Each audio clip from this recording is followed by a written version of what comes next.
Hi, Christopher here. Many years ago I did or did not travel to Thailand, where I met the master Thai stick juggler, Pran. And he taught me the rare and dangerous art of Thai bamboo stick juggling. I studied with him for months and I learned this art, this sport, this religion of Thai stick juggling, bamboo stick juggling. One morning Pran was praying in the jungles of Thailand and he came out of his cave and he was praying. He started to yawn and a low-flying owl crashed into his mouth and killed him instantly. Pran! I'm gonna miss him.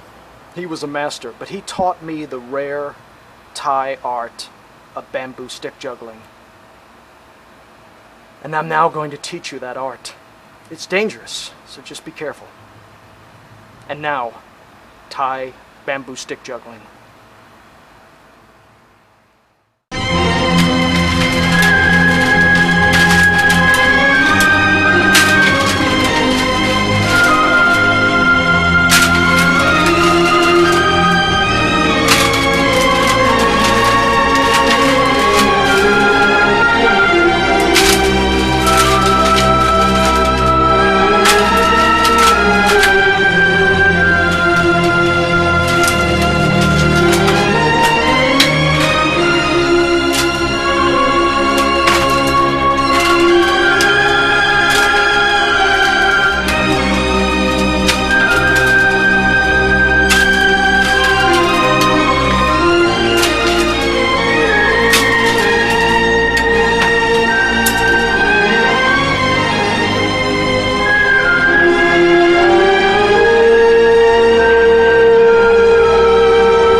Just messing with you. We're going to build a bamboo RC airplane from scratch, from bamboo.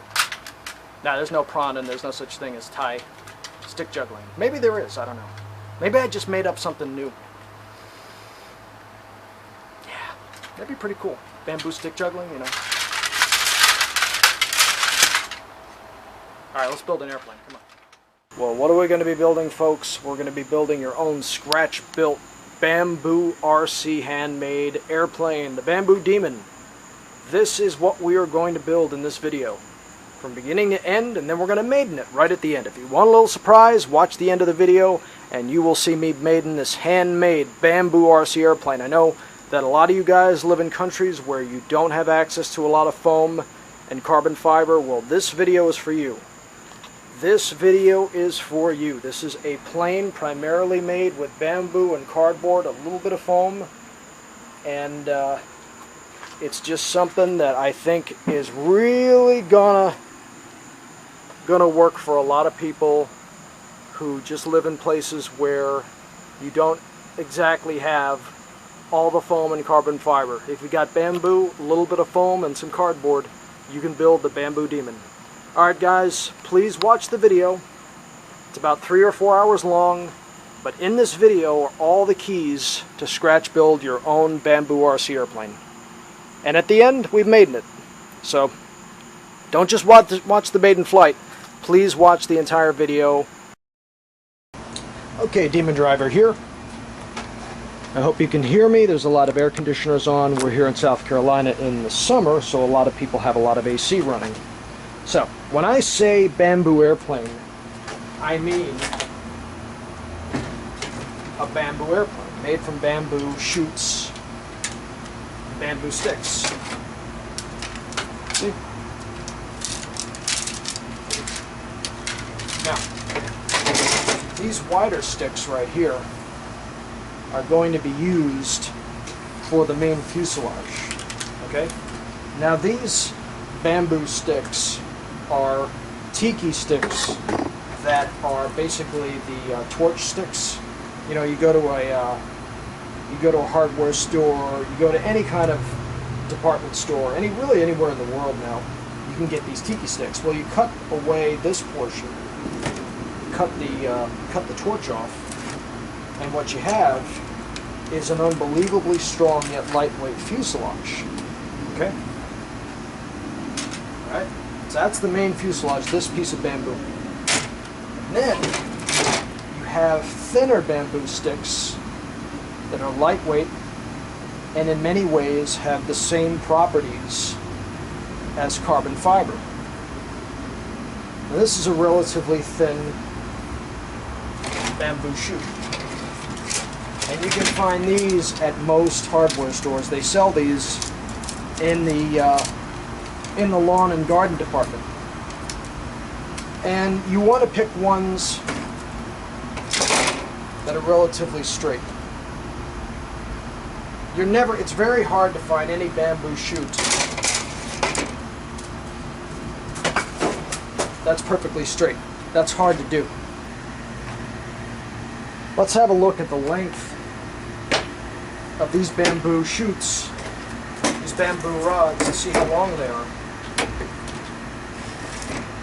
We have a 48-inch ruler right here, and they're actually about 40, I would say about 48, 49 inches long. This main piece is 49 inches. These pieces right here are roughly 48 inches. Okay? So what we're going to do is, if we work out how we're going to build this airplane, what I like to do is I like to take a piece of paper, a pen, and kind of draw out what we're going to do, or what you're going to do. You don't necessarily, for this, you really don't need plans, but it's good to have an idea, to have a game plan as to what you want to do. It makes life easier. So, this main piece, this piece, will be the main body. So right off the bat, we're going to say that the plane itself is going to be 48 inches by 48 inches, meaning the wingspan is going to be 48 inches, and the fuselage length will be 48 inches. So basically, here's the main body of the fuselage. The main, this is this piece, right? And let's say that this is 48 inches. We can have the wing, which will be helped and built, this will be the main spar inside the wing, the thinner piece of bamboo. And it will also be 48 inches. Okay? So your wing, and the one thing is, you break the fuselage up in thirds, right? You say half right here is 24 inches. You don't want your wing to be really in the mid section, okay? Now, your stabilizer is usually, you want your stabilizer to be 1/4,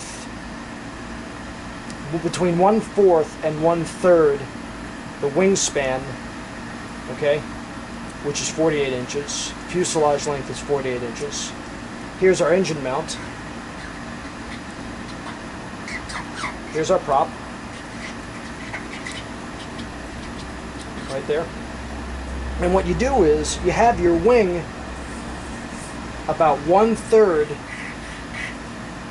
down the fuselage. So this is where your wing is going to be.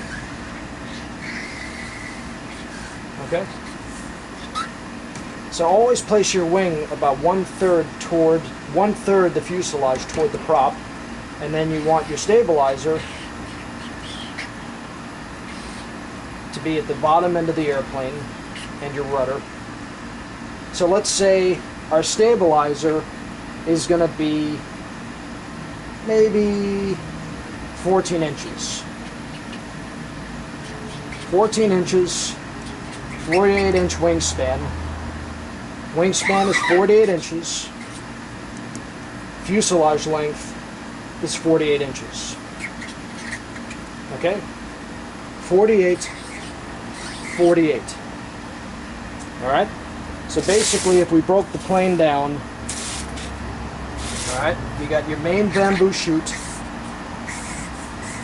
just like that. Alright? Then we're going to have a Depron stabilizer.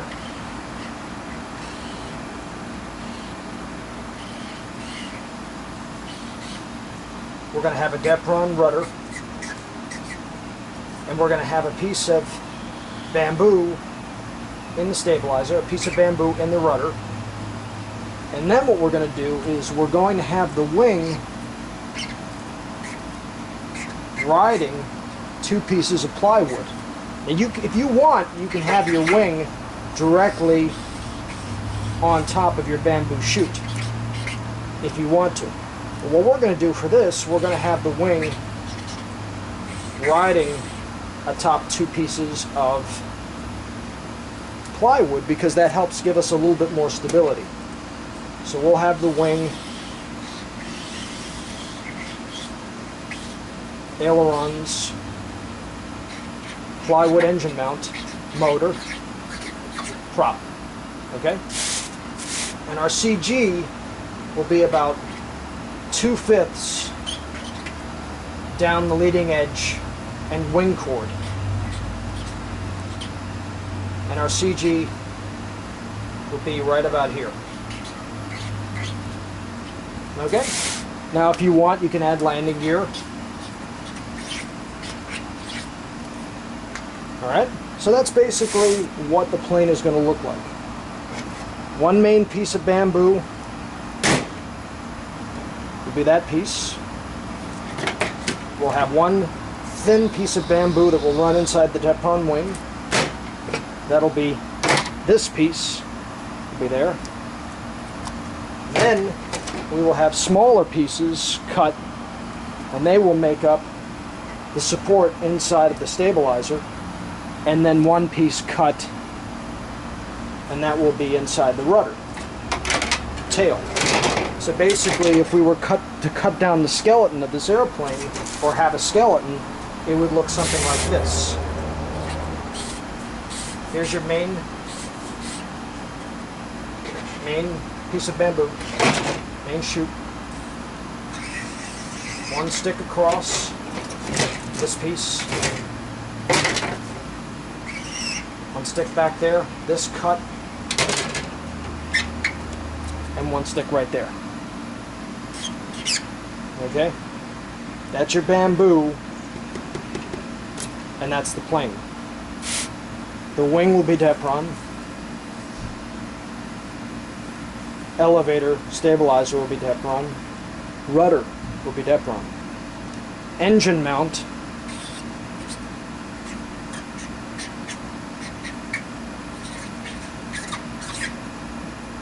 is plywood. Engine mount. Wing supports will be plywood. Okay? Your landing gear wire, okay, will be metal wire. Foam wheels, Depron wings. It's pretty straightforward. So that's the main plan. That's how we're going to do this. Okay? This is the bamboo RC airplane right here.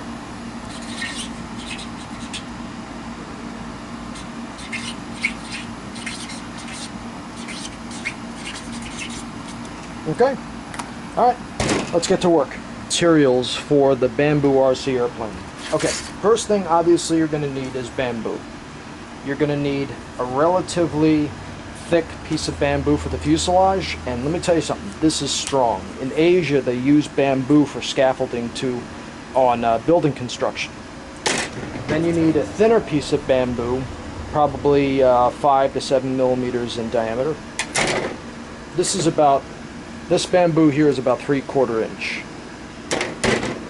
Then, if you don't have Depron, okay, if you don't have foam, you can use cardboard for the wings.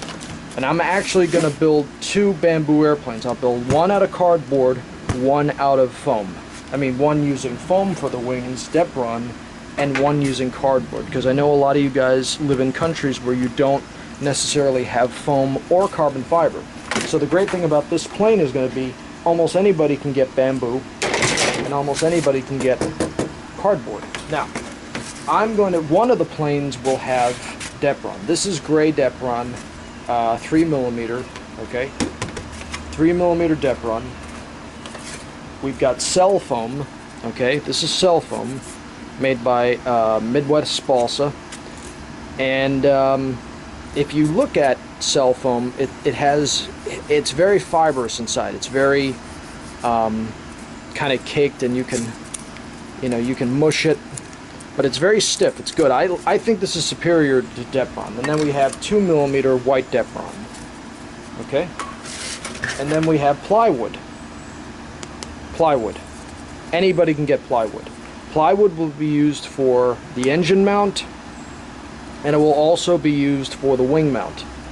Okay, so these are the materials: bamboo, plywood, 2mm white Depron, 3-4mm white cell foam, 3mm gray Depron, cardboard.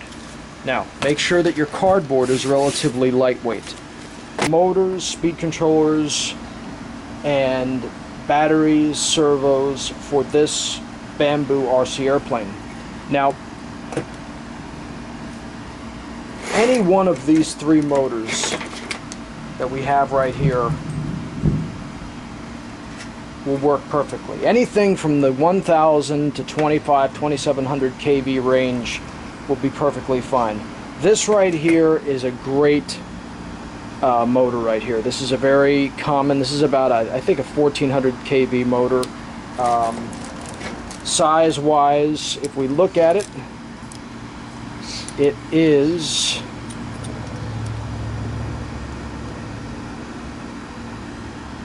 about a little over 1.5 inches, about 40mm in diameter of the can of the brushless motor, and it's about, from the base mounting bracket, it's about 31mm. The entire length is about 77mm. This is a perfect motor. This is actually the motor I'm going to use for this plane.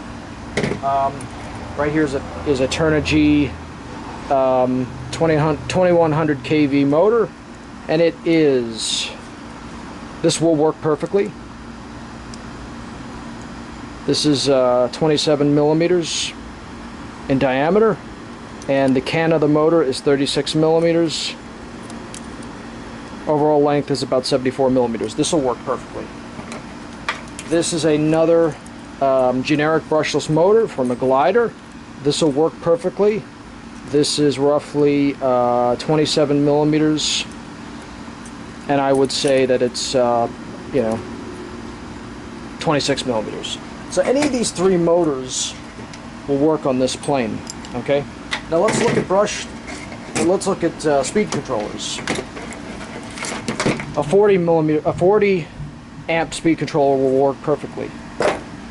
A 30 amp will work perfectly with any of these motors. A 40 amp will work with any of these motors. Don't go below 30 amps on your speed controller. Here's a Turnigy Plush 80 amp. This will work. Here's a Fly Fun 80 amp. This will work. Any of these will work with these motors, okay? Your 80 amp will be on the heavy side. A 60, 70, 80 amp will be a bit on the heavy side, but here's a 60 amp right here. So it'll make your plane heavier, but the good thing is your speed controller won't heat up, your battery won't heat up. Just make sure that you don't overstress your motor, okay? Because sometimes if you overstress your motor with too big a prop, you'll actually melt the windings and you'll melt the wires of the prop. So be careful with that. So any of these speed controllers will work. 60 amp, 80 amp, Plush 80 amp, 40 amps, they'll work. 30 amp, they'll work. 30 amp will work. Any of these motors will work. For this, I'm going to use a 3-cell 11-volt battery. This will work. This is a Rhino 1050 amp milliamp 40C 3-cell 11-volt. This will work. This is a Nanotech 1.3 milliamp 1300 milliamp 3-cell 11-volt. This will work. This is a bigger 2700 milliamp 3-cell 11-volt battery. This will work, but you're going to have a heavier plane. You can use this, but you're going to have a heavier plane. Okay? This is a 2.4 RX receiver that I use, fast system for Futaba. I use this, I like it. These are props that I'm going to use. Any one of these props will work on this plane. Any one of these props. Size-wise, here is a... Right here is a 9-inch prop. This will work. Okay, it's a 9-inch. Perfect, perfect, perfect. Good prop. Right here is here's a 10-inch prop. Perfect, this will work. Right here is a hobby zone or park field or park zone 10-inch prop off of a Mustang. This will work. So anything from about a 7 to 10 inch range is perfect for these motors and this setup. 3-cell, any of these will work. Okay, here's a folding prop already connected up with a 30 amp speed controller motor. This right here is about 10.5 inches. This will work. Don't go over 12 inches. Okay, if you go over 12 inches, you're probably going to overamp. You're going to outstrip your motor, and you're going to cause problems. You're going to heat up your motor, and you're just going to cause problems for yourself. So start, you know, try and stay away from that. Servo-wise, this servo right here is the classic mini servo. The blue servo right here is the classic perfect servo that you want to use. Then we have here from Hobby King, we have a classic smaller size servo, mini servo. This is a micro servo, this is a mini servo. You can see the difference in size. This will work, this will work. Okay? These will work. Aileron, elevator, rudder. These will work perfectly. These are good. These are good. But don't use anything bigger than this. Okay? If you go too big, the problem you run into is you have too much weight. Okay? If you don't have anything smaller than these servos, get yourself larger. Make your wingspan of your airplane larger, and it'll work. Surgery on Miss Hoivenblaven. She's a nice lady person, and we're gonna look at the tools for the, you know, for the tools of the operation there before we cut her open and do the thing. I just hope she doesn't die. Oh God. As Demon Driver here, let's look at the tools that we're going to use for all of the different things that we're going to use to build our Bamboo RC airplane. Okay, the first thing we're going to start off with is just some of the basic glues. Here is a hot gun. Okay, this is a hot glue gun right here. You plug it in, hot glue gun. Here are the glue sticks, they go aside the back. We got 2 rotary cutting tools. Here's a Dremel 8220. This is a basic plug-in rotary tool. I bought it at Auto Parts Place. We got brushes, bigger brushes, pens, marker, wrench, Phillips head screwdriver, always comes in handy. Caliper, calipers are good. Tape, scissor, X-Acto knife, smaller razor, box cutting style razor, bigger Phillips head screwdriver, small hacksaw, handle saw, spare blades, spare X-Acto blades, bigger cutting shear, 2-part 5-minute epoxy, and CA, an activator. This is thick, max thick CA activator for the CA. You spray it on the CA, it makes it set. Various metal rulers, plastic ruler, bigger aluminum rulers, yardsticks, and yourself in your hands. And that's what we're going to use to build. Going to do a nice hand sweep. And there are our tools and instruments for building this RC airplane. Okay, that's what you're going to need, guys. So try and look at this stuff, gather it up, you know, make a mess inside the house, you know, tear everything up, take all your wife's junk and throw it on the ground, and then find this stuff and do this in the kitchen table of your house, and make sure that you piss a lot of people off when you're doing it and make a big mess, okay? Because if you don't make a mess when you're making an RC airplane, you're doing something wrong. Okay, alrighty then. Again, before we forget, another thing you're going to need, another couple tools, is a dust mask. This is good. Tie straps. These are always good to have, tie straps. And for basic hand drawing is an angle, good old-fashioned L angle. It's a good thing to have. And some French curves so that we can draw. We can go ahead and draw some curves that we need to if we want to make, like, let's say, an airfoil. Business. Let's start working. I've got a dust mask on here. The first thing we're going to do is we're going to cut the bamboo flat so that we can place our firewall for our engine flush up against the bamboo. See how it's jagged? We want to cut that flat. We want to cut that flat. So what I'm doing is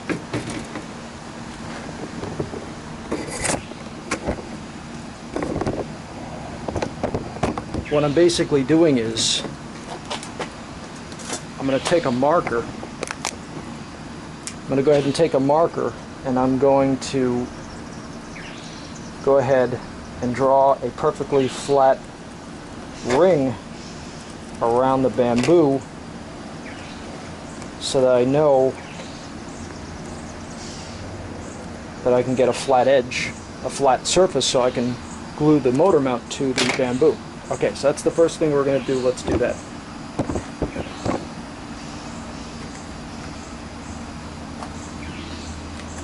And I'm going to take my Dremel tool.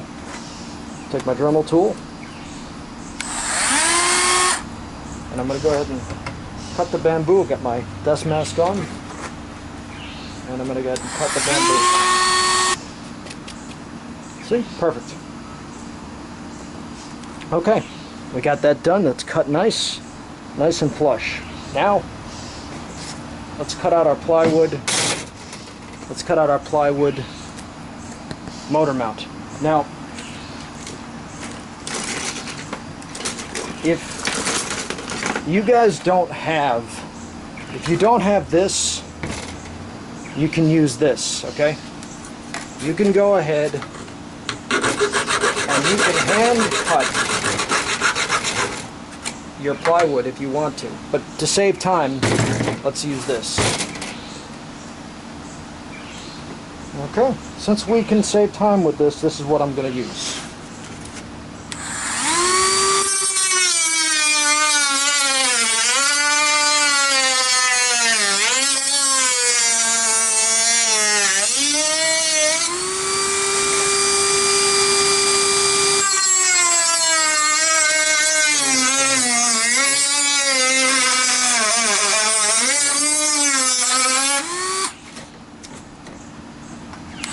And let's go ahead and round out the corners.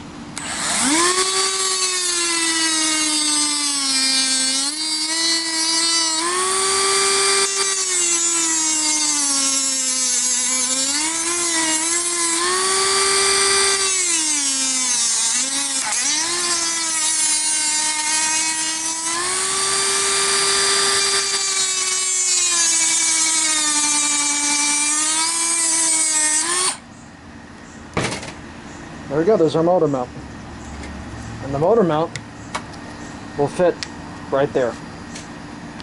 And that's what the motor is going to mount to.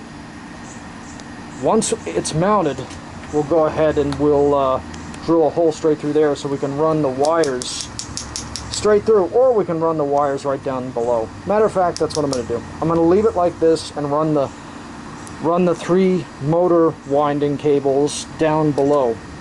I'm going to do that. That's what I'm going to do.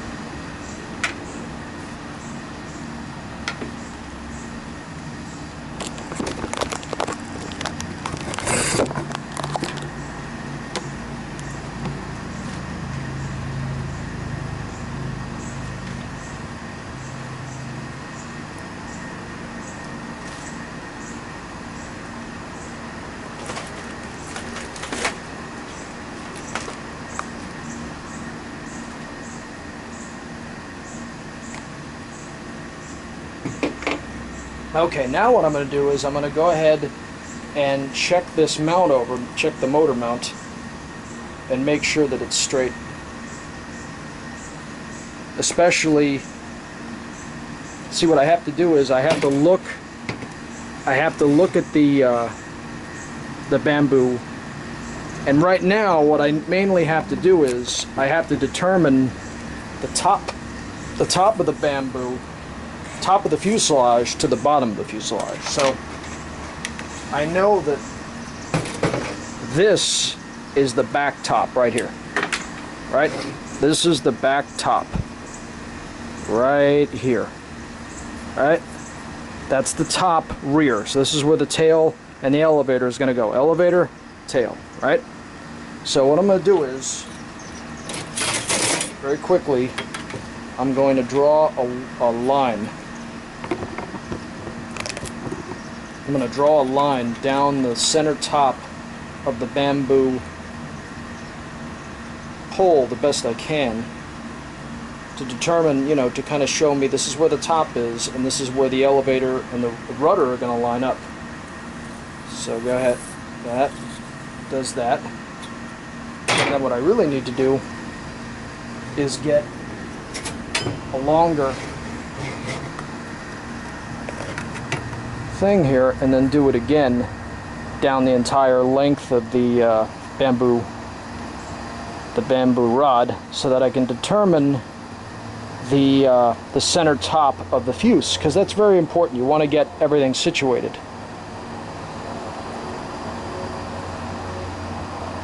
You got to line this up properly.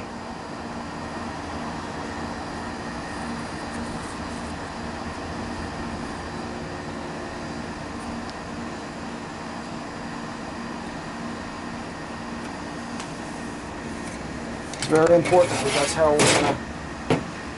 This is how we're gonna mount the wing. Everything is gonna go by this line. This is very important, because we can't screw this up.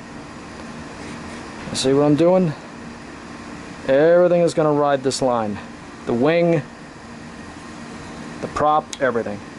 See how that's pretty straight? I'm pretty happy with that. That's pretty good. Okay, so that we know now that this is the top right here. This portion's the top. So when we mount our engine mount, we have to make sure that it's going to be relatively straight. And from what it looks like, it's a little bit crooked this way, so I'm going to go ahead and hold my breath so I don't get dust in. I'm going to take a little bit off this portion here.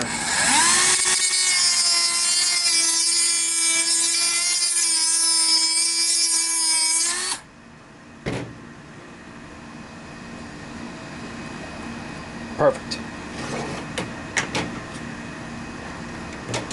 Alright. I'm going to take some CA.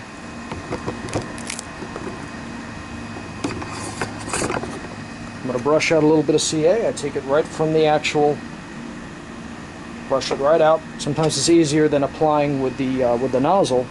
And I gently coat the entire piece of bamboo. And then I know I go ahead and mount. My motor mount as central as I can. There we are. That's a lot of you were saying, Chris, you got to add more than that. That's not bad. That's pretty good. I take a little bit of activator. Actually, what I should do is get a little bit more CA on there.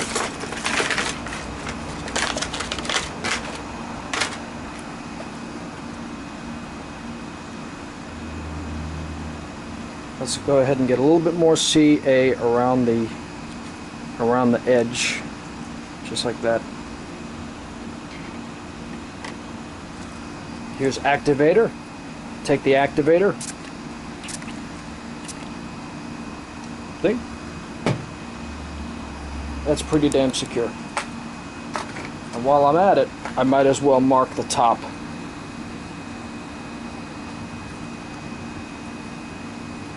There's the top. Well, it's a little bit crooked, but that's okay. That part doesn't matter. a little bit crooked, but that's okay. That doesn't matter. Alright, remember the hot glue gun?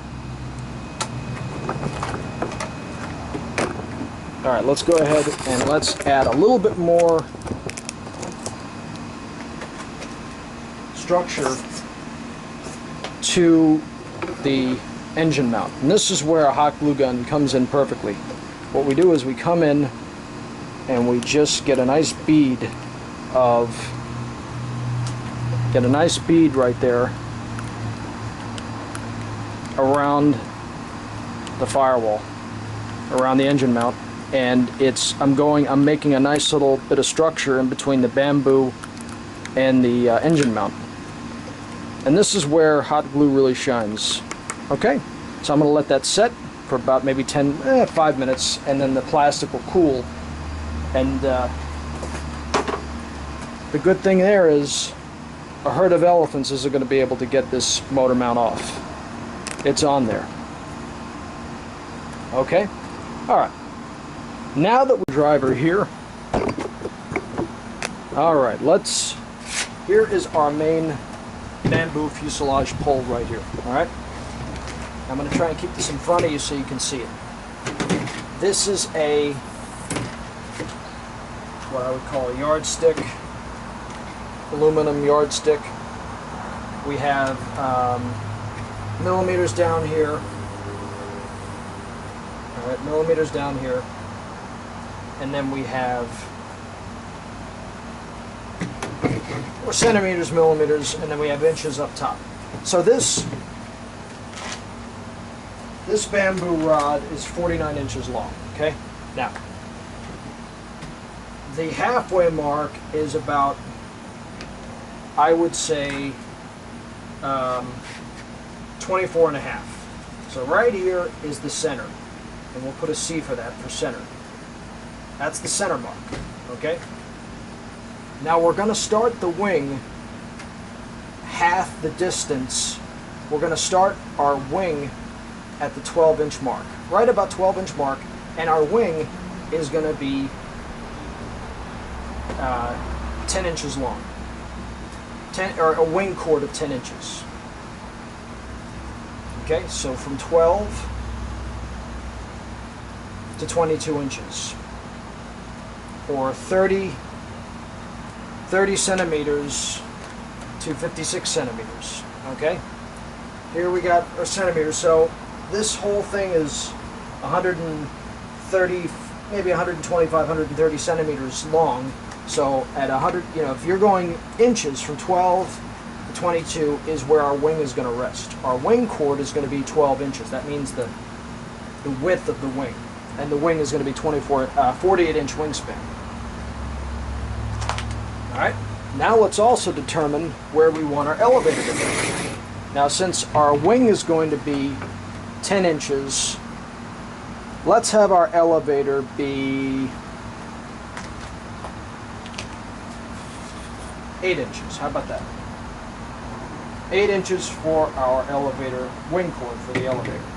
So let's go ahead and mark off 8 inches on our bamboo, and we'll mark that back for the elevator. Elevator starts there and goes back, and we'll also make our tail 8 inches. So let me show you what I'm talking about here. Okay.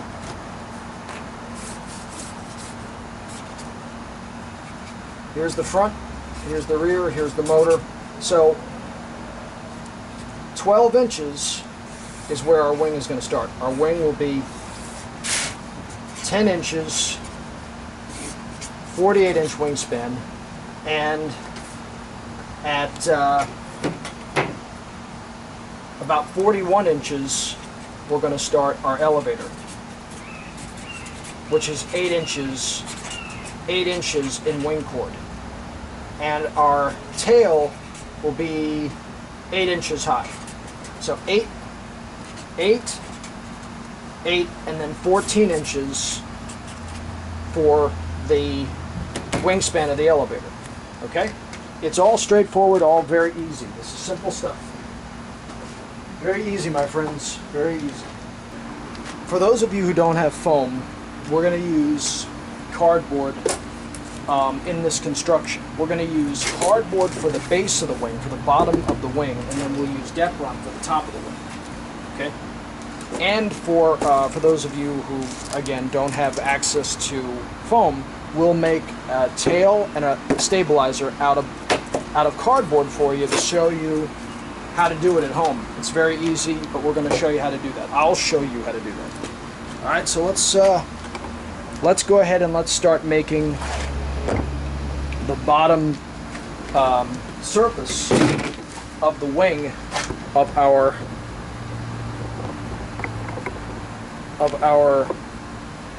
bamboo RC airplane. Okay. The first thing we're going to want to do is cut up this box. Okay? Anytime you're using a razor, be very careful. Okay? But I am a professional, so I am actually very good at it. So let's go ahead and let's cut the box open, and let's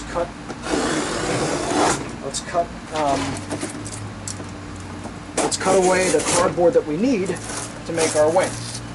See this beautiful piece of cardboard? This is going to be the bottom of the wing. Isn't that nice? It's a good looking piece of cardboard. Okay.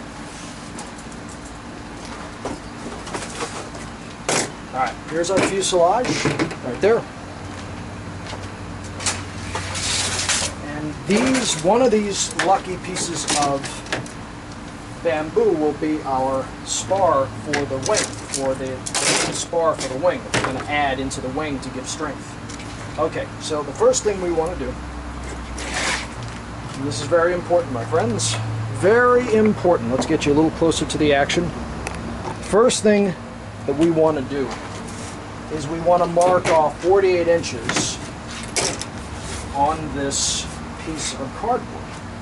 48 inches by 10 inches, because the wing chord is 10 inches. Alright, so let's do that right now. Let's go ahead and mark off 48 inches. And then 10 inches. I'm going to try and move as quickly as possible and build as quickly as possible so there's no dead air. I hate dead air. Alright, here we go. Let's make sure that we have enough. Okay. A minute. And we did. Alright, let's go ahead and... Alright.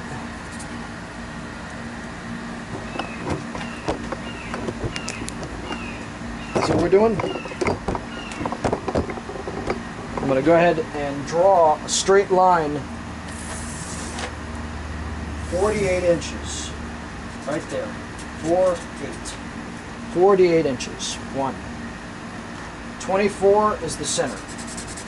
That's the center. Okay? Now, I come in with a ruler, any ruler, and I mark off 10 inches. Because this is going to be the wing chord. 10 inches.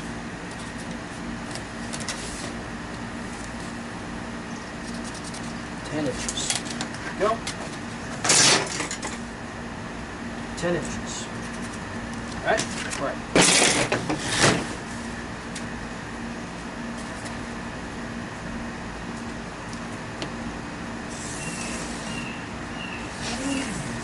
Okay. Remember this tool? This is where this tool really shines.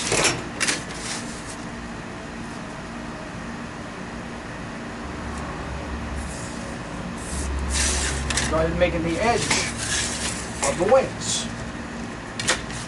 The ends of the wings. Okay.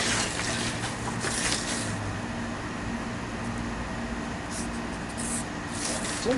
This is the bottom of our wing. This is the center. 24-inch mark is the center. Go ahead and draw our line. There we go. That's the center. Okay. Next thing we want to do is we want to mark off where we want our ailerons to be and how big we want our ailerons to be. How much wing cord, how much chord of the ailerons we want to add. and I would say 1.5 inches. I would say 1.5 inches for our ailerons would be good, and have our ailerons be halfway down each wing right and left. So 24 inches, let's say 12 inches. So from 12 inches out to 24, or 24 up, you know, will be our aileron. We're going to go ahead and mark that off right now.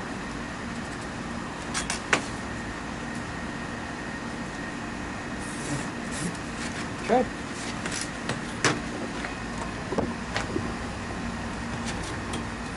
$12 inches.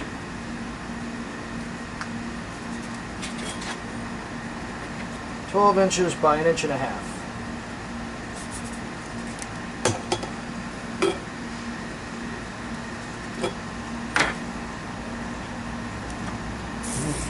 Okay, there you go.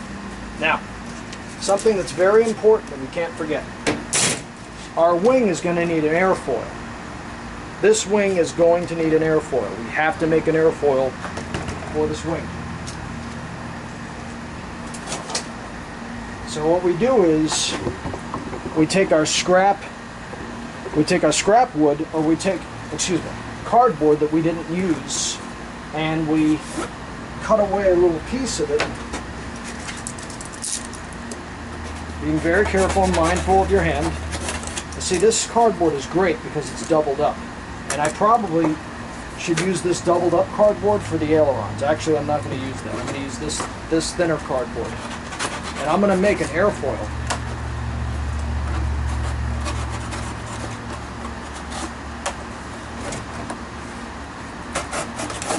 Watch what I'm going to do.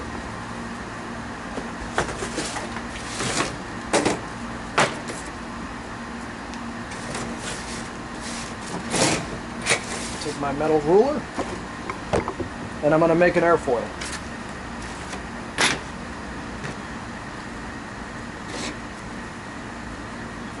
$10 inches. That's our wing cord. And we'll make our wing 1.5 inches high. Or the airfoil will have a depth, or it'll crest at the ridge of the airfoil at 1.5 inches. So remember I showed you those curve tools? Remember I showed you these? What I'm going to do is I'm going to use these to make our airfoil. See? Watch. Perfect. Look at that. Look at that. There's our airfoil. Right there. That's what we want. Perfect. Perfection. So we're going to have 2 airfoils, believe it or not. We got that airfoil, and then we're going to make another one where we cut 1.5 inches off so that the airfoil can rest in here and not go past the aileron. Yeah, that aileron. Okay, let's go ahead and take an X-Acto knife, and let's go ahead and cut this out. This is going to be our master airfoil for the bamboo airplane. Very gently cut it out. Okay, you following along?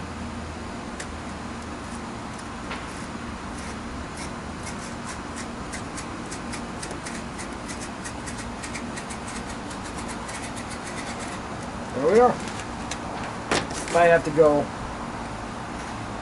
over it a couple times. There we go. Just like that. And there's our airfoil. Do you see? There's our airfoil. Look at that. We'll have one at the end. We'll have one right here. We'll have one right in the center. 1, 2, 3. So 3 per side. Well, 5. 1 in the center, and then there we go. And then put our bamboo wing spar right down the center.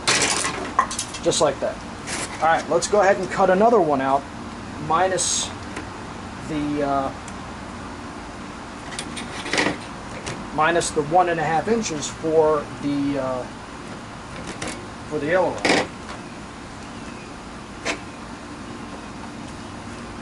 So let's go back to this. Let's cut out another one.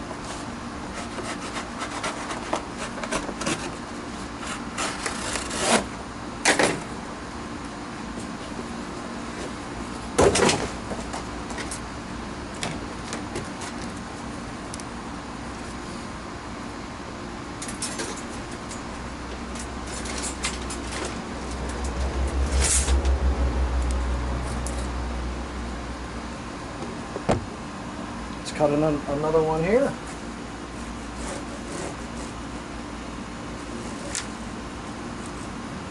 We're going to trace the original. Trace out the original so we can make more of them, right? Right, exactly. All right, let's go ahead and take out 1 inch right there. We're going to cut that out. We're going to make 3 of these just like this. And we're going to use this as the master stencil. Okay, you just very gently cut with your razor.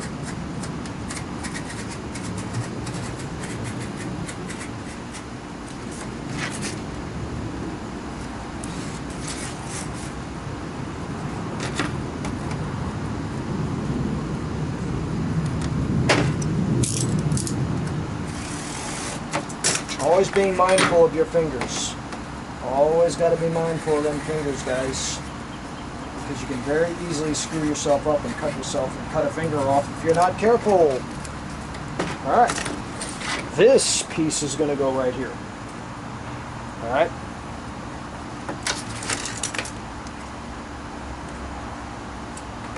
So we got one for the center, and then we should probably add another one there too. We have our airfoils cut out. In order to save weight, I made some of them out of foam. 2 are made out of cardboard, but all the rest I made out of foam in order to save weight. Don't use too much cardboard because you'll just have a heavier plane. But I mean, if that's all you have, it's okay. It's not a big deal. Alright, so we want to mark off on here where we want our bamboo rod to sit. Okay, and I would say probably right at the CG. So the CG is going to be, since we got a 10-inch cord, I would say the CG should probably be around the 2.5-inch mark. Okay, that's your CG for this wing. Of 10 inches, 2.5 inches is your CG point. So what you're going to do is that's where this bamboo rod is going to lay. So what we're going to have to do is on our airfoils for the wing, for the internal, the internal airfoils for the wing, we're going to mark off and we're going to make a notch of 2.5 inches at the 2.5 inch mark. We're going to go ahead and cut a notch right out of these airfoils. Just be very careful as you do this. We're going to cut out a notch, and that's where the bamboo rod is going to be. Okay.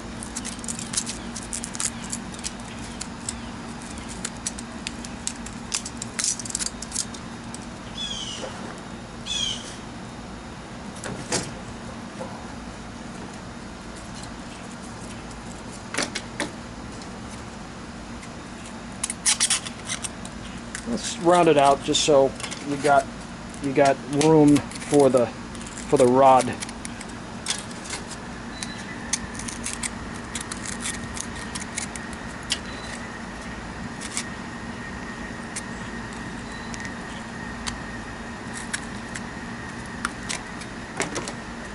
Always being mindful and careful of that razor.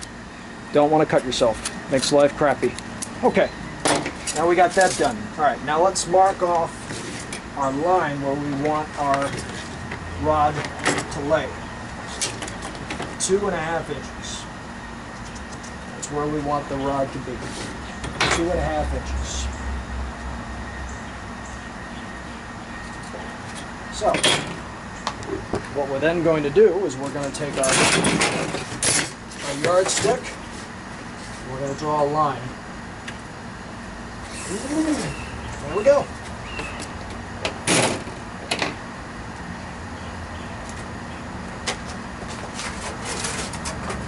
Let's go ahead.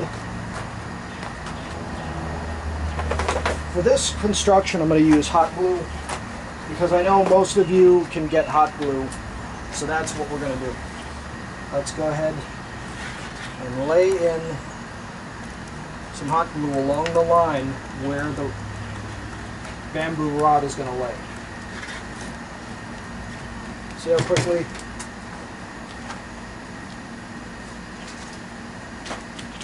Look how quickly this stuff gets used up. All right, you gotta be quick. You gotta move fast because what happens is this starts to set. The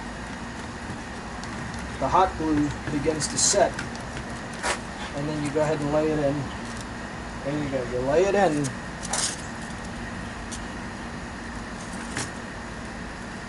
Let's go ahead and lay it in there. There we go. Look at that. Perfect. Nice. Perfect. That's where I want it to be. And I'm putting hot glue in between the seam. Let's get you down a little bit closer. You see what I'm doing? I'm taking the hot glue and I'm putting it in between the seam of where the bamboo meets the cardboard. Because that's a perfect thing right there, because that helps sandwich the bamboo to the cardboard. Alright, so we did that. That's good. That's just what I want. Now, let's go ahead and start to add in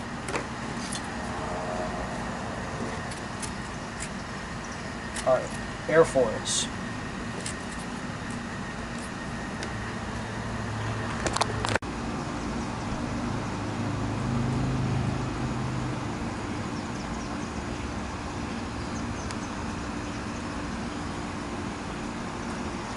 Alright, we are back.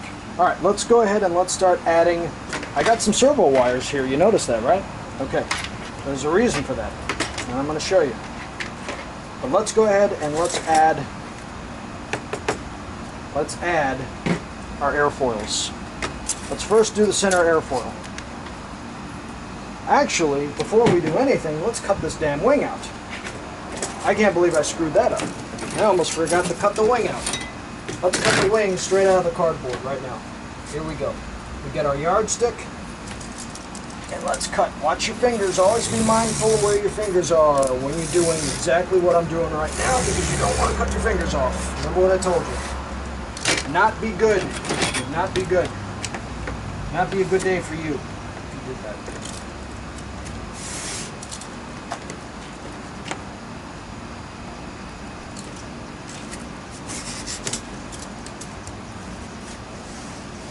Beautiful.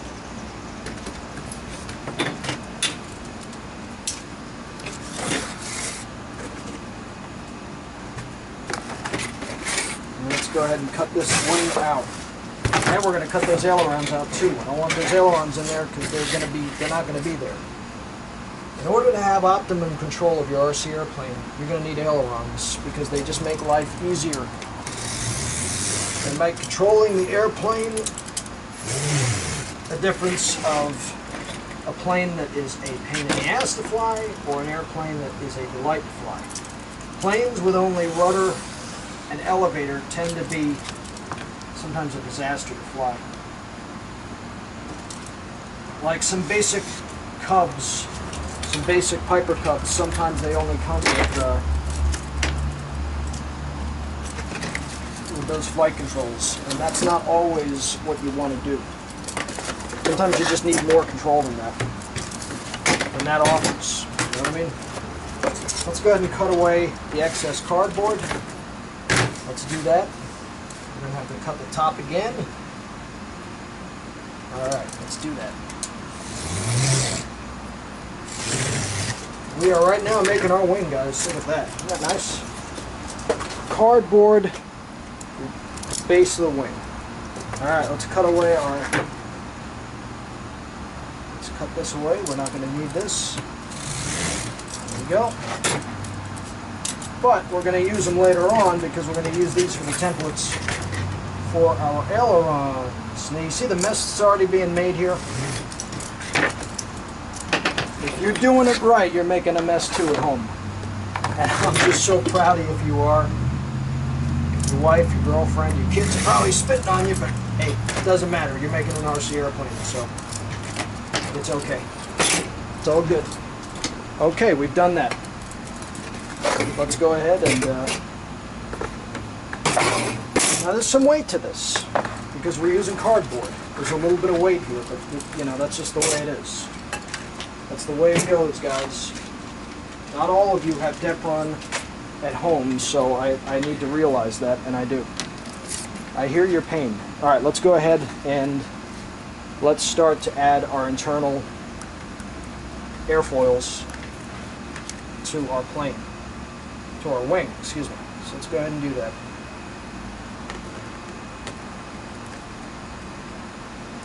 And one of the problems that always arises is you just got to make more modifications because it just doesn't always work out the first time. Do that again. But it sometimes just makes some modifications. Okay, let's continue the build.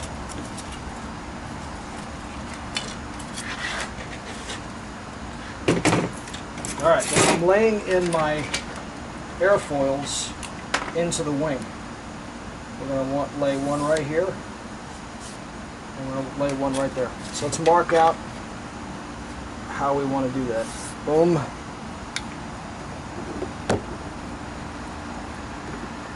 Alright, perfect. Alright, let's keep going. Let's keep doing this, y'all. Alright, here we go. Let's just, let's run it on the, we don't want to melt the foam, so let's do that. There we go. Oh, and we got a little problem. As usual, always problems. Got to cut away a little bit more of our... The only downside of using the hot glue gun is to sometimes that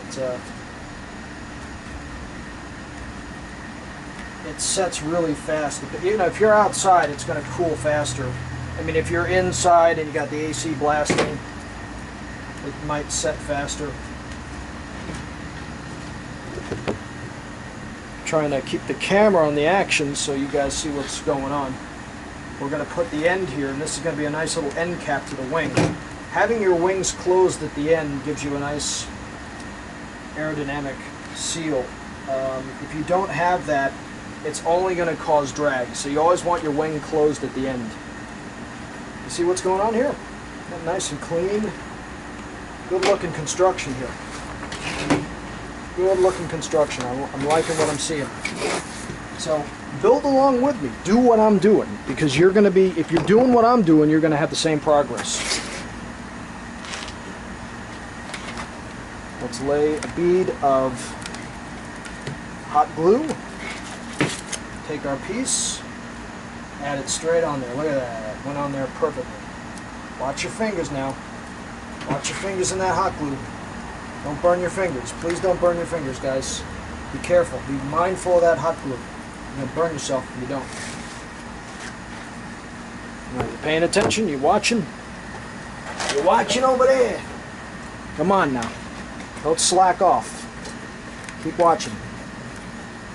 I notice on the Pool-noodle video, just people, I don't know what it is, man, but people just don't want to pay it. Like, a lot of people only watch like 10 minutes of that video, and I'm like, how the hell are you going to build this plane by only watching 10 minutes of it?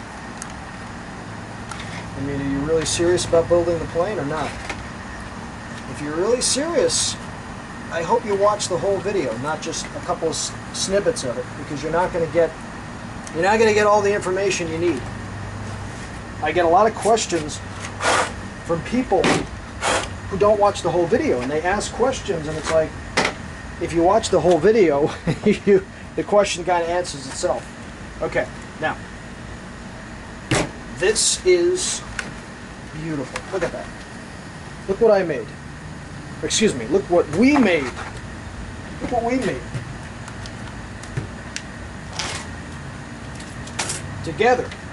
Look at that. You don't need Depron, are you kidding me? So I'm continuously adding a little bit of hot glue right in there. See? Get everything nice and strong. Pretty lightweight. It's pretty lightweight. It's not perfectly light, but it's good enough. Now, the next step is very important. We're going to add in our Y connector and our servo extensions into the wing for our aileron servos. Now let's go ahead right now and cut out our aileron servo squares for our ailerons. Let's just mark off a square. It's very easy. It's very simple. No brain surgery needed. You just cut out a square, a simple square, out of your cardboard, and this is where our aileron servos are going to be.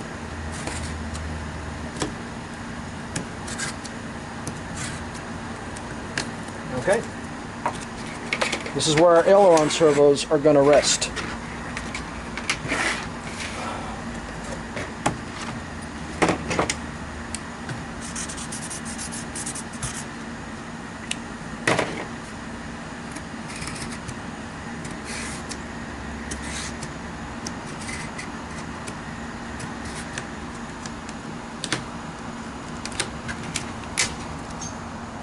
Okay. You see how I did that? Pretty fast, pretty easy. Now, we're going to lay in the extensions for our servos. Okay?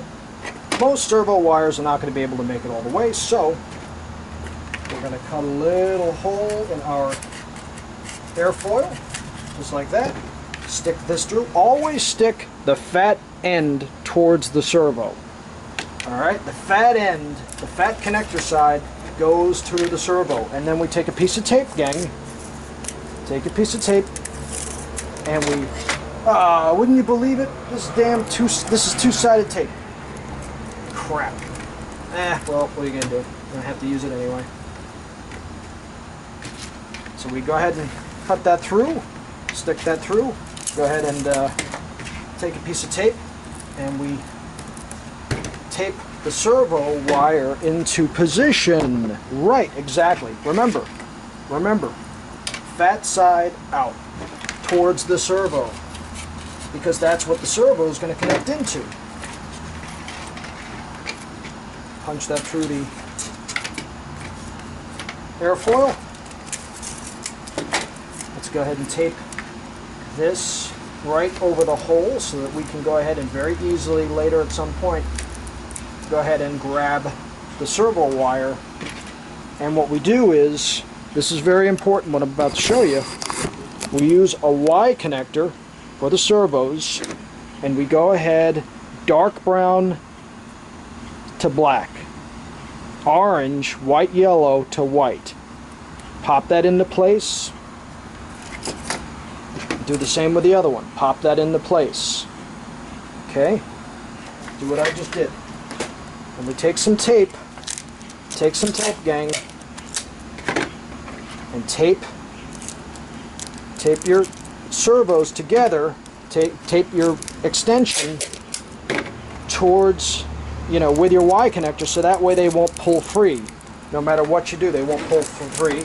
And we go ahead and we cut another hole right up here, right like that, and then we cut a little hole. We cut a little hole right here into the bottom of the wing, and that's where our Y connector will come through.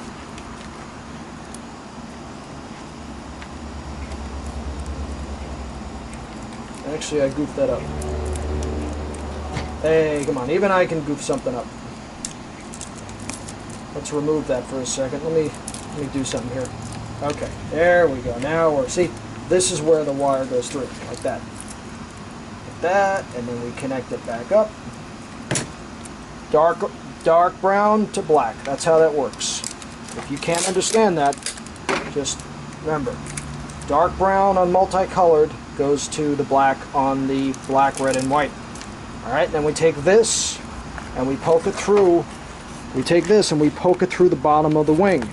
This is where it comes out. We make our connection to the receiver. Yay! Okay, easy stuff, easy peasy, gang. Easy stuff. This is easy. Hey, you got this. You got this. You can do this. I'm telling you, guys, you got this. What I'm building for you right now might be the easiest RC airplane you're going to build. And I want you to get into scratch building so bad. I really do. And this is how you're going to do it. One step at a time, one plane at a time. Now that we have that set up, the next step, this is a big one. We're going to get out our Depron and we're going to make the cover for the wing. But before we do that, I'm going to show you an old trick. Alright, I'm going to show you an old trick that I've learned many years ago. Here's what you do. We take a scrap piece of Depron, exactly the same gauge, 2mm, that we're going to use. No, whatever, we can do that. That we're going to use to coat the wing. And what we do is we measure the length of Depron that we're going to need to make it. We're going to go ahead and crimp that right there, crimp it underneath the cardboard, and we're going to bend it around the airfoil just like that. Do you see that? And we mark it off with our fingernail right there. That's where it's going to end, right there. And then we could bend it back under the wing just like that. See that? That's what we're going to do with the Depron. So we got a mark of right there. Okay, so we mark everything off. From here, here's the crimp. Look, here's the crimp. This is where it ends on the trailing edge of the wing, and this is where it's going to tuck under the wing. Right there. Okay, so there we go. Alright, now let's get rid of the main wing for 1 second. Let's get rid of that. Now what we're going to do, let's get the Depron. Look at this big. Let's get you guys backed up and out. Okay, bigger picture. Big piece of Depron. Look at this. Really nice. Let's clean off our work area the best we can. The best we can. The best we can. Lay our Depron down. This piece that we made is very important.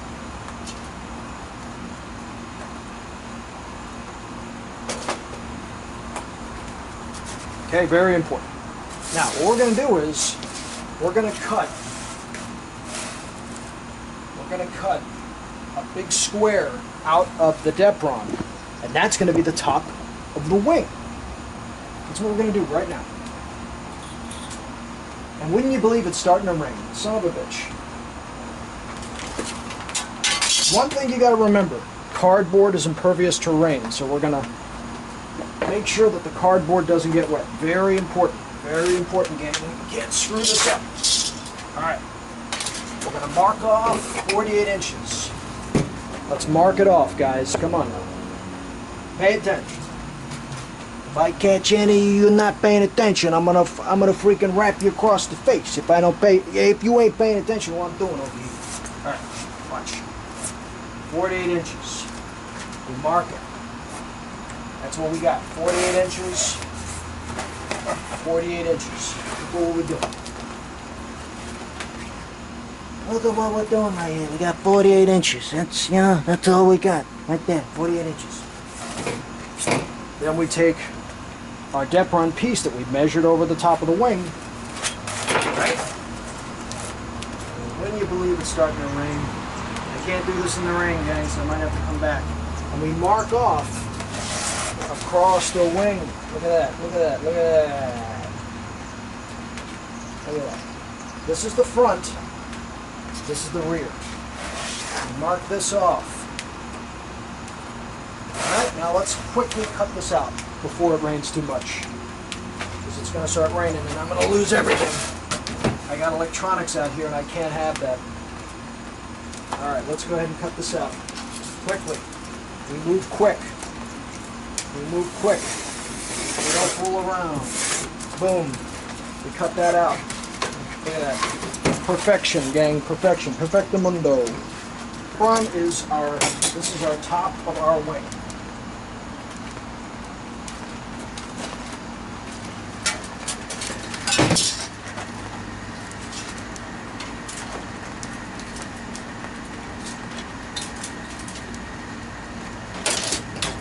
Alright, this is the top of our wing. Let's go ahead and let's mark off everything we need to mark off. And then let's cut the excess off the other end of this wing. If I keep repositioning the camera, I'm only doing that to give you the optimum position so you can see what's going on. I don't want to, turn and, get in your way. I want you to see everything that's happening. So what I'm marking off now is where I'm going to have the forward crease. This is going to fold under the wing, under the leading edge, bottom leading edge of the wing, and then we're going to have the rear piece that's going to fold under. Right? Right, exactly. You were going to say that, right? You were just exactly about to say that, and I knew you were, and there we are.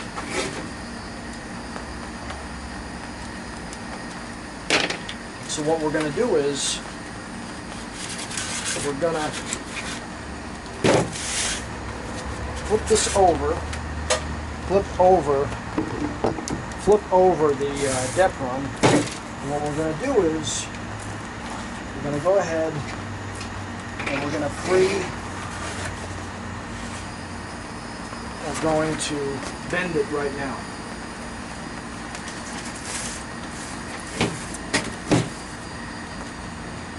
We're going to bend the tab that's going to fit underneath the wing. I'm going to bend that right now. That's what we're going to do. Let's go ahead and do that. Because this is where it's going to bend. Actually, what we need to do to prevent it from breaking is take a piece of tape. Because what will happen is the Depron will want to tear where we bend it. So to prevent that, we put a piece of clear tape right on that sucker. Just like that.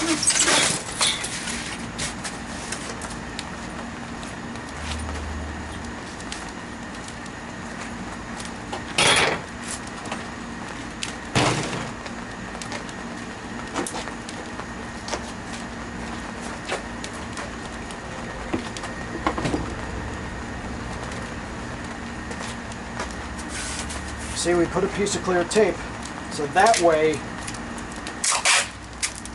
when we go to bend the Depron, it won't tear. Because that is what we don't want. We don't want the Depron tearing. We want the Depron to stay together, even though we're going to bend it to get around our leading edge. We still need to keep it intact, so we need to put tape to keep it from doing that.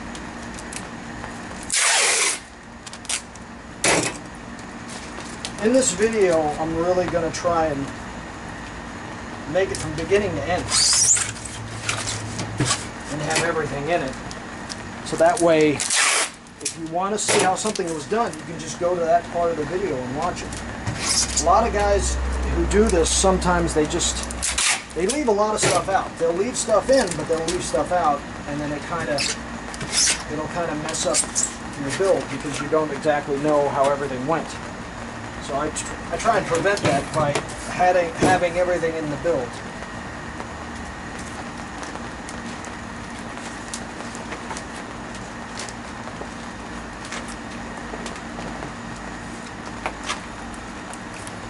And I hope you can see everything.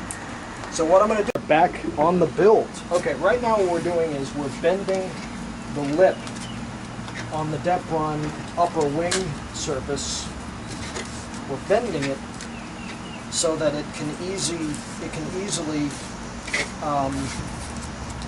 bend around the leading edge without a problem.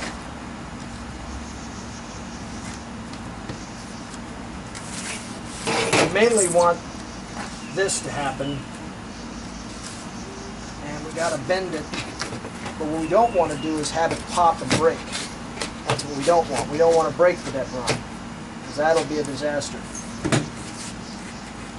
So I'm using this ruler to kind of help fold it over, so that when we wrap it around the wing, over the top of the wing, it'll stay where we want it. Okay. Alright.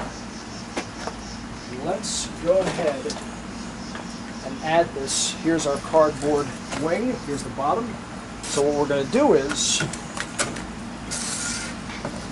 first thing we're going to do is we're going to put a bead of hot glue. It's starting to get a little messy here. We're going to put a bead of hot glue on the inside, and then we're going to wrap it around. That's what we're going to do right now. When? Right now. Alright, let's do this right now. Here we go. This is what I'm going to do. Very quickly, I'm going to take my hot glue, and I'm going to go ahead and put a bead of hot glue on the bottom tab here that's going to fit on the bottom. And I got to move quickly. You got to move fast, man. With these glues, you can't sit around and peter and waste time. You got to move. You got to move. So let's go ahead and, there we go. We gently lay the cardboard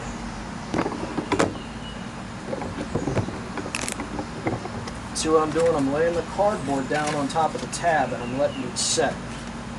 All the while I'm being mindful and careful of the hot glue. I don't want to hurt my hands. See? We press down and we're pressing the top of the cardboard down onto that tab of Depron.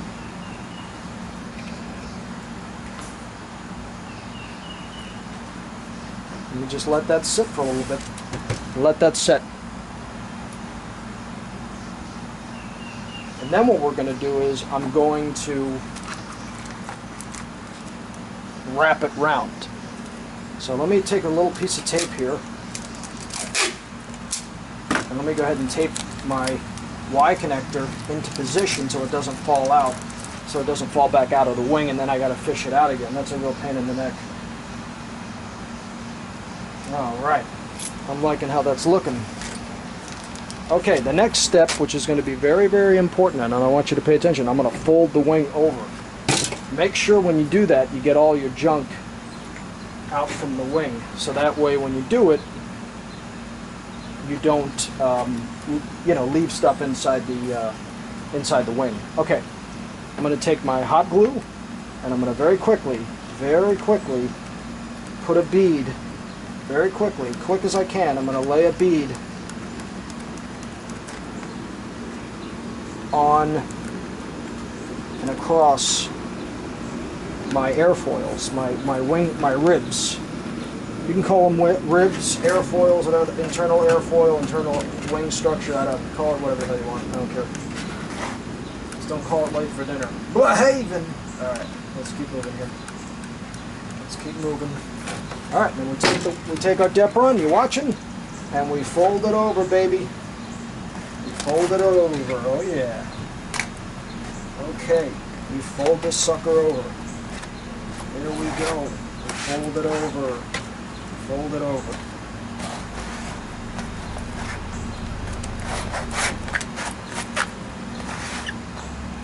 Look what we just did.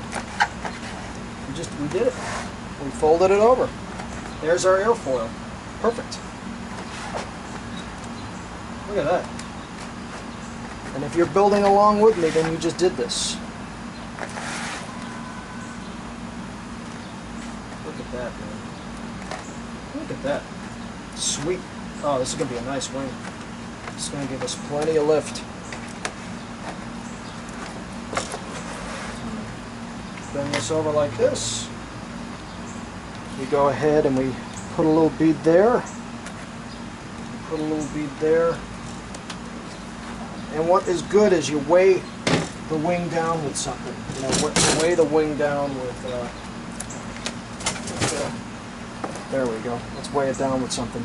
Get an old battery, weigh it down. Now, if you're building along with me, you're doing this right now. You're doing the same thing right now. You're using your hot glue, because everybody can get hot glue. Hot glue is pretty readily available. If you don't have hot glue, that's okay. You can use regular epoxy. Okay? Now see, look, here is our aileron servo sticking out. Left, right servo, right, left, whatever. And that's perfect. Just the way I want it. Look at that. We're going to let that sit for a little bit. Okay?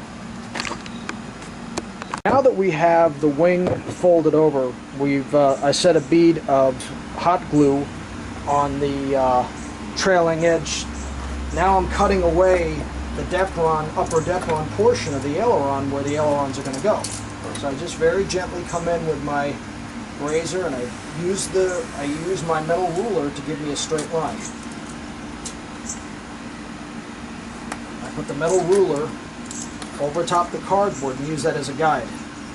Right, there we go. We cut away our excess Depron that we're not going to need. Let's do the same thing on the other side. Okay, we're going to cut away. There we go. Look at that. Right there. Boom. Boom, boom, boom. Easy, easy, easy. Easy stuff, guys. Easy stuff. This is very, very simple. Very simple stuff. Anybody can do it. If I can do it, trust me, you can do it. It's pretty easy. Let's go ahead and cut away what we don't need. Alright, we use the ruler as a guide for our razor so we don't cut away too much. There we go. That's where our ailerons are going to go. Our ailerons are going to fit right in here. You understand? Is that making sense to you so far? Good. Now let's go ahead and cut away the excess right here. We got some excess. Let's use our big ruler. Big metal ruler. Big metal ruler. Let's go ahead and cut away the excess. Because we don't need all this Depron.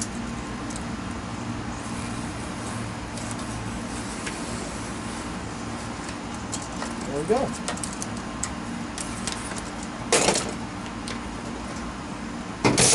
And there is our wing. Look at that. Look at that wing, guys. Tell me that doesn't look good. Look at that. Look at this big, beefy wing.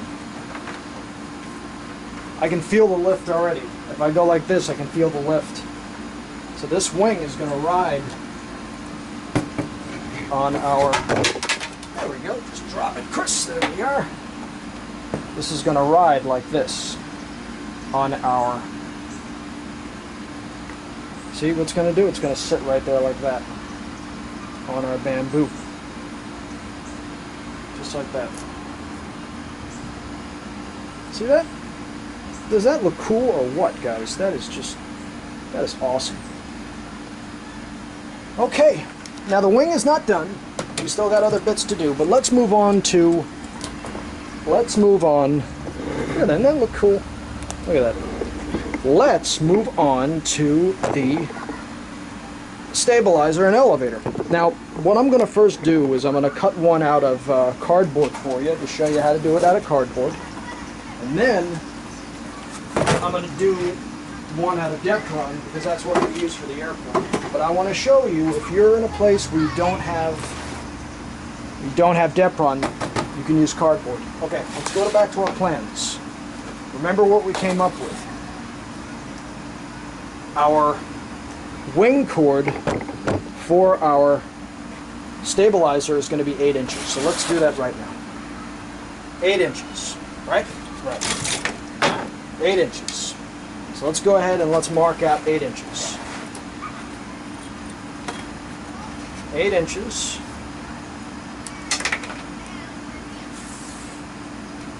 8 inches. 1, 8. 14 inches. By 14, the elevator is going to be 14 inches. In,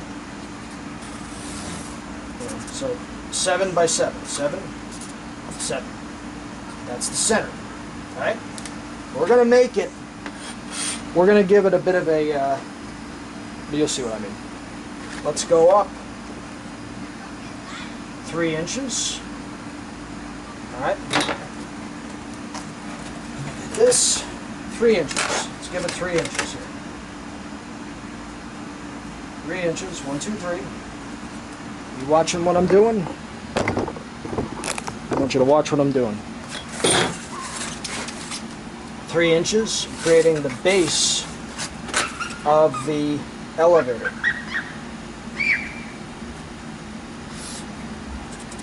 Okay, watch what I do. Got some kids playing in the background. Okay, exactly, I was just going to say that too. Alright, there we are. So that is our elevator. Now, let's cut in our stabilizer. We're going to add our stabilizer to the mix.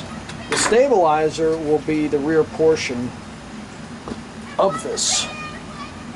So let's cut in about a 1.5 inch stabilizer, or elevator, excuse me.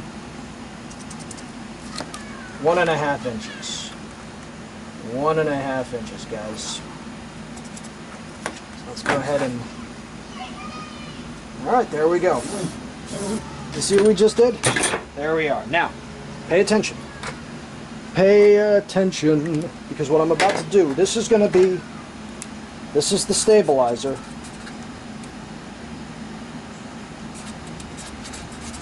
And this is the elevator. This piece is going to be cut away. This piece is going to be solid. But what we're going to do is we're going to run a piece of bamboo inside here. We take a piece of bamboo and we're going to run the piece of bamboo inside the stabilizer, and that's going to be our structure for the stabilizer. Very easy stuff. Very easy stuff. If you're building along with me, this is easy. Draw your line where you're going to put your, where we're going to put that. Then we go ahead, we put our dust mask on. Putting on my dust mask, and I'm going to cut away. I'm going to cut the bamboo .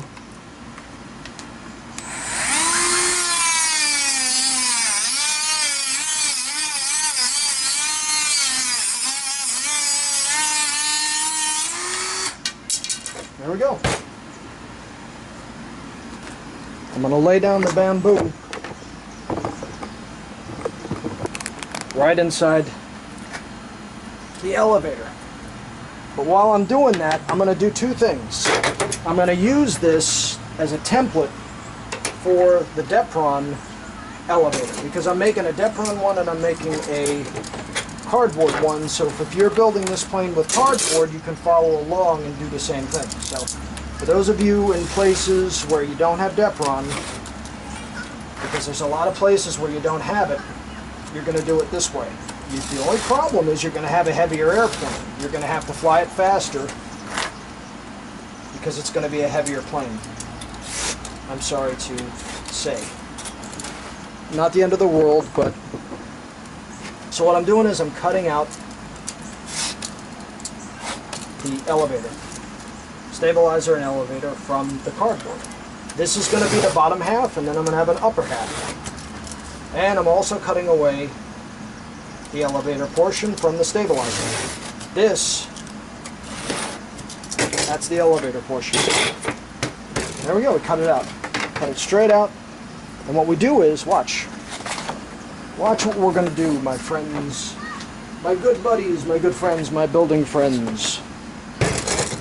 We're going to put this right here, and we're going to use this as a template for yet another stabilizer. See, this is part of the...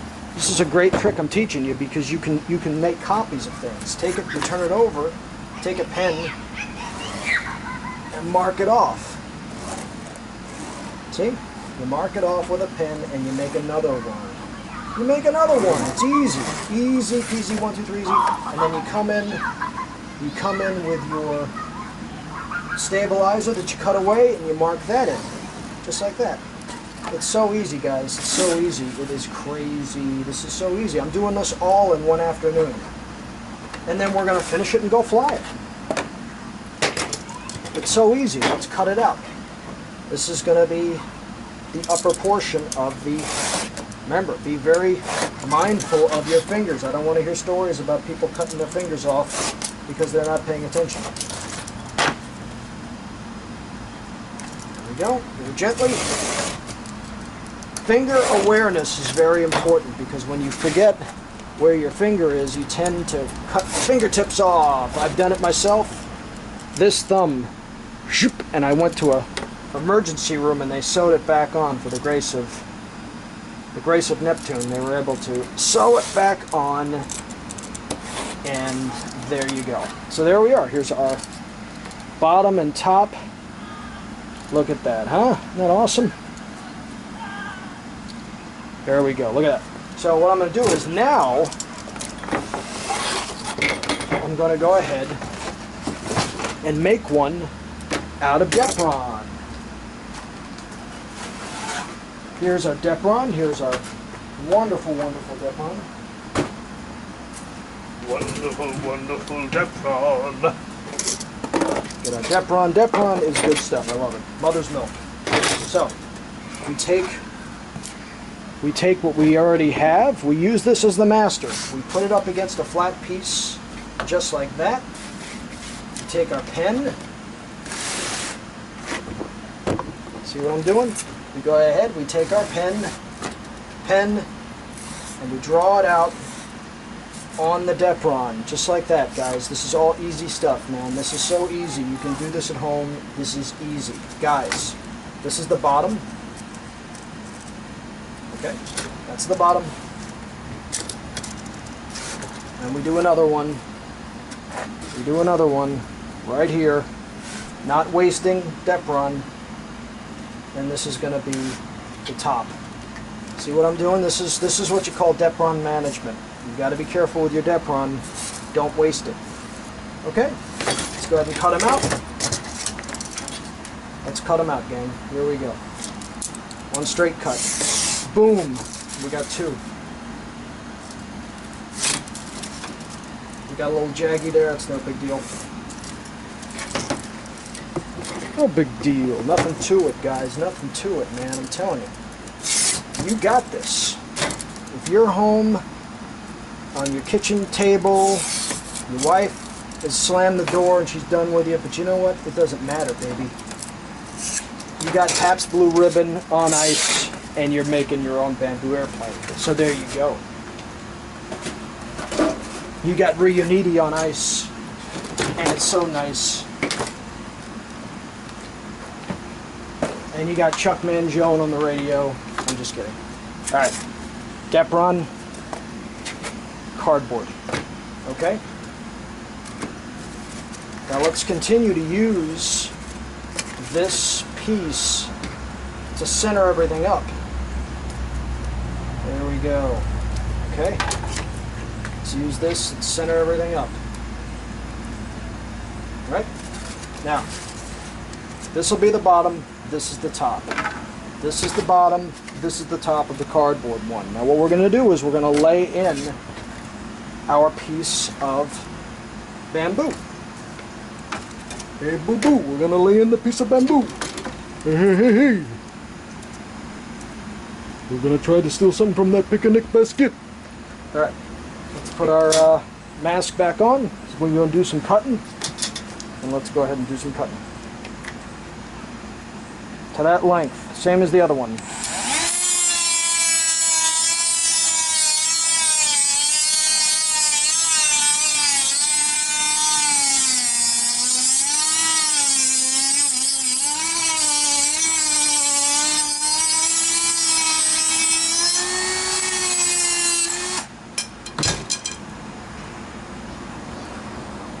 Ah, bamboo, nature's carbon fiber. You gotta love it. This stuff is strong, guys. I would not want to get caned with one of these damn things. Remember there was that big thing back in the 90s? There was that kid who's a teenager. He vandalized a car in like Thailand or something like that, and they were going to cane him. And they had like this whole... like, they just went freaky over it. They were like, oh my god, this kid's going to get caned. Oh no. And then when I finally saw one of these bamboo canes, I'm like, oh my god. Like, this stuff, could just being caned by this thing would screw you up. Just by this. I'm telling you, man, this stuff is brutal. I would not want to be caned with bamboo. It would hurt. Okay. Let's go ahead and add our... There we go. Let's do the same thing on the bottom of our Depron. Doing the same thing.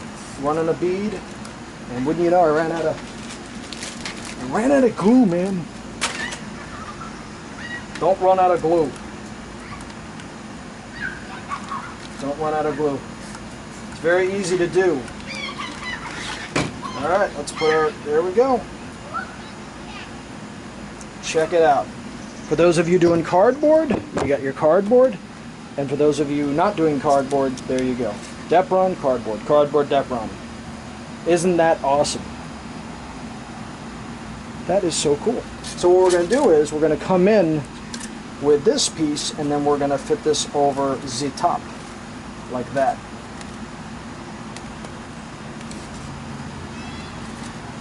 Isn't that awesome? Alright, so let's do that right now. Let's go ahead and run a bead of... There we go, look at that. Running the bead, y'all. Running the bead, baby. And the kids are going crazy. Remember that movie with Jack Nicholson? And he was with Helen Hunt. I forgot the name of the movie. And he goes, "Kids, shut up!" He yells, he's in Manhattan, and he just goes, "Kids, shut up!" Or something like that. I thought that was funny. Not like I'm saying, you know, I'm not telling the kids to shut up. I'm not doing that. I'm just... Alright, so we're sandwiching our Depron over our... See that? Look at that. And we got a little crack, but that's okay. That's no big deal, gang. That's nothing. We'll take some tape and we'll tape that up. We'll just place that on there. We'll hold that down for a few minutes. And then what we do is we're going to do the same thing with this, with our cardboard. Same thing with the cardboard, guys. Take some more hot glue, put it right there. Little dab will do ya. Take our hot glue and we run a bead along the inner leading edge of the elevator. And we run a bead across the top of the bamboo because we're gonna put the two together, baby. Alright, here we go. Let's go ahead and sandwich the two, being mindful of your fingers and the heat, because it be hot. It's heating hot and heating hot. Alright, there we go. We just sit on that. There we go. Someone's gonna poke out, but that's okay. We can sand that down later. Not a big deal. Okay. We got it. Yeah, baby, we got this. There we go. It's not 100% perfect, but you're getting the idea. See? Now it's as strong as lead. Nature's steel.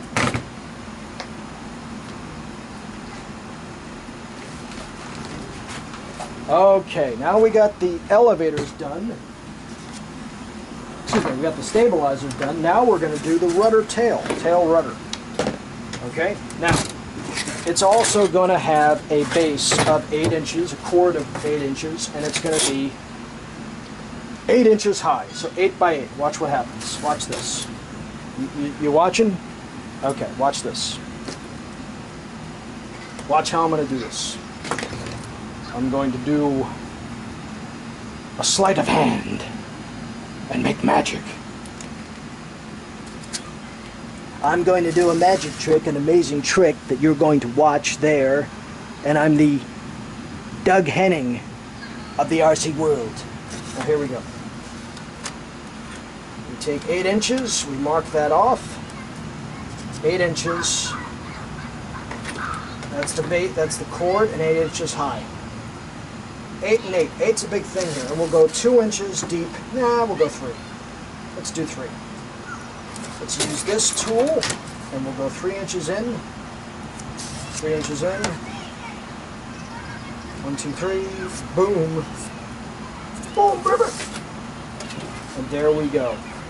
There you have it. Yeah, right there. That's how you're going to do it right there. So, bam. Kablamo. Is that cool or what? Now, what we're going to do in order to make this plane very aerodynamic and make it light, we're going to make this tail rudder one piece without, it's going to be 1, not 2. So let's cut it out. And then we'll do the same thing out of cardboard, because I can't forget that we're also doing this for cardboard. For those of you who do not have Depron or foam, you can make your entire plane from cardboard, baby. Alright, here is our tail rudder. See, look at this. This is going to fit right there. Look at that. Boom! That's where it's going to go. Isn't that cool? That is so awesome. I'm loving this, man. I'm telling you. This is just awesomeness times 1,000. Okay, let's put our Depron. Let's put a Depron away, because we don't need that. Let's go to the cardboard. Back to the cardboard. Let's take the piece that we just cut out, and let's make a copy. Let's make a copy, guys. Look at this. Sorry about the shaky camera. Just setting everything up for you. Whoa! You guys fell. All right, watch. Taking the Depron, and I take a pen, and I do the same thing that I did with the stabilizer elevator. I go ahead and make a copy out of cardboard. Now, the next thing I'm going to do after this is going to be absolutely breathtaking, and it's going to stun the mind. You will be amazed. You will be stunned. And I hope you are. I really do. Okay, let's cut that. Be mindful of your fingers, my friends. Okay. Let's cut that out. There we go. Let's cut this sucker up. Being mindful of your fingers. I don't want to hear stories about people cutting their hands when they're trying to make this damn thing, because I'll kill you. I swear to God, I will bust you upside the finger that you cut off. Alright. So be careful. There we go. Cardboard, Depron. The Depron is 3 times lighter than this freaking thing, so something to consider. If you don't have Depron, get it. Find it. Steal it. You know, reenact an episode of Indiana Jones or something to get it. Okay, we're gonna ride the Depron. We're gonna ride the cardboard elevator down the back end of the rudder, and we're gonna let it come down by about 1 inch. So watch what I'm gonna do. I'm gonna mark this off.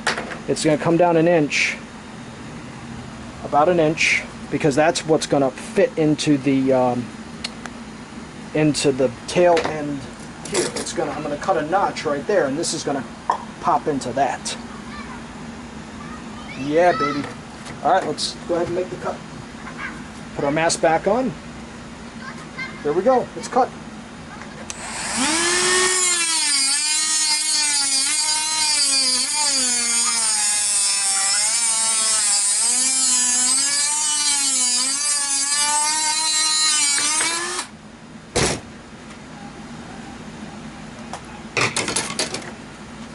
All right, let's go ahead and add this to this. Watch.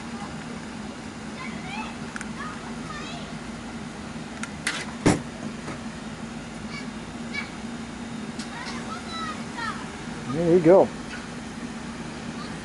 See? Boom! Perfect. That's going to give the structure that we need for the tail. And we'll do the same thing with this piece. There we go.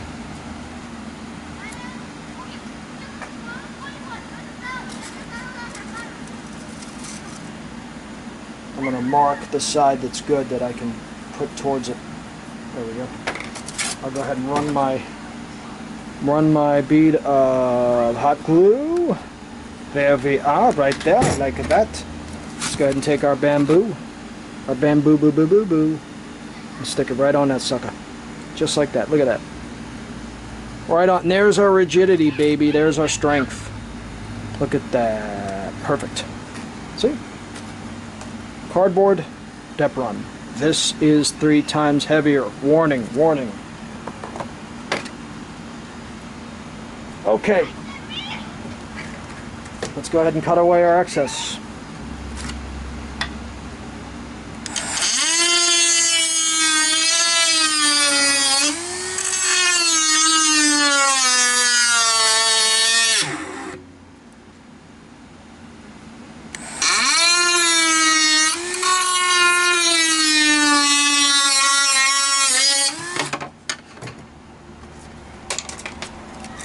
See?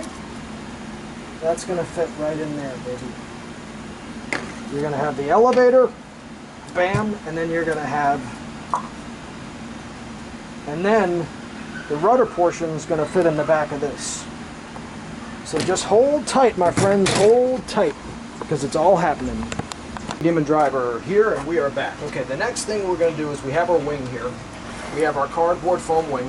We're going to fit a piece of cardboard in here, into this hole here. This we're gonna put a piece of cardboard in here so we can mount our ailerons to that. So what I want to do right now is I'm going to get a caliper. This is why these are great. If you don't have a caliper, use a ruler, and we're going to measure how wide a piece of cardboard we're going to need to fit in there.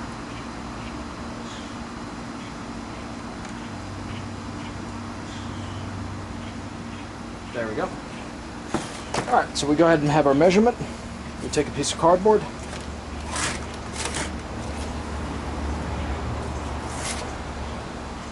Alright, there we are. And we get a pen. Alright. Mark that off. Take our ruler. This is a very important part because this is what the hinges for the ailerons are going to fit into. Without this, there's nothing for the ailerons to fit into. Okay, so then we're going to measure how wide our aileron is going to be. Okay, and then the ruler is backwards. Make sure your ruler is going the right way. And okay.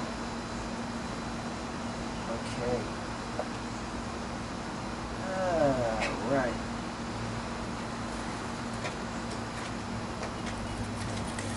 So let's go ahead and do that.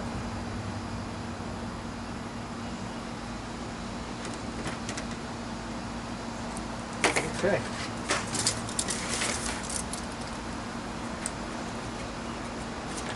All right. Let's go fit that into place.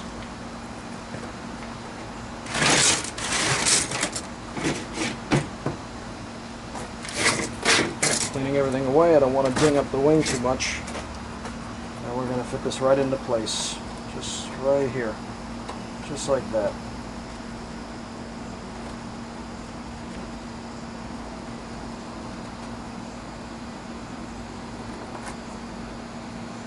One of the things I'm going to do is I'm going to put a little piece of tape on this so that it doesn't fall down into the wing accidentally, because that would kind of screw things up.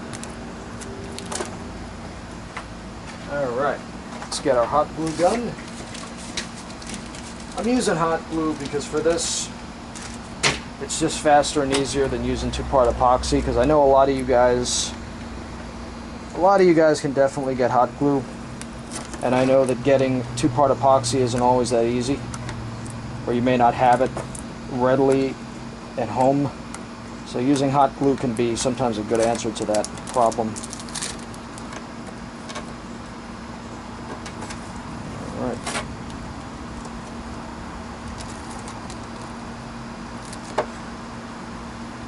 There we go.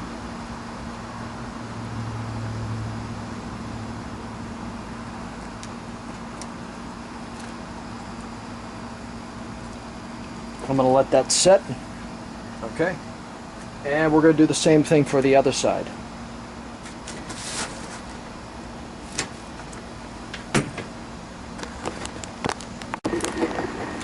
Okay, we've got our wing over here. We've got the aileron mounting points in. We got the cardboard pieces into the wing. So let's get back to the fuselage, and let's now work on the mounting point for the fuselage, for the mounting point for the wing to fit onto the fuselage. So that is right here, from here to here. Now what we're going to do is we're going to do something interesting.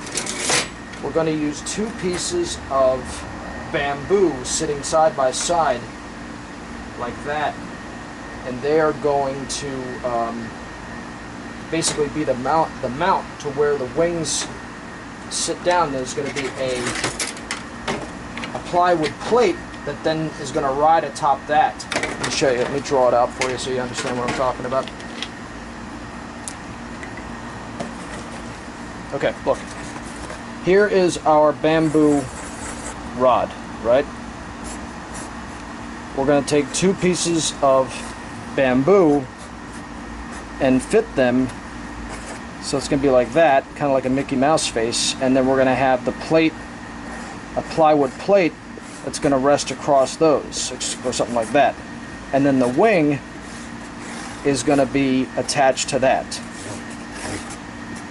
Okay? Does that make sense? Alright, that's what we're going to do right now.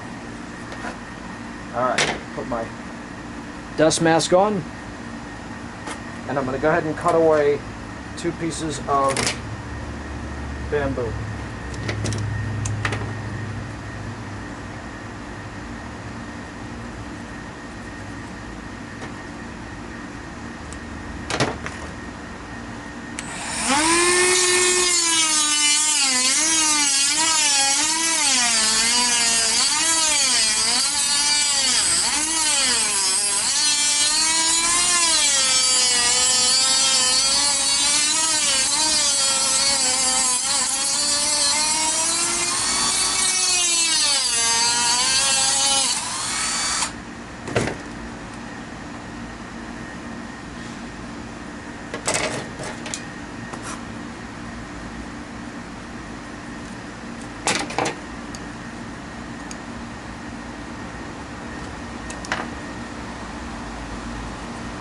Okay, now what's going to happen is, you see what I'm showing you here, I think it'll also to make a little bit more sense to you. We're going to hot glue these two pieces of bamboo, and these are going to be the wing mounting points for the plywood plate. Alright, so let's go ahead and let's add the first bamboo piece right now, using hot glue. That's what the hot glue is for. Always be mindful of your fingers. You don't want to melt your fingers. I have relatively thick skin on my fingers, but some people don't.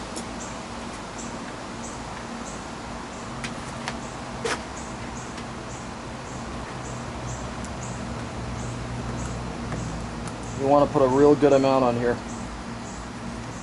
and on both sides.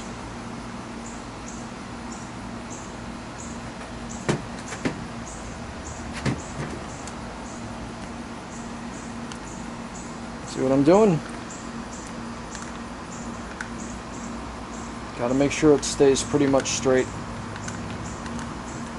You're going to use a lot of hot glue doing this. You're going to use a couple sticks in order to get the...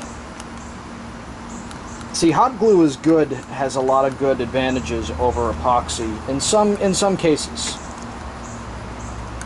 It's not aesthetically as pleasing as epoxy or CA, but for this application it's fine. It's more than fine. Some of the really simple hot glue guns, you actually, with your finger, you actually press, you don't even have a trigger. You have to press the glue in, the stick in yourself to make it, to make it move forward. But see, the good thing about the hot glue is it really adheres to the bamboo structure itself. It gets right inside there. So now what we're going to do is we're going to line up the other bamboo piece to make sure that it's relatively flat and straight with the other one. And that's what we're going to do right now. Alright, let's go ahead and mount the other piece of bamboo.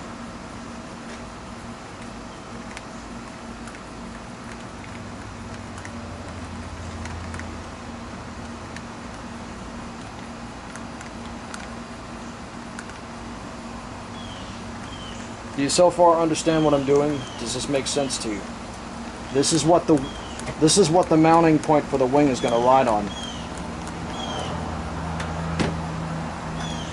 This is very important. Very important. Surface. Next, we're going to go ahead and take a piece of plywood, and this is going to be our mounting point for, this is what we're going to mount the wing on. Do you see? You see that? That's how it's going to mount. It's going to ride across them.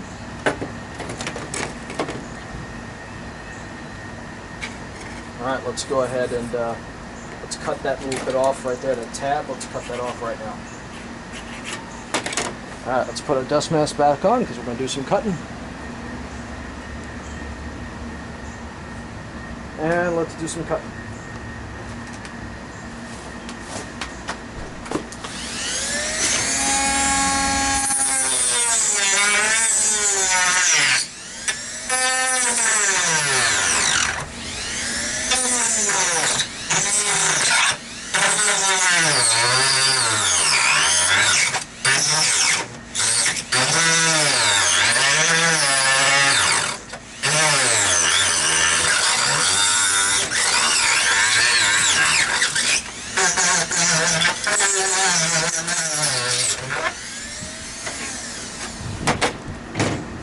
Perfect. You see what's happening? This piece is going to go just like this.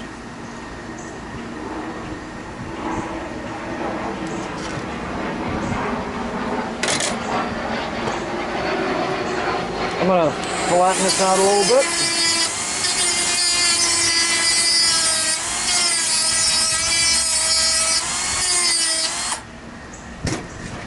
All right. Okay, let's go ahead and get our hot glue gun back, and let's get down to business here.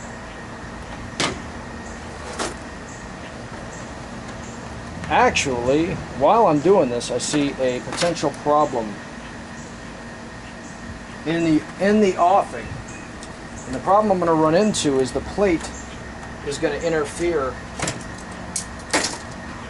with my servo mounting point, or my servo wires. So let me do a little something here. This is, see, I'm building this thing like as I go, so in many ways, if you're going to make mistakes, you're just going to make them. But that's the good thing about scratch building. You can solve problems as you're building. You don't necessarily have to be hemmed in by one way of building your plane. So I'm going to move these wires aside so that my plate doesn't interfere.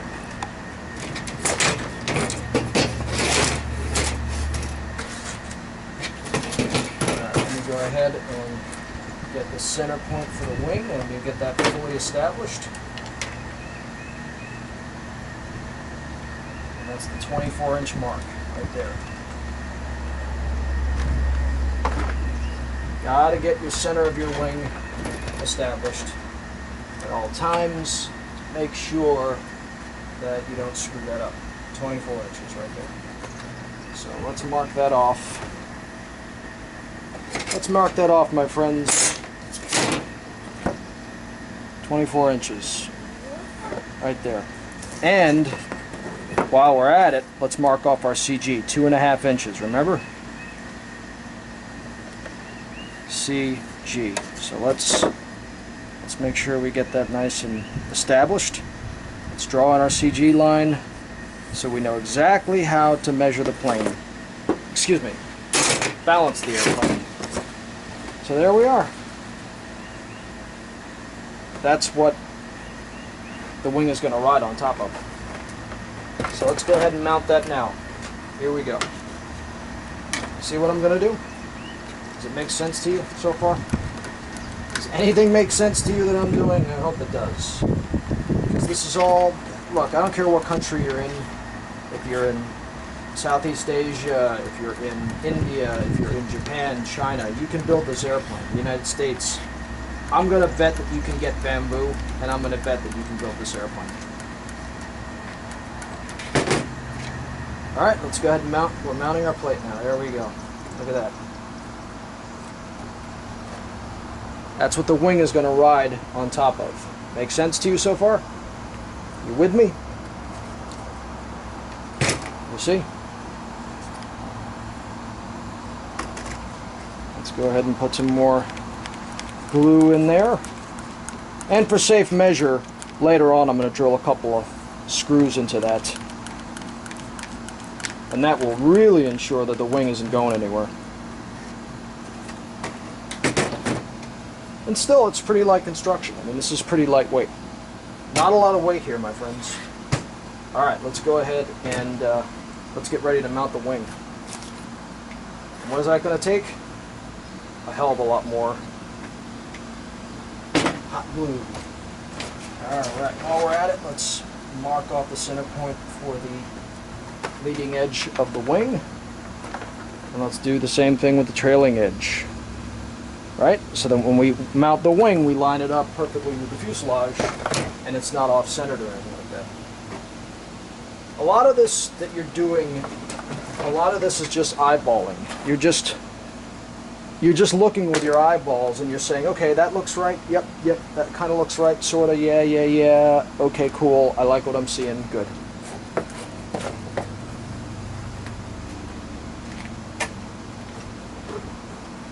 Alright, let's go ahead and mount the wing. Here we go. This is the big part. Mount the wing. Now, because of the use of cardboard and the plywood and some other materials, this plane may be a little bit on the heavy side, but we made a big, broad, beefy wing with a big airfoil, big, thick airfoil. See, I'm gently and evenly applying the hot glue to the plywood here. I gotta move quickly. Gotta move quickly here. Alright, here we go. Let's mount the wing. This is it.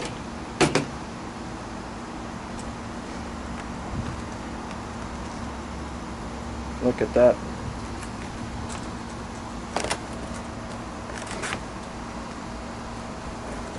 There we go. Look at that. Nice.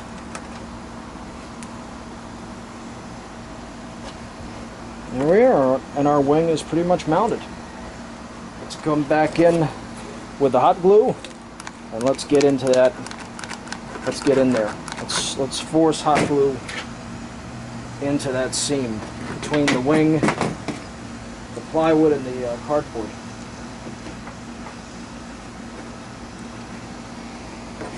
See?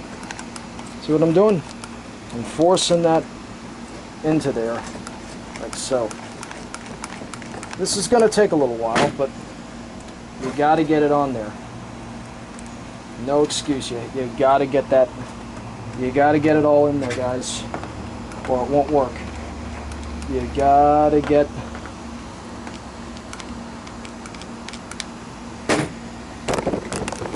You got to get the hot glue in between there, or this will not work. In between the plywood and the cardboard of the bottom of the wing. Alright, let's take some tape. Let's get some tape.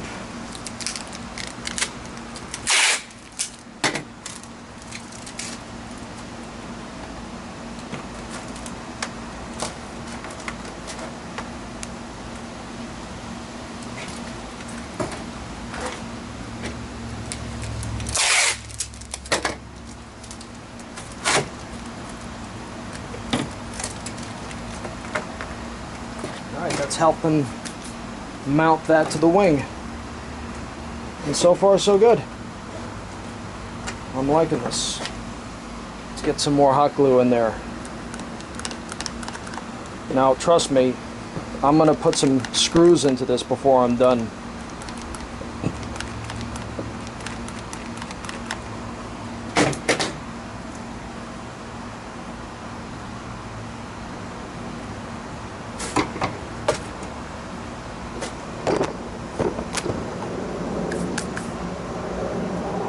Okay, now that we have that in place,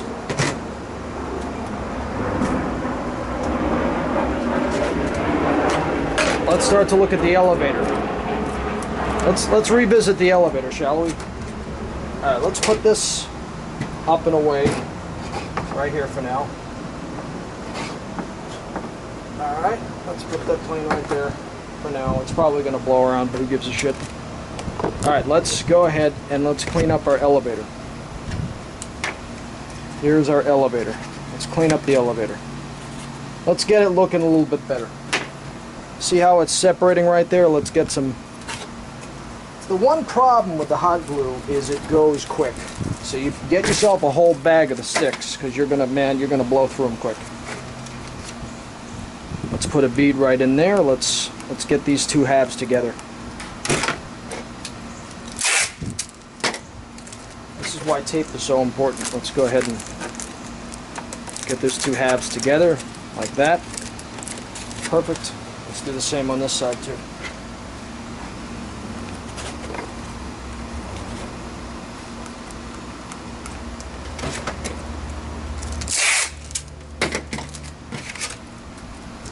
Now, remember, inside here is bamboo.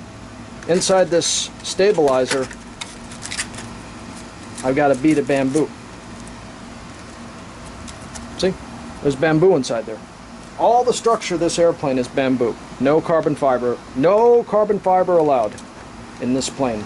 None. So we're going to straighten this out right now. Let's get this all taken care of. Let's get these two pieces attached. Let's get our tape here.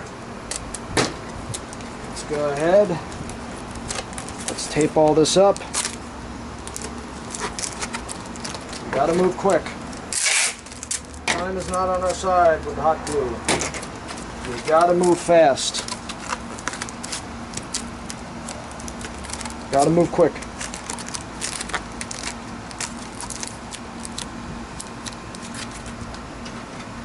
Because time is not our friend. Let's go ahead and add the elevator, excuse me, the stabilizer to the plane. But the important part is that you make sure that it's perfectly straight and level with the main wing. If it isn't, you're going to have problems. I'm telling you right now.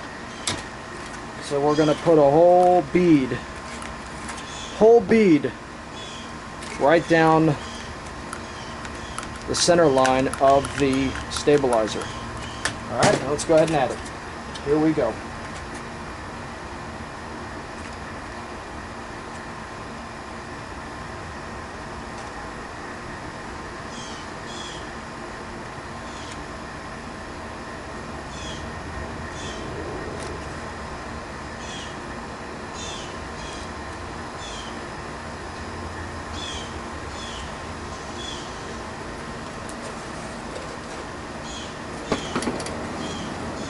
See how it's straight with the main wing?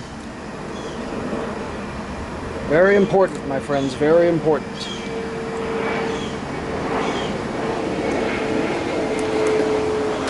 We're going to go ahead and add some more hot glue into there so that there's no chance of that popping out.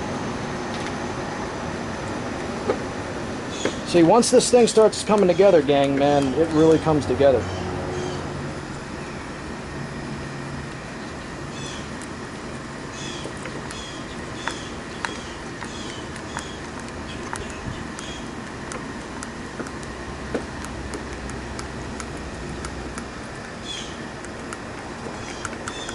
There we go.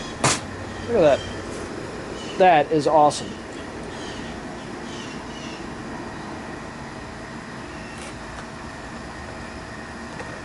I can tell you this thing's got some weight to it, no doubt, but I'm going to show you some tricks to help this plane get some optimum lift out of this wing. So even if your plane, your creation is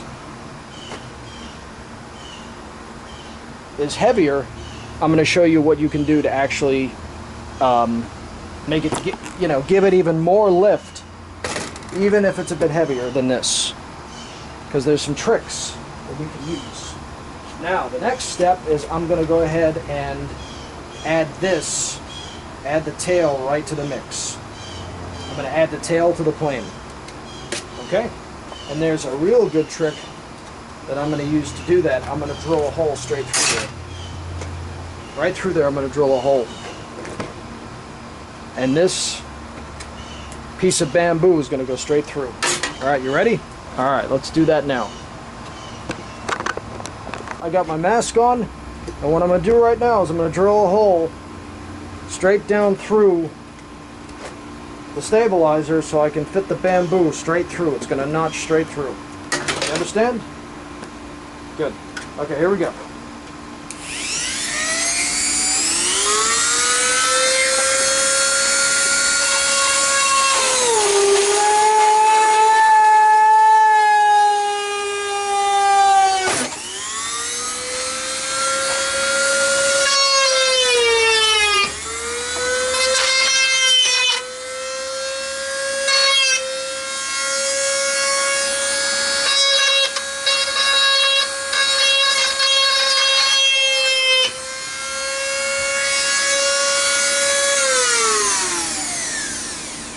Okay, we got a hole straight through there. A little bit of melted glue came up and off, but that's no big deal. All right, let's go ahead and notch the rest. Let's notch the rest of that out.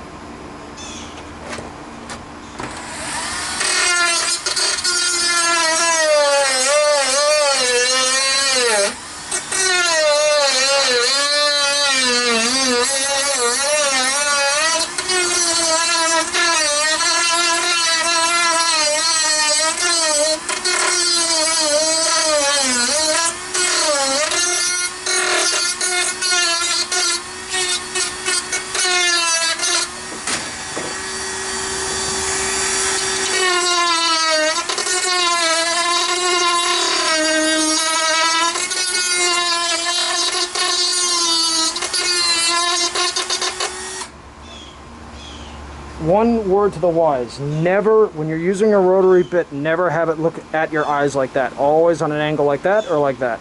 Usually angle like that. So if it breaks apart, it's spinning out away from you, not into you. Take that to heart. Okay, see? We've got our notch for this to fit into now. Perfect, that's what I want. Everything fits together. Alright, let's go ahead and add it. Let's put our hot glue in there. Put some hot glue on here. Let's put some hot glue. We have the wing mounted. We have our wing mounted, our elevator, and our tail mounted. See, we got the tail on now. Everything is nice and rigid. Now, before it starts raining here, I'll tell you, this week has been crazy here. What we're going to do is we're now going to mount our motor. We're going to mount our motor. And since I'm going to have this plane as, for our Maiden, no landing gear, because it's just going to keep it light, I'm going to have it as a, I'm going to have it like that. I'm going to have the wires up top. Okay, so I'm going to mount the wires up top. So let's go ahead and let's take the motor out of the, mounting point, like that. See? And let's go, see, this is the mounting bracket. Here is the, here's the plywood mounting plate. So let's go ahead and line this up. And let's go ahead and get some, take a pen, and we're marking where we want our holes to be. There we go. There we are. Let's go ahead and take our drill.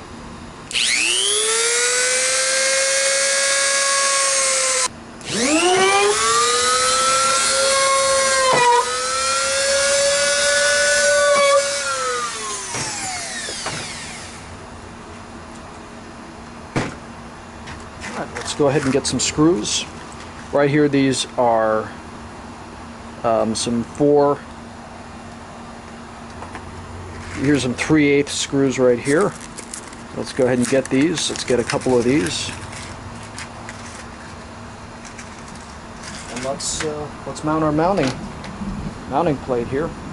Now there's a chance that this motor might be a little bit crooked. So what I'm going to do is I might have to add 1 or 2 washers to make sure that it isn't crooked. So what you do there is you just take a washer and you just, but I think it'll be okay for now. So if it is crooked, as you mount it, you can stick a washer in there like that, and that'll help straighten the mount out. But for now, I don't think we're going to have to do that. So let's go ahead and let's get some screws into this thing.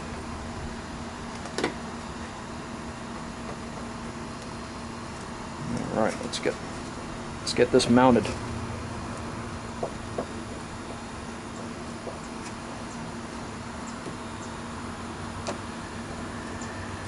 All right.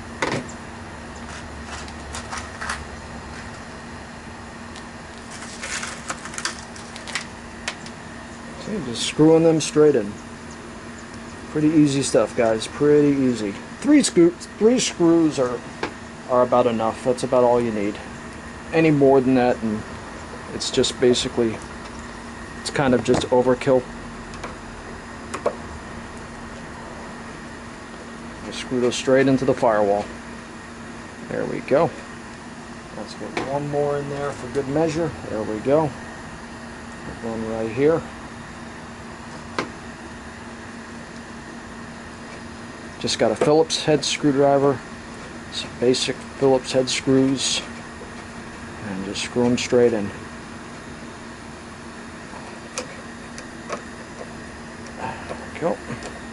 Let's put a 4th hole straight through for the hell of it.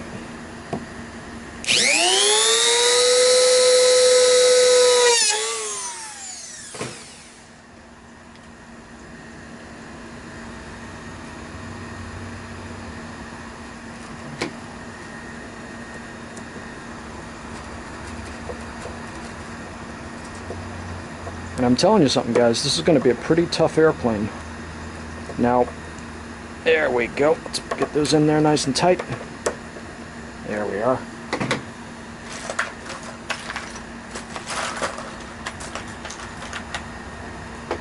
There we are. That's on there nice.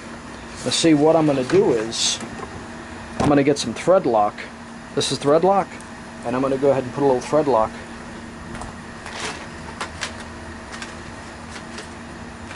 I'm going to put some thread lock right here to basically, let's get some thread lock. Sometimes you get a brush if you want to brush thread lock on, but we can just dab it straight in there. There we go, a little thread lock there, a little thread lock right there. And this basically helps the screws stay on the mount, on the motor mount, and they, you know, it helps them from vibration, from backing themselves out, which can happen. If you're not careful, sometimes the screw can actually wind itself back out.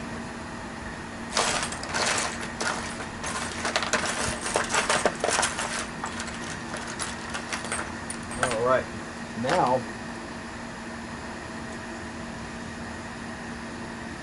what we're going to do is we're going to go ahead and mount the motor straight into the motor mount. Very important part right here. Very important step. This is a big step. See, I take a Allen wrench, and there's a little Allen screw right there. Can you see it? So I'm going to back this out.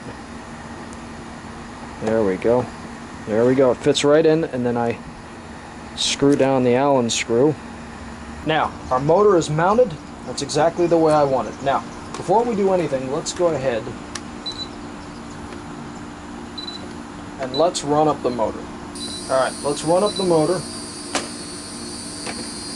Let's get everything connected. Now, here is a 40 amp speed controller. This is perfect for this motor. I take the 3 winding cables out of the motor, 1, 2, 3, into the 3 female side of the 40 amp speed controller. I've got that power all the way down. What I do now is I go ahead and connect the throttle into the channel 3 for my Futaba Fast 2.4 receiver. Whether you're using Spectrum or some generic radio, always make sure that you put it into the channel that is the radio. And also, of course, you want to make sure that you have your radio binded to your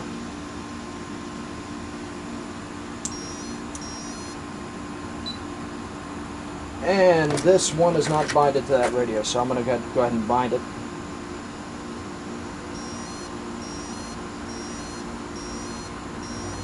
Okay, it's binded.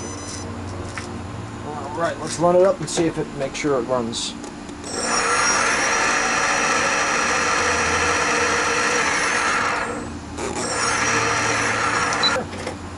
And make sure that, let's shut everything down. Before we fool around with props and all that stuff, let's shut everything down. Okay, let's go ahead and, we got a about a 10-inch prop here. This is a 10/8 prop.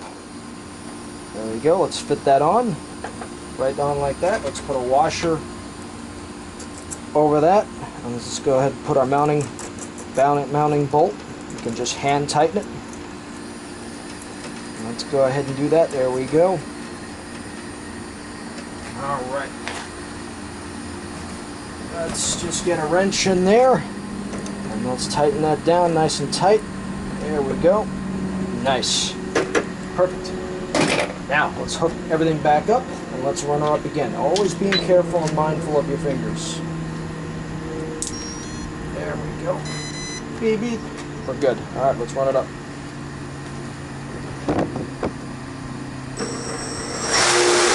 Oh, we're backwards.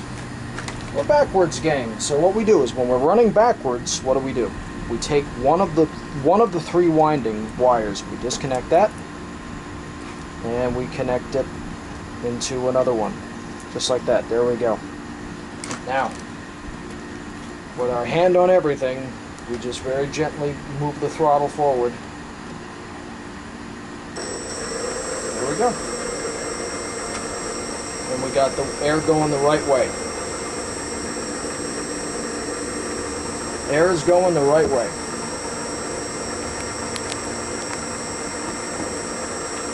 All right.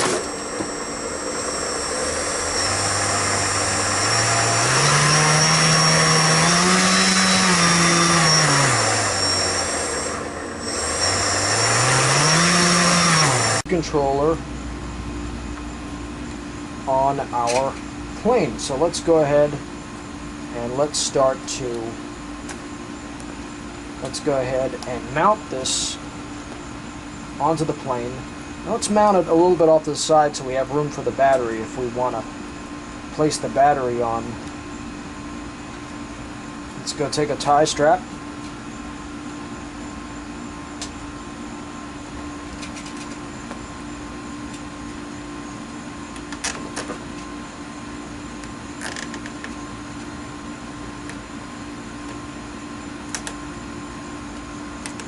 You want to get that as tight as possible so it doesn't move around during flight.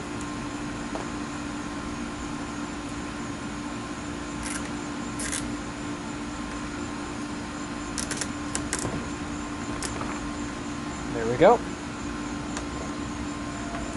Get that on there nice and tight, and that is basically where we want it. This is the BEC portion of the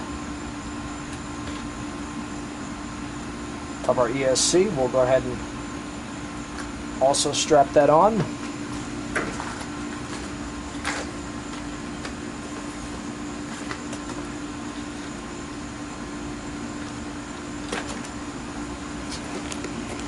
Let's go ahead and let's strap that on as well.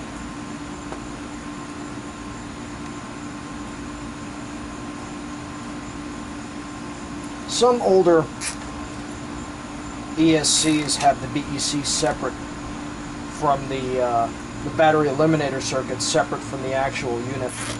Not all of them, but some of them. Some of them do, like this one. So there we go.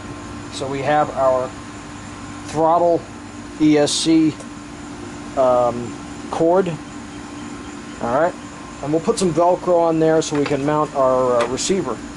But here's our CG, so when we're getting close to flight time, we can go ahead and mount our battery and everything accordingly so that we have the CG balanced perfectly where we want it, so the plane is balanced. But she's starting to come along. She's really starting to look like an airplane. And if we need to, the good thing about strapping everything on is if we need to, we can come in with a scissor. I'm just cutting off the excess, but we can come in with a scissor, cut these off, and just move everything around. Or we can just slide everything up and down the bamboo rod if we need to. And let's cut out our elevator for our bamboo airplane.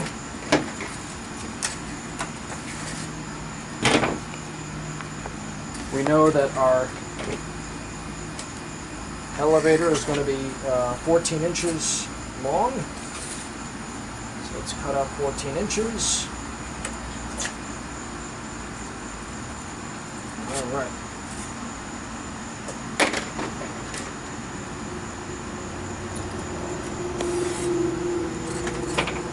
There we go. Now, in order to add stiffness into our design and add rigidity, we're going to go ahead and use some cardboard in addition to the foam.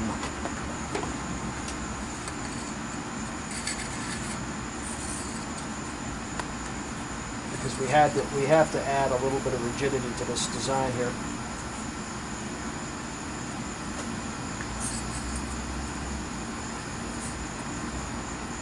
There we are.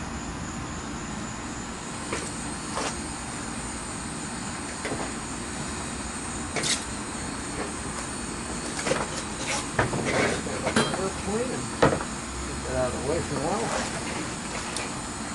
Give us some room. We need some room here. We are desperately running out of space. That tends to happen sometimes. So we will cut out, because this is going to help us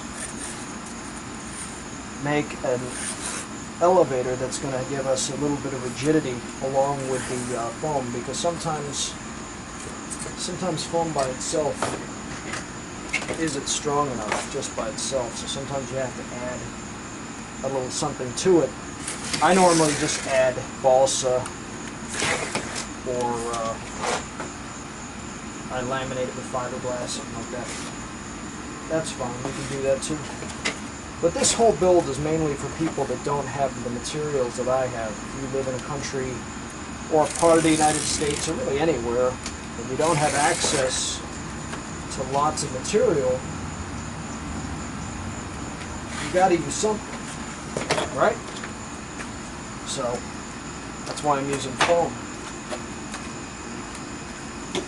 So let's go ahead and, there we go. I'm going to go ahead and stick this. We'll stick the painted side of the box out. That way it's a little bit less susceptible to water and moisture. That's the only downside of the cardboard, is you have to continuously make sure that you laminate. You gotta do something to the cardboard to make it, to kind of give it a, make it waterproof. So we're gonna go ahead and sandwich the cardboard and the Depron. See what I'm doing? I'm sandwiching the two together to make one surface, and this is going to be our elevator. See that? There we go. Top, bottom. Now it's pretty rigid. It's pretty strong, pretty rigid.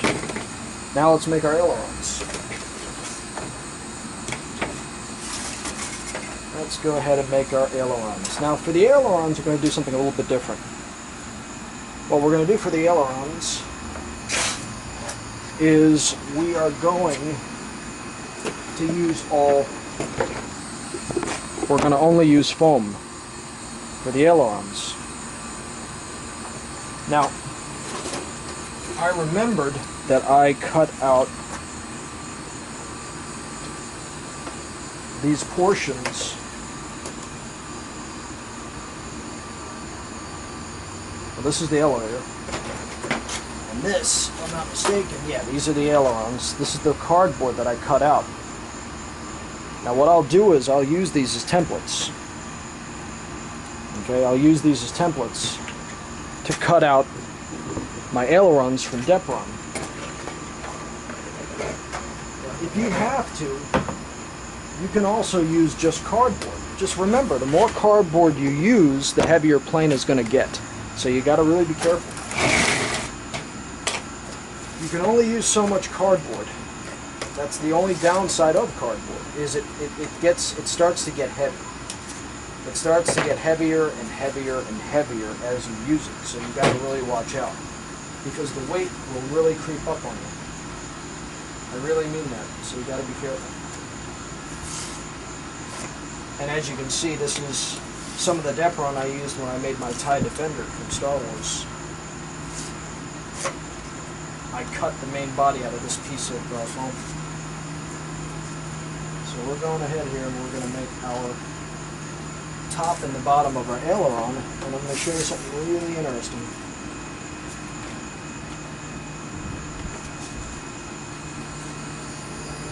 What I'm thinking of doing is using bamboo in the overall design of the aileron. And you'll see how I'm going to do that. It's pretty interesting. But this is, I once made a bamboo airplane about 10 years ago. So I'm basically copying what I did. And it was one of my first electric scratch-built aircraft that I've ever built. One of the first.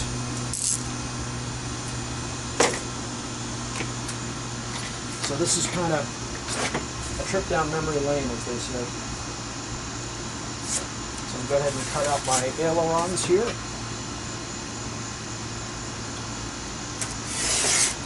There we go. And a good X-Acto knife can really cut through. You know, a good fresh blade is always something you want.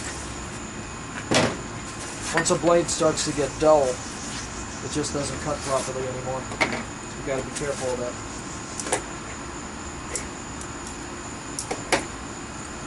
Okay, let's keep working here. Let's keep moving. We're cutting out our ailerons for our bamboo.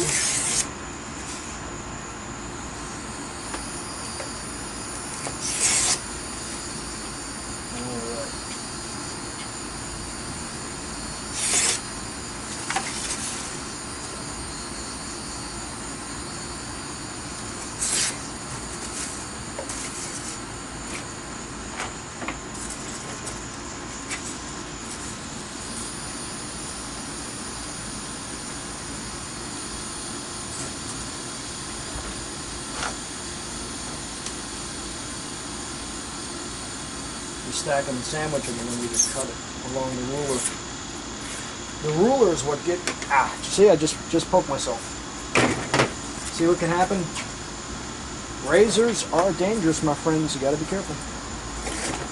Okay, so what I'm going to do with the aileron is I'm going to do this. I'm going to sandwich the end of it like that with the hot glue.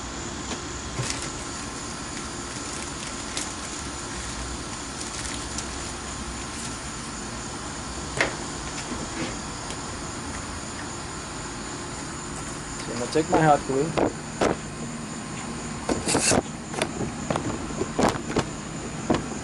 and I'm gonna put a bead on one end, on the trailing edge of the Depron.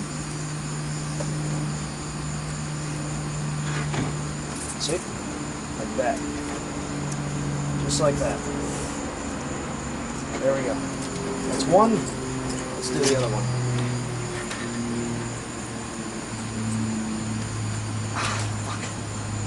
Whew, hot, hot, hot, hot, hot.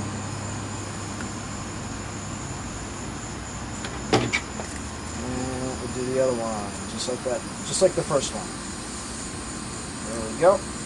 All right, now watch. Something really cool here I'm going to do, show you. Okay, remember the bamboo? Well, we're going to use the bamboo again. Because the bamboo is going to rest inside the aileron. Because the bamboo is going to be the structure of the aileron. That's going to be the wing side of everything. So we're going to go ahead and mark that off. Mark off the bamboo right there. All right, that'll be one piece, and then we'll have another piece. There we go. Here's our other piece, and that'll go right there. Go ahead and mark that off. Cool. All right, let's go ahead and cut. Now, while I'm doing this,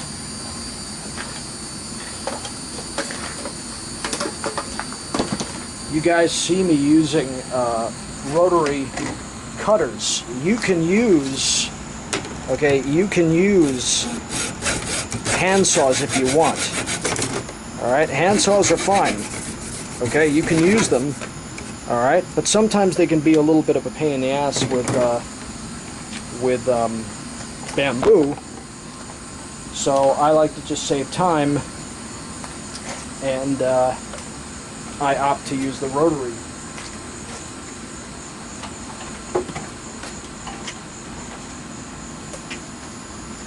I opt to cheat and use this.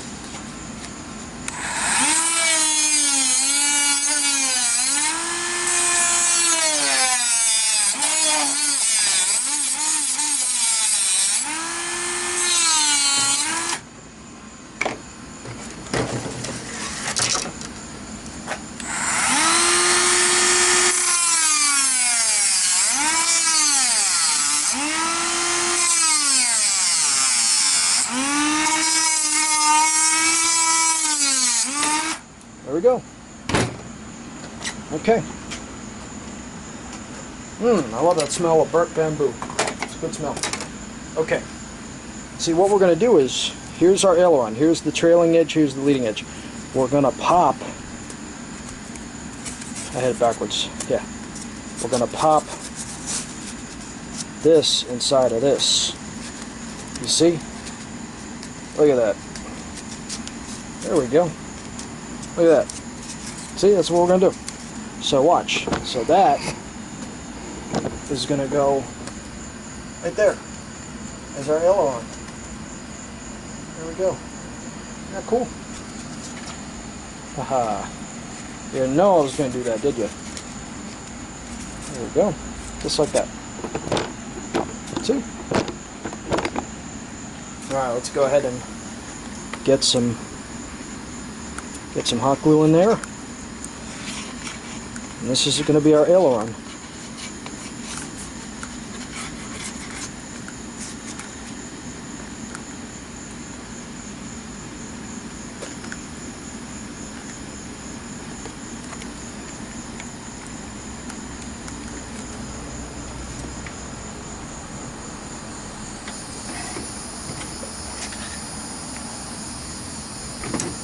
We'll do the same thing with the other aileron. We take this bamboo and we go ahead and we just stick it right on in there. We sandwich it in. See that? Boom! It's in there perfectly. There we go. See? Take our hot glue and we run a seam, run a bead.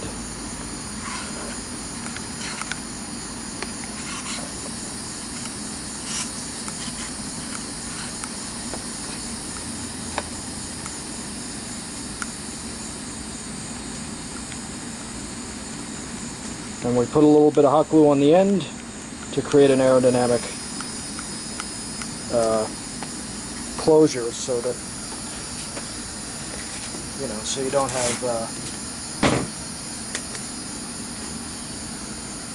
have stuff escaping.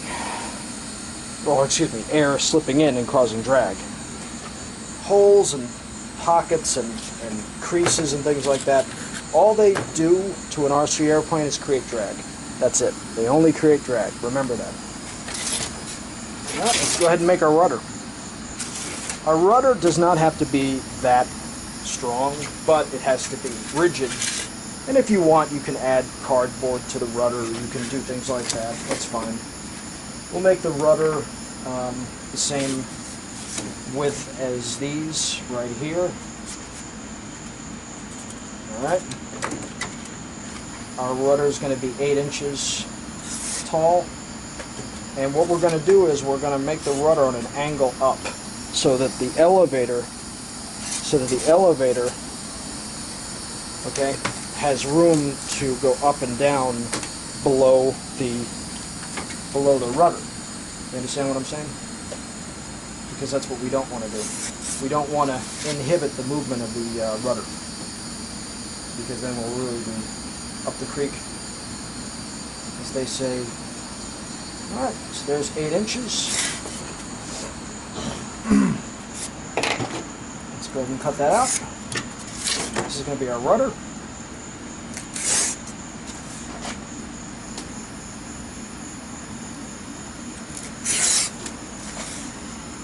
And our razor came out. Let's put that back in.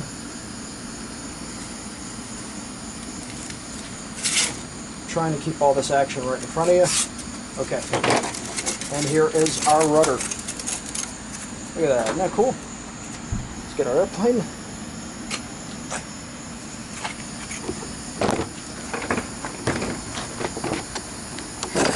Let's get you guys up, see all the action.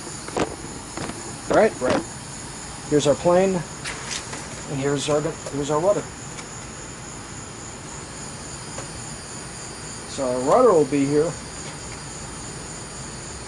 But let me show you something.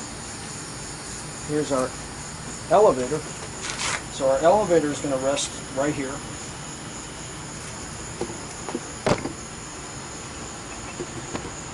Here's our elevator. And our rudder is going to be right here. So what we've done is we've created a notch in the rudder so that the elevator can go up and down unimpeded by the rudder. If the rudder was flat, you wouldn't be able to move it up. Okay? Now the next big piece, and this is important, are the hinges. This is the next big important thing, my friends, that you can't forget. Just as important as everything else. Hinges. Hinges, hinges, hinges, my friend. Hinges, look. Hinges. Hinges. These are made by Depron. You see? This is a standard size hinge from Depron, it's made with a thick polyurethane plastic, polyester polyurethane plastic. Depron. I think these are made by Great Plains. I love these. But I know that not everybody has access to those. So let me show you something that you can use in lieu of those if you don't have those. If you don't have these types of hinges, you can use metal hinges. You can use little metal brass door hinges like this. See? And they'll work fine. They'll work, okay? You can use them. Little mini hinges. Pretty easy. You can get them, you can find them, but for this, I'm going to use what I like to use. So I'm going to go ahead and put these, I'm going to go ahead and notch these into position. One here.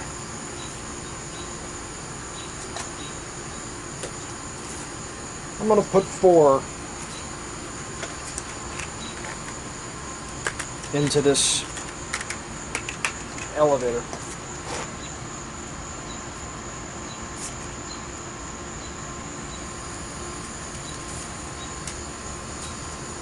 See? 1, 2, 3, 4. There we go. See? Take a little hot glue.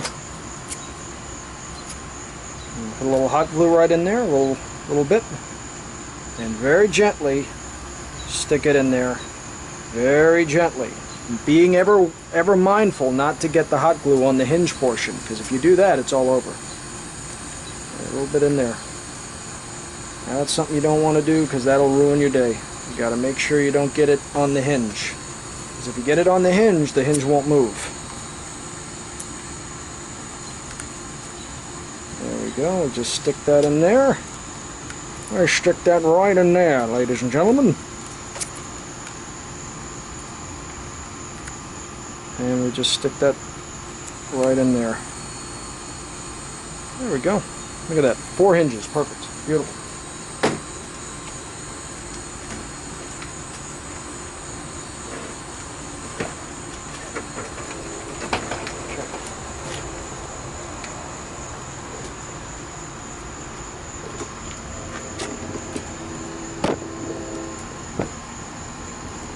Now we're going to go ahead and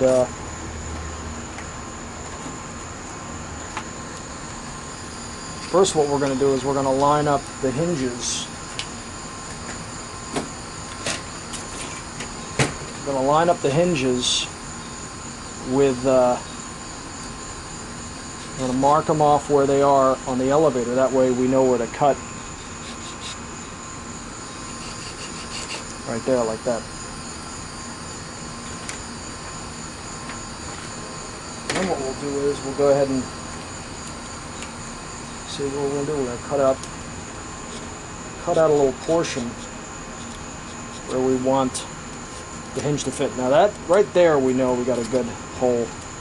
Right here, nah, not so much. We're going to have a problem there. We're going to have a problem here. So let's go ahead and just use a rotary cutter.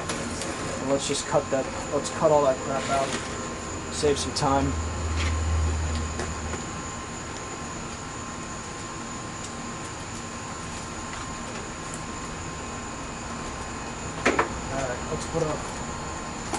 Let's put our mask back on. Okay. Go ahead. This wheel's a bit too large for this, so switch down to a smaller one. This is a metal cutting wheel, and it's got a lot of bite to it, so I'm going to slow down the RPM to about 15,000 RPM.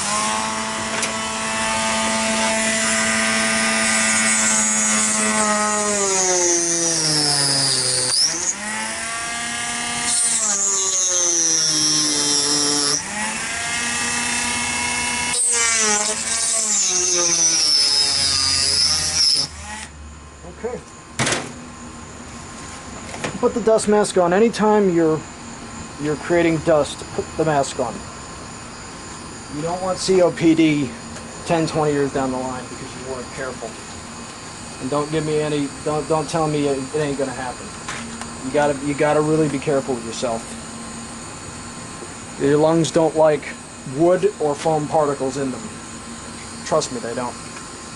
So let's slowly go ahead and let's go ahead and add our hinges. You got to move quick before the glue sets. One. Burn myself.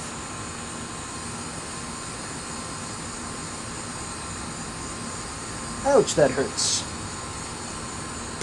I'm gonna have to do this a couple times if I don't get it on the first try. That's one of the bad things about the glue, man, is that you gotta move quick. You gotta move quick. You can't lollygag. There we go, perfect. There we go. Look at that. That's what we want, man. We're in there. I'm loving it. Perfect. Man, I couldn't have asked for anything better. That's perfect. All right, let's go ahead and let's add in our rudder. Let's add our rudder in. Let's put one down below and one up high. That should be enough. Let's mark it off on here where we want them. One cut there and one cut down low. We're going to cut straight into the bamboo. Okay, that's what we're going to do. But first, let's take our razor and let's cut a slot straight in. Mindful of your fingers, guys. Cut a slot straight in. Cut a slot straight in. And this is where our hinges are going to go. Right? Exactly. You were just going to say that. You were just going to say, I took the word right out of your mouth. Sorry about that. I have a tendency to do that sometimes. Let's go ahead and take our hot glue. We're running out of hot glue. That sucks. Have to go get more sticks. You guys are going to be surprised. I mean, I don't know how many of you use hot glue, but man, this stuff runs out fast. Woo. Especially when you're having fun. Alright, there we go. Our hinges are into our rudder. Okay, now we're going to cut the slots into the bamboo on the main portion of the tail for the rudder to slip into, for the hinges to slip into. Does that make sense to you? Watch. We want that to fit in there. So here's what I'm going to do.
I did that to make it wider. There we go. What I'm going to have to do is I'm going to cut some of that off. I have to cut some of this hinge down. That's okay. Well, there we are. And it's a tough squeeze, guys, but it works. It fits. There we go. Look at that. There's our rudder. Let's just put a little hot glue in there now, and let's get it in there. Let's really get it in there.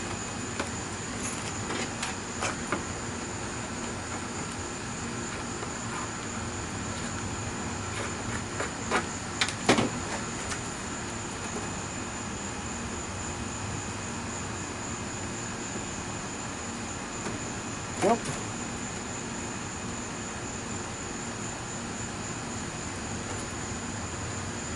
There we are. There's our rudder. Rudder. Elevator. Up. Down. Up, down. Right. Left. Or right. Left. Turning right. Turn left. Pretty cool, huh? All right, next step. Actually, let's cut the grooves into the ailerons. Right? Let's do that. Let's cut our hinge grooves right into our ailerons.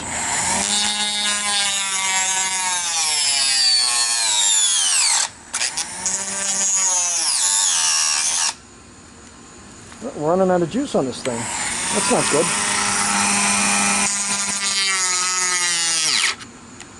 Uh-oh. Uh-oh.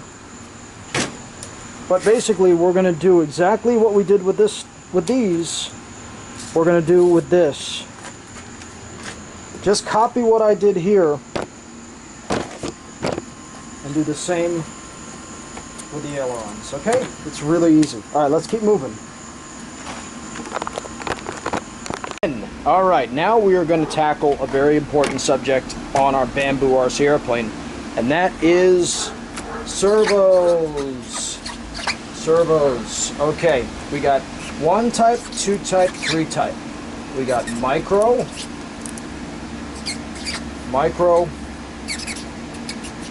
mini. All right.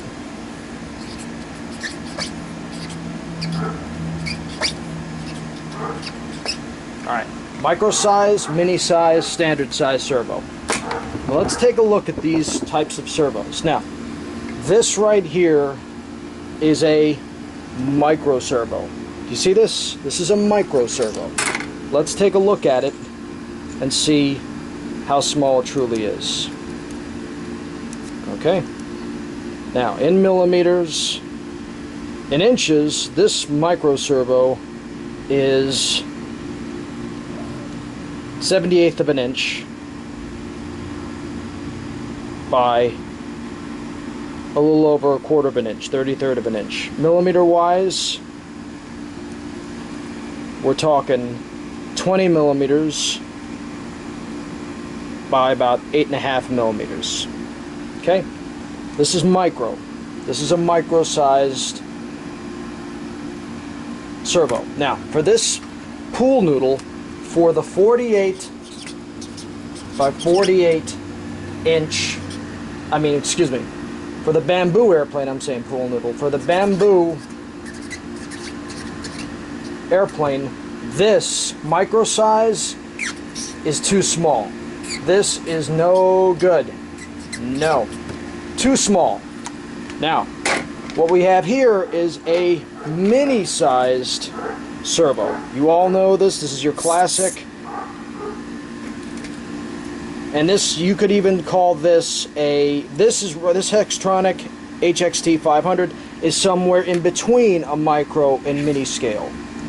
This again is probably too weak for this size of an airplane. I wouldn't use it. It's just too weak. But this size servo is what you call a mini scale. Let's see what size it is. It is 22 millimeters by about 11 millimeters. Now this is a mini. This is what we're using for the Bamboo RC airplane. This is the mini size servo. Now right here is a standard size servo. This is your standard size. This is a Futaba S3151 standard size servo. It's you know, you've all seen this, and this is probably the most common type, but these are for planes with 60-inch wingspans or bigger, 40 millimeters by 19 millimeters, almost 20 millimeters. This is a standard size servo, okay? Micro, mini, standard. This Hobby King servo is a mini sized, okay? It's in between the mini and standard, okay? But I still would categorize that as a mini sized, okay? Now, for this bamboo airplane, this standard is overkill right here. No good. We can't use it. It's too big, too heavy. This is too heavy for that plane. It's too heavy, okay? Now, how could this work?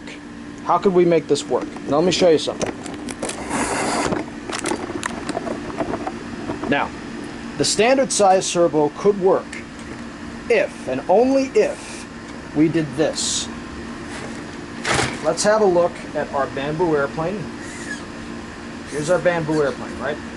Now, standard 48-inch wingspan, 48 by 48, right? Now, how would we make this work with this plane? The standard size servo, what you would have to basically do is increase your wingspan by another 30 to 40 inches. So you would have to go from 48, okay, to about maybe 96 inches. 96 to 100 inches and start to get into something like a glider. And your wingspan, your added wingspan, will give you the lift for this type of servo if this is all you have. Now here's the problem you're going to get with this bigger wingspan. You're going to have the problem of higher weight. Your overall weight is going to increase. Your drag is going to increase. So you might have to increase the size of your motor and your prop. You might. This plane's performance will decrease, but at the same time it will increase. You'll be able to carry higher lift with your bigger wingspan, but you'll have higher drag and more weight. So it's a trade-off. It really is a trade-off. So I wouldn't use the standard size servo, and I would not use a micro servo. You want to use mini size servos for this project. Okay, I'm just trying to help, just trying to point out what can and can't work, because I've been doing this since, you know, the early 1980s, and I can tell you this right now. Balance is the key to everything. For RC, you want balance. You want balance, baby. That's what you want. When things get out of balance, you get problems. Okay, now, next step. What are we going to do now? Let me show you something. On our bamboo RC airplane, if we look at it as a whole, one of the main things we always want to maintain with an RC airplane is aerodynamic flow. Streamlining, we want as little drag as possible. Okay? Now, if we take a look at the leading edge of our wing, it's nice and smooth. We have a smooth upper surface of the wing. We have a smooth bottom surface. Perfect. We want that. But if we have a look back at the tail section, the rudder tail, stabilizer, and elevator, what do we have? We've got a jagged leading edge. That's bad. That's not good. Not good. Okay? Let me show you something. Let me show you something here. Now, for most RC airplanes, a lot of guys build the profile planes, profile foamies, and you have this. You got a flat leading edge, flat trailing edge. The wind hits, and you get your vortices here. You get your drag here because of your blunt edge. Now, in many ways, that actually creates lift, but it also creates turbulence and drag. But for our rudder and stabilizer, we don't want this. We want this.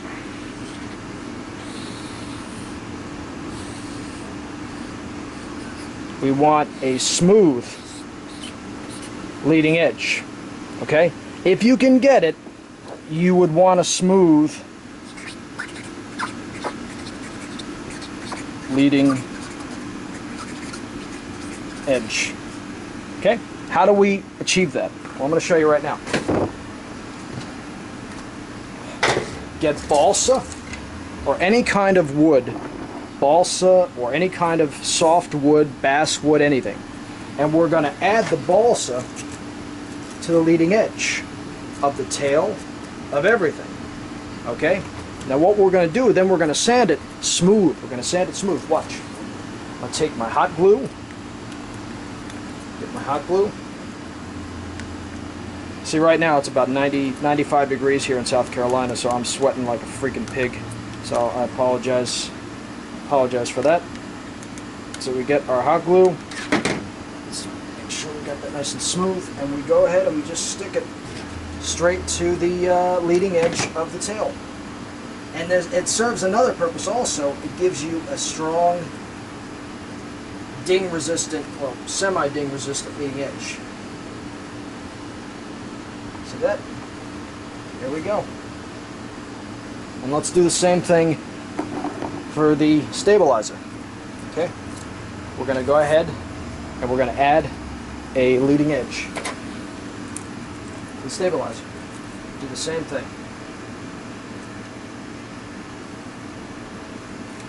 Take a pen, mark that off.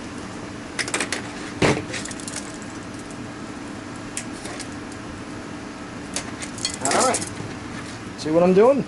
Go ahead, we take our hot glue gun. The only bad thing about a hot glue gun is it has a tendency to pick up everything around it. So there's hair and crap all over it. Eugh. Gross, man. Grody. Okay, there we go. We add our Leading edge straight onto there. Put a little glue right into that seam. And then what we're going to do is we're going to sand all that smooth. Let's do the same on the other side.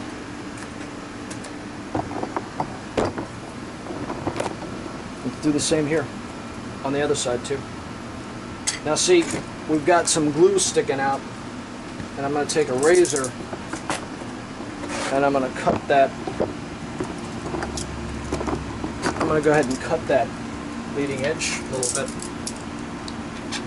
There we go, get some of that glue out of there. Some old dried glue. Okay.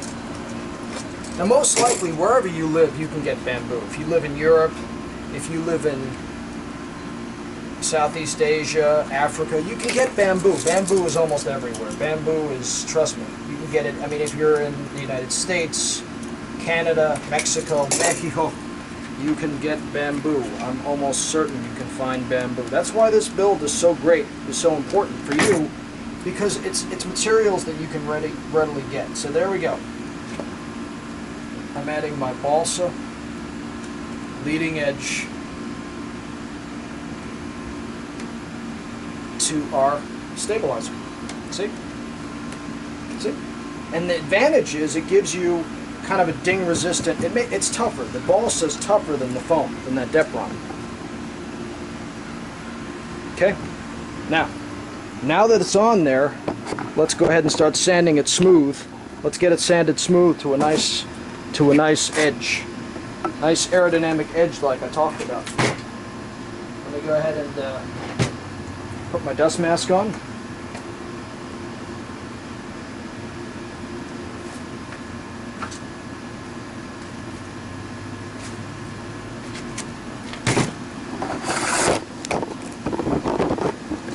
Okay, now I'm going to go ahead and sand this smooth. I got some sanding blocks, about 150 grit, 200 grit. You don't want it too coarse because you don't want to tear up the balsa. You want about 150 grit. Sanding blocks, sanding paper, but a block is easier because you can get a good straight edge. So I'm going to go ahead and start doing that right now. I'm going on an angle. Not like this, on an angle.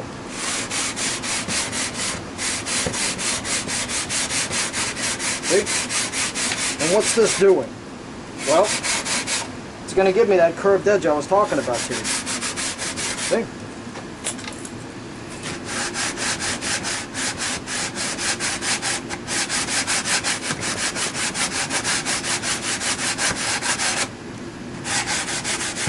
There we go.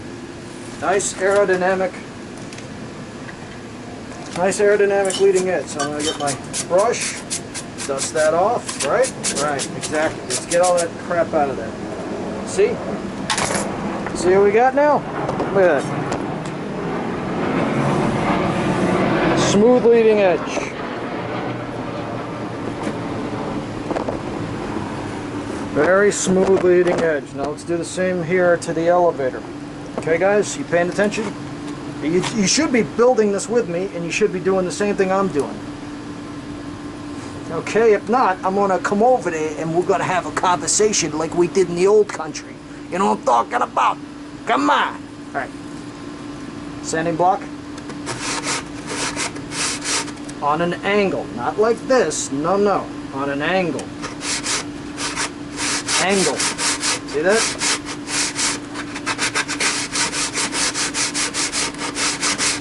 See?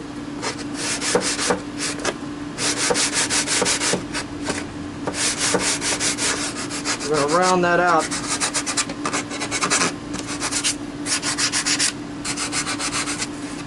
See, we're getting a nice smooth, nice and smooth. Look at that. Got a dust mask on. I don't want to breathe in all this balsa wood. Okay, and we'll do the same to the other side.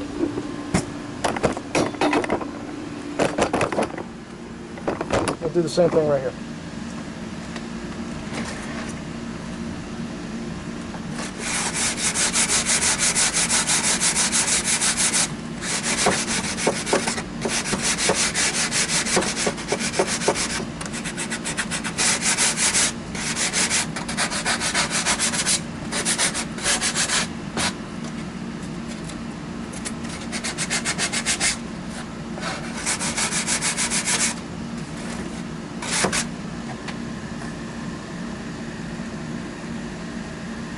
You know, while we're at it, let's sand our rudder smooth too. We're gonna get the trailing edge of that. There we go. Make it a little bit more aerodynamic while we're at it.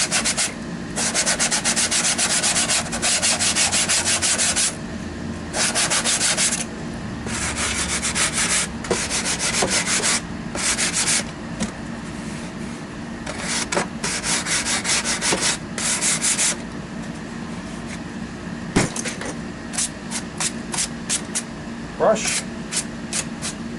And brush away all the excess foam and balsa wood. There we go.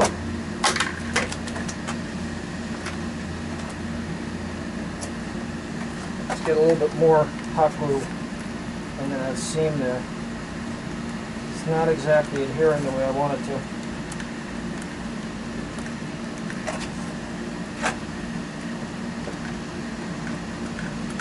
Go. Okay. All right.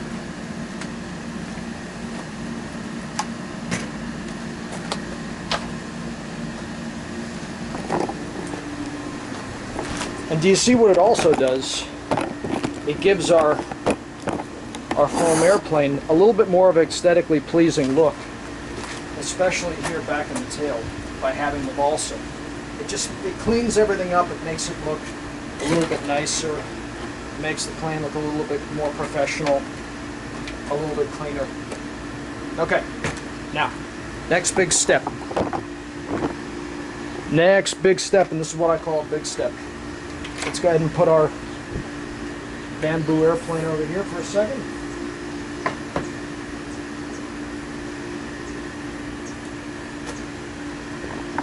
Now, we talked about the servos. We went ahead and cleaned up the tail and rudder and all that, and added the balsa. The next big step is mounting our servos. Okay, we want to mount our servos. Now, for this phase, we want the servo. Obviously, we want our control arm on your servo, and then there's something else that you're going to need, and this is called a speed connector.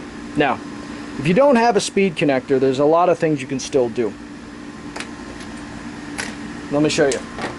Now, this is your metal wire, or your servo control or servo guide wire.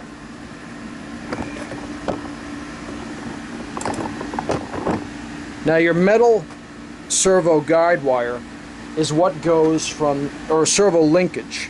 It's what goes from the servo arm to your control surface, whether that be your rudder, your aileron, flap, whatever it is.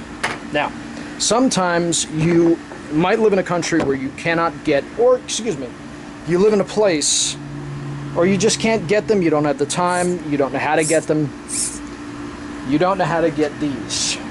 These are speed connectors. I love them. Easy connectors, speed connectors, whatever. I don't call it whatever you want. So what tends to happen is these speed connectors allow you to slip this rod in and through and adjust it accordingly to get your control surfaces exactly where you want them to be on the airplane. Sometimes you can't get them. Well, let me show you what you do. You get some wrenches, get some pliers, you go ahead and you get the wire, crimp one edge, take a wrench, a spanner, whatever the hell you want to call it, and you go ahead and you bend it. You bend it like that, make an L. See? But here's the important part. When you bend it, you got to make sure that when you stick it through the servo arm, you have something else on the other side like that to catch it and to keep it from popping out. And then what you do is when you get to the side of the control horn or control arm, you bend it the same way, bend it into that. So you have two bends. The problem is you're going to have to do a lot of measurements to make sure you got it right. And that's why the easy connector is so much easier. So let's go ahead and let's start mounting our servos to our Bamboo RC airplane. You also want to have your radio out, your receiver battery, because we're going to start to mix things in. We're going to start to tie things into the actual plane. So I'm going to use a standard mini servo Hobby King for my elevator servo on this airplane. Okay? So let's go ahead and get some foam. Let's go ahead and get some foam here. I'm going to lay some foam down like this. Take my plane. Plop it down on the foam, like so.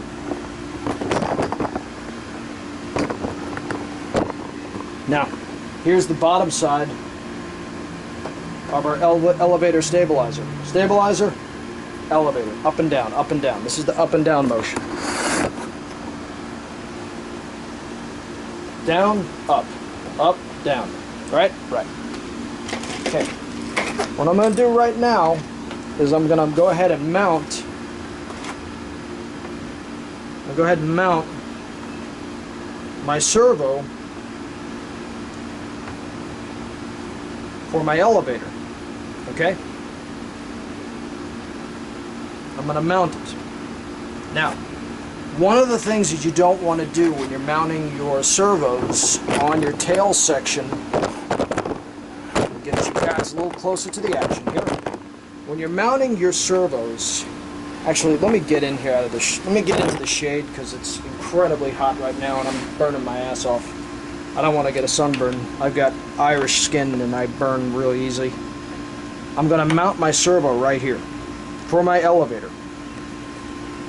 Now, the reason I'm going to do two things. I'm going to mount it relatively up high so that it doesn't hang below the bottom of the plane. So that way when I belly in and land it, it's not going to tear the plane up too bad. So I'm going to get my hot glue and I'm going to have my servo heading in towards the plane. Excuse me, I'm going to have my servo wire heading that way. You understand? So let's go ahead and get our hot glue. Let me show you an easy way to mount your servos. Really simple, really easy.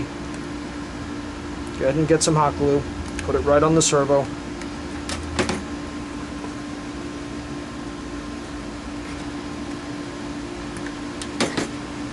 This is not the most aesthetically pleasing thing in the way to do it, but it's effective and it gets your servo mounted where you need it. And you go ahead and just stick some more hot glue on there, get a nice bead, and there you go. Okay, so we've just mounted our elevator servo. Okay, that is for our elevator. The arm, control arm, is going to go here. It's going to move back and forth. Okay, that way is down, that back is up. Okay, we're going to let this hot glue dry. Now sometimes when you're messing around with hot glue, you're going to get streamers. Make sure that you clean them up because sometimes they can wrap around important parts of your plane. And you don't want that to happen. That just makes life a little bit easier. Makes life difficult for you and you don't want that. So now we're going to mount. Now before you mount your servos, make sure they work. Make sure they actually work. Test them. I've tested all these servos, so they work. Thank God. This is going to be our rudder servo, and we're going to stick this on the other side because you don't want your servos on the same side because there's a good chance your servo wires, your control wires, control horns are going to get tied up and get bunched up with each other. You don't want that. So let's go ahead and let's do that right now. Let's go ahead and add in our rudder servo.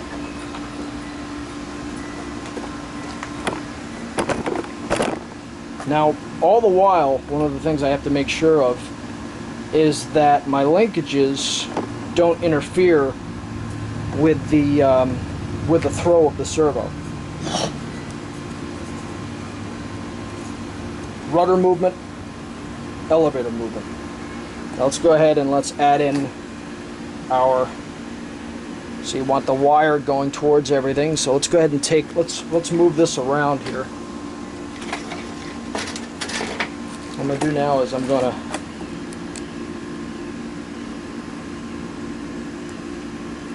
reverse servo horn, have it going out the other way, because I'm going to have the servo going that way. The servo wire going out towards the front of the plane. That way I don't have to have wires bundling backwards. That's not good. You don't want that. Alright, let me go ahead and mount this servo the same way I did the stabilizer elevator servo. Put a bead right here. Put a nice bead. And let's mount it right there.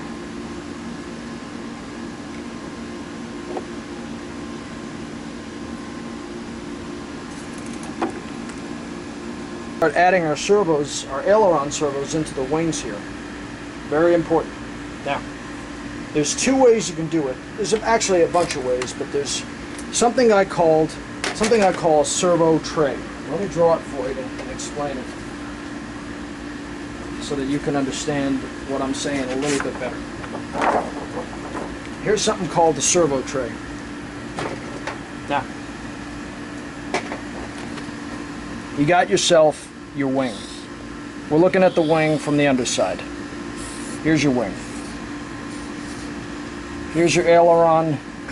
Okay? Now, you got a hole like we have right there. There's your hole, right? There's your hole in the wing. Now, a servo tray is either a plywood or a plastic plate with a servo horn groove cut into it. Alright, here's a plate. There's the plate. Let's look at it from the side. And then the servo sits on the plate, on the underside, and the horn control arm sticks out of that hole and goes to your aileron. And the servo horn moves either way out of the hole. See? So the plate would be like this, down in the hole, and the linkage would go to your aileron and control it. Okay, that's the first way. The second way to mount your servo is you just cut a servo-sized top hole and you just pop the servo straight in bottom first and have the top of the servo hanging out, and the servo arm moves direct to your aileron. Two good ways of doing it. But for this plane we're going to do the second way because it's easier. Well, let me make a plate for you, a servo tray, just so you see how it's done. Take a piece of plastic. You can get scrap clear plastic, it doesn't matter. Get your plastic, cut out make sure that the square that you cut out is bigger than the hole. You understand? So it fits outside the hole. Okay? Then what you do is you take your servo. Let's clean this square up a little bit. It's a little bit cockeyed. Take your servo, you mount it. Normally I mount this with screws and basswood, and when I do it, all the way. But for this, let's do it simple. You make your servo slot hole groove with a pen. You draw it out, right? Then what we do is we go ahead and we get a cutting tool.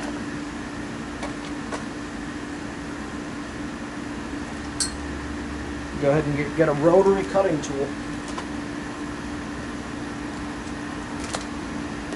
And we go ahead and we cut out that slot. Go ahead and put my dust mask on. I do is I go ahead and cut the slot out.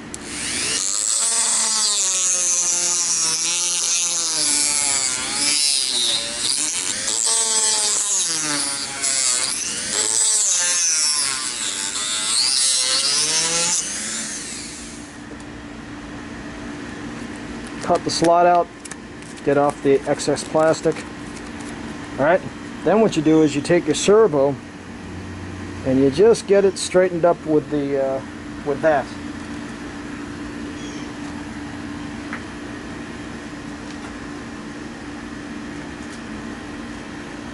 Okay, and what happens is you get your control horn. You get any, you get the control horn that fits to that particular servo, and you go ahead and you line it up with the servo plate and the hole that you just cut. Go ahead and try and open this up for you here, and let's get out a little control horn. Let's get a control horn here. Go ahead and you stick your control horn right on there. Of course, this is a different size, but you get the idea.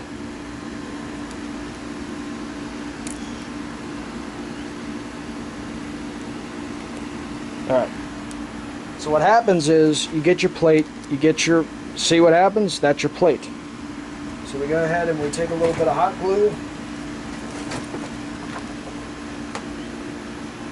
Take your hot glue, put a little bead of hot glue on the inside, take your servo and go ahead and just pop it into place. You're hot gluing the servo straight to the plate. Put some beads on there of hot glue, watch your hands. Alright, and there you go. There's your tray. That's called a servo tray. And then what happens is this tray then fits like this inside the servo hole. And there you are. You see that? See what I just did? There you go. There's your servo tray. And then you mount it, you screw it into place, you tape it, you hot wire it, whatever, hot glue it, and then your control linkage goes straight to your aileron. And that's how you have an aerodynamic, smooth, flush servo tray. See? That's how you make a servo tray. Really, really easy. Super easy.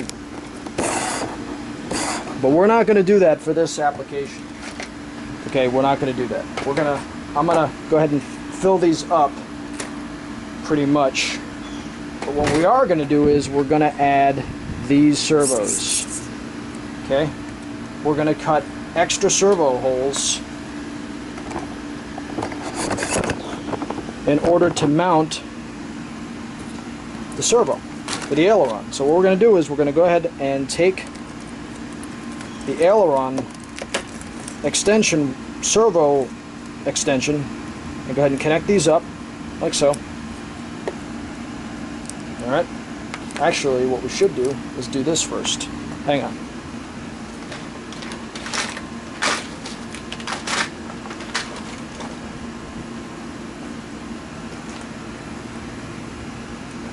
Let's go ahead and make our servo hole for the servo itself. And the way we're going to do that is we take a marker and we mark off roughly, generally, about how big the servo is in its overall size, and we go ahead and take an X-Acto knife and we just cut that out. There we go. Cut that out. There we are. Cut that sucker out. Let's make sure our servo can fit in there. Make it a little bit bigger. It's better to go smaller and then go bigger.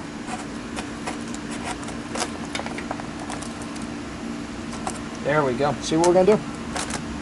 So you take your servo. This is a long servo lead. Technically I didn't need extensions, but if you needed them, this is what you would do. No big deal. Go ahead and stick your servo through the hole. Go ahead and let's mount up our servos. Let's connect them together. Let's get some tape on there. Oh, whew, it's hot. It is a hot day, man. You guys have no idea. It is hot. Well, if you live in the south of the United States, you know how hot it is right now. It's a hot one.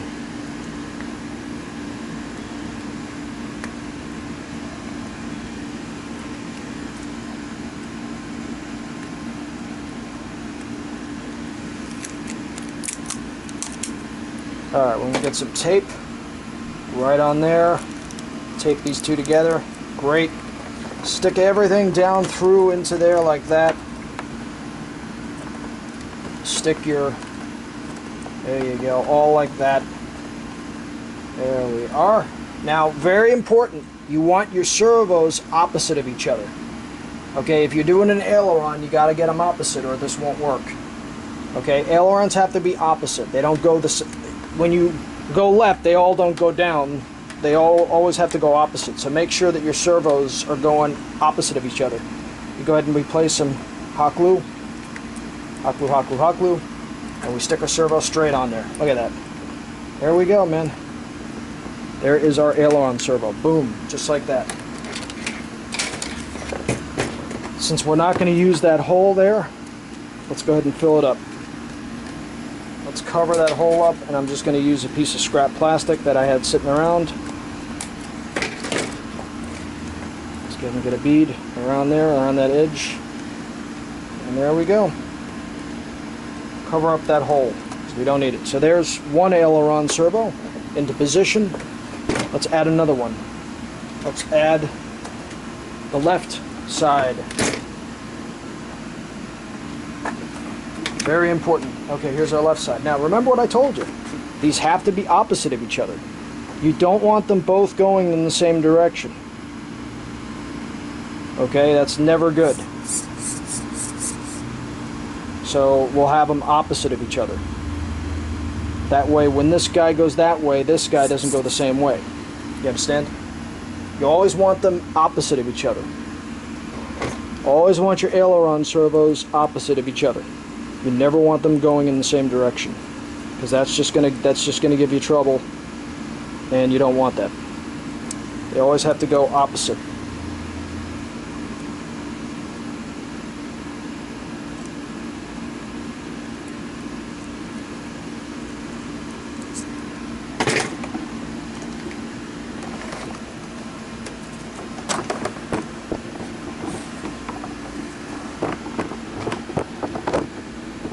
It is hot.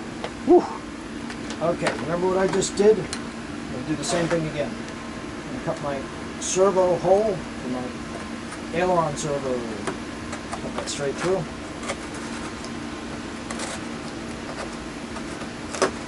Yep. Make sure it's big enough. The hole. Yep. Perfect.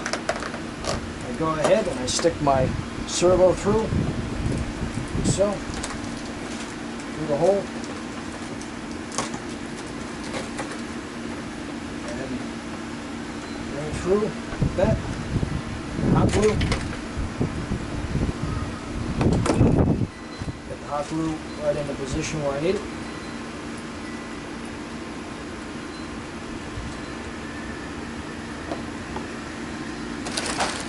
Jesus, it is hot, baby. My God, is it hot.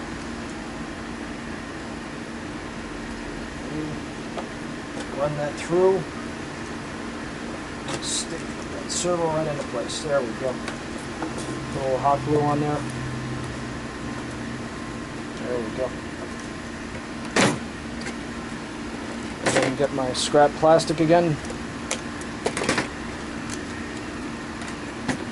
Then what I'm going to do is I'm going to go ahead and connect my servo wire. Black to dark brown, right in there like that. If you want, you can go ahead and use hot glue to connect your servos together, but I'm a big proponent of taping your servo leads together. You really should, because when you pull G forces and you pull G's and you get vibration, sometimes your servo wires can pull out. I've seen it happen at the most dopiest times, man, where people are like, "Yeah, I don't need to connect my servos together. Like, I don't need to harness them together." But all it takes, man, is one good. Oh, and I didn't put it on the right place. Wouldn't you know it? That's another mistake guys make.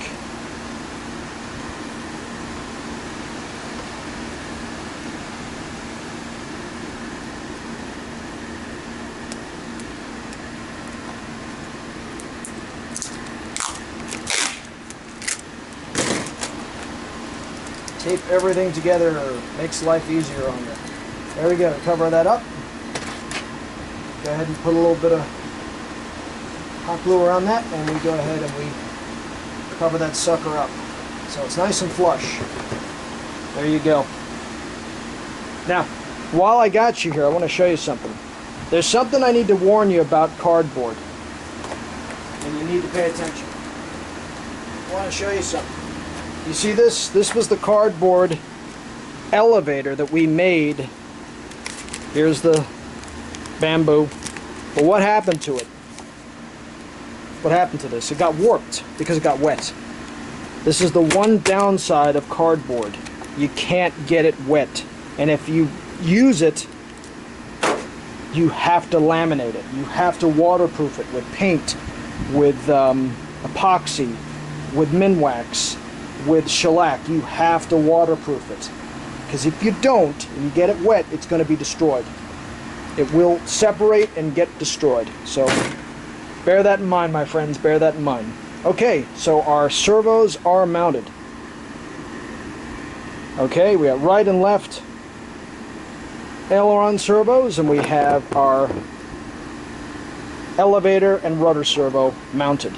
Very important, my friends. Remember the Y connection? Here it is. Comes right out. Here is our servo wire for our rudder.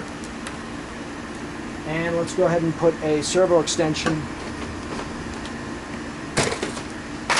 Let's put a servo extension right on our elevator servo. See? And that takes us right up. See? Takes us right to where we need to be.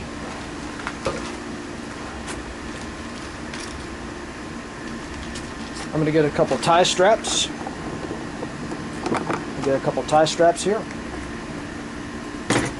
Got a real mess going on here. This is what starts to happen sometimes. You just start to get an unholy mess. Got to be careful. Let's go ahead and let's tape these servos together. Very important. Let's tape those suckers together. And let's get these servos tie strapped to the bamboo itself. See what I'm doing? I'm getting the tie strap.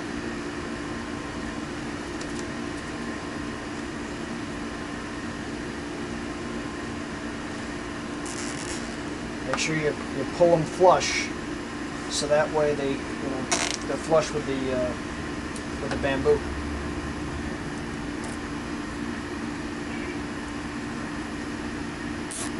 See what I'm doing? There we go.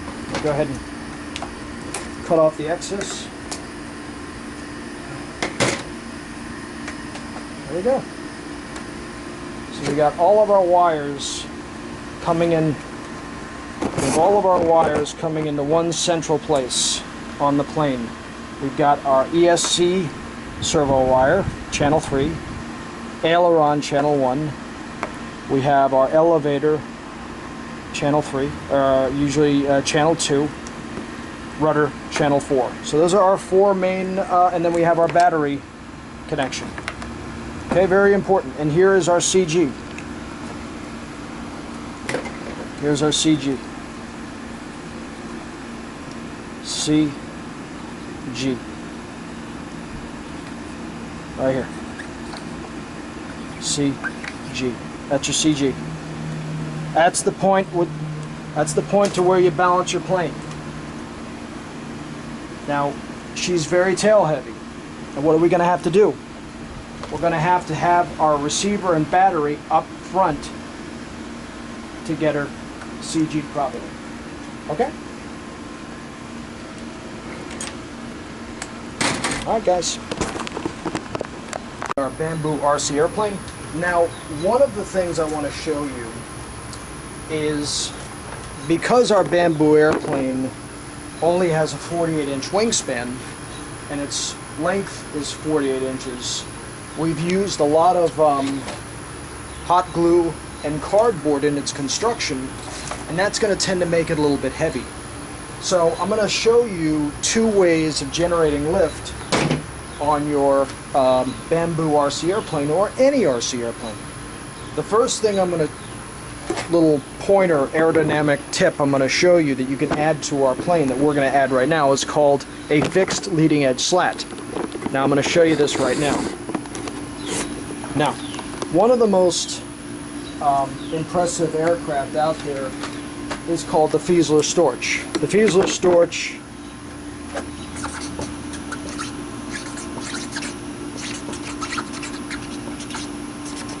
has a wing like this. You got your airfoil, and then there is a flap, and then you have a fixed leading edge slat. And what this does is it generates a vortice here and then here, creating more lift. Okay, so you're getting more airflow around the wing up and through around this fixed leading edge. So what we're going to do for our bamboo RC airplane is we're going to do this. Here's our airfoil. We're going to create a fixed leading edge slat. So it's going to create a vortice here, and it's going to create more lift. If you want, you can add flaps to your fixed flaps also, and that creates even more lift. But for now, let's go ahead and let's just make a fixed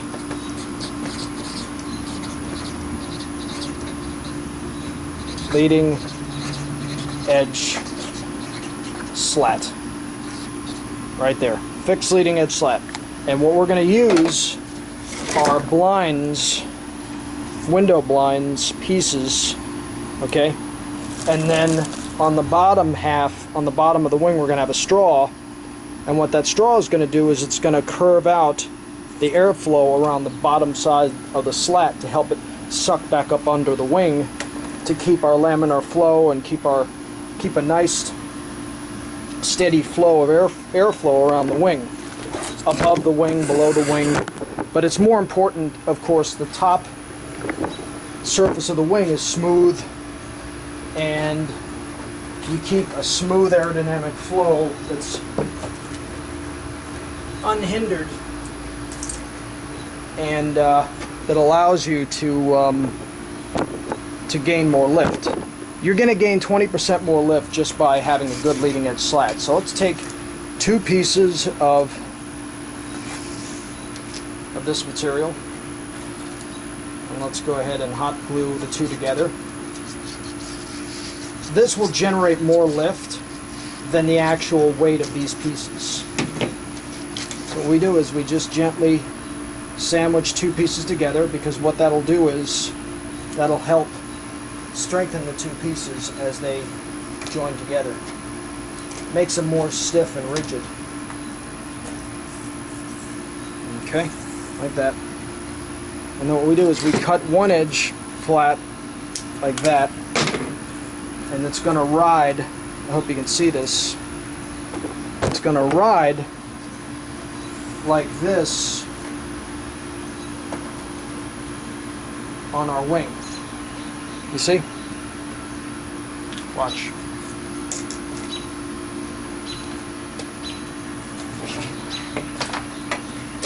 Let's have a look at our wing. Let's look at our wing. Okay. There's the airfoil. And what's going to happen is this slat is a fixed slat, and it's going to be like that. You see? And the straw is going to be on the bottom edge, and it's going to give us that much more lift. It's going to add at least 20% more lift to this wing, and it's going to really help in the generation of overall lift as this airplane flies. So each one of these pieces is not as long, 48 inches, but we're going to put one length and then we'll add another length. You'll watch. You pay attention and watch, and you'll see exactly what I'm talking about. So what I'm going to do right now is I'm going to add a bead of hot glue along here, and we're going to get our fixed slat into position. I'm going to get another piece of hot glue ready, another stick, and I'm going to run a bead along the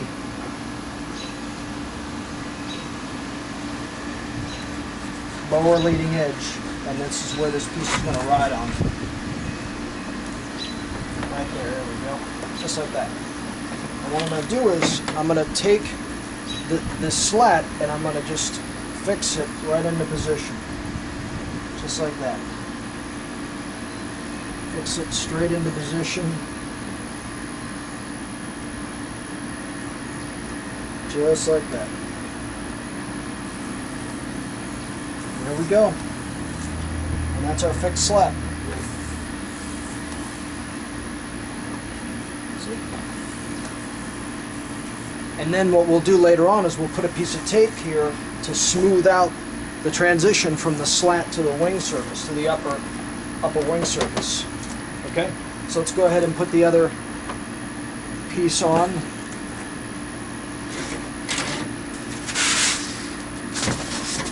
Alright. Let's put our other piece into position, shall we? Okay. We go ahead and we get two pieces like so. And we go ahead and we're going to just fit them right in there.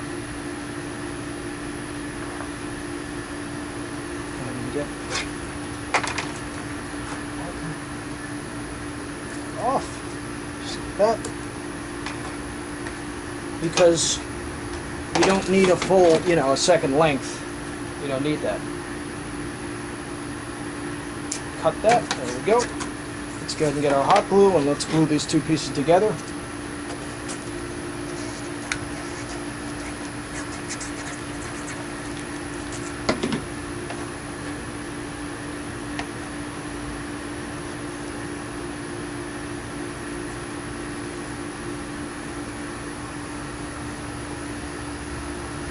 There we go.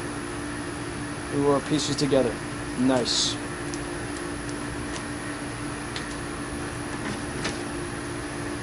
Let's go ahead and let's keep putting our. See what I'm doing? So I'm going to run another bead along the lower leading edge of the wing. Take this. Fit it into position, just like that. There we go. Look at that, perfect. There we go. Perfection. Right like that. There we go. Just what I want. Beautiful. Perfect. Alright, we'll let that set for a little bit. Now what we're going to do is we're going to put our straws right in here and make a nice curved slat. See? The straw is going to give us, rather than a harsh airflow, the straw is going to curve the air around the bottom underside of the slat and help it basically continuously giving us a nice smooth airflow. That's really the name of the game, is smooth airflow. If there's anything that's what you have to keep in your mind, is smooth airflow. You're generating lift because you're creating a wake vortice ahead of the wing. The slat is kind of like making another wake vortice before you have the wake vortice, if that makes any sense to you. It's almost creating, it's like having another wing ahead of the wing. And it's just helping, like if you look at the Fuselage Storch, you look at some other aircraft, the Pilatus Porter, there are a lot of aircraft that incorporate extra lift technology that kind of help planes generate more lift. And that's the key, you want to generate more lift. So what I'm doing is I'm taking hot glue and I'm running a bead along one edge of the straw. And the advantage of the straw is it's lightweight. It's lightweight, it's flexible, and it's strong. It's relatively strong. For where it is and what it's doing, it's fine.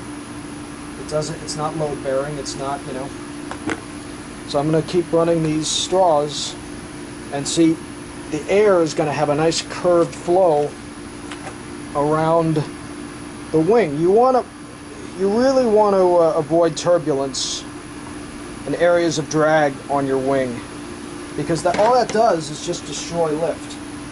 Drag destroys lift. That's what it does.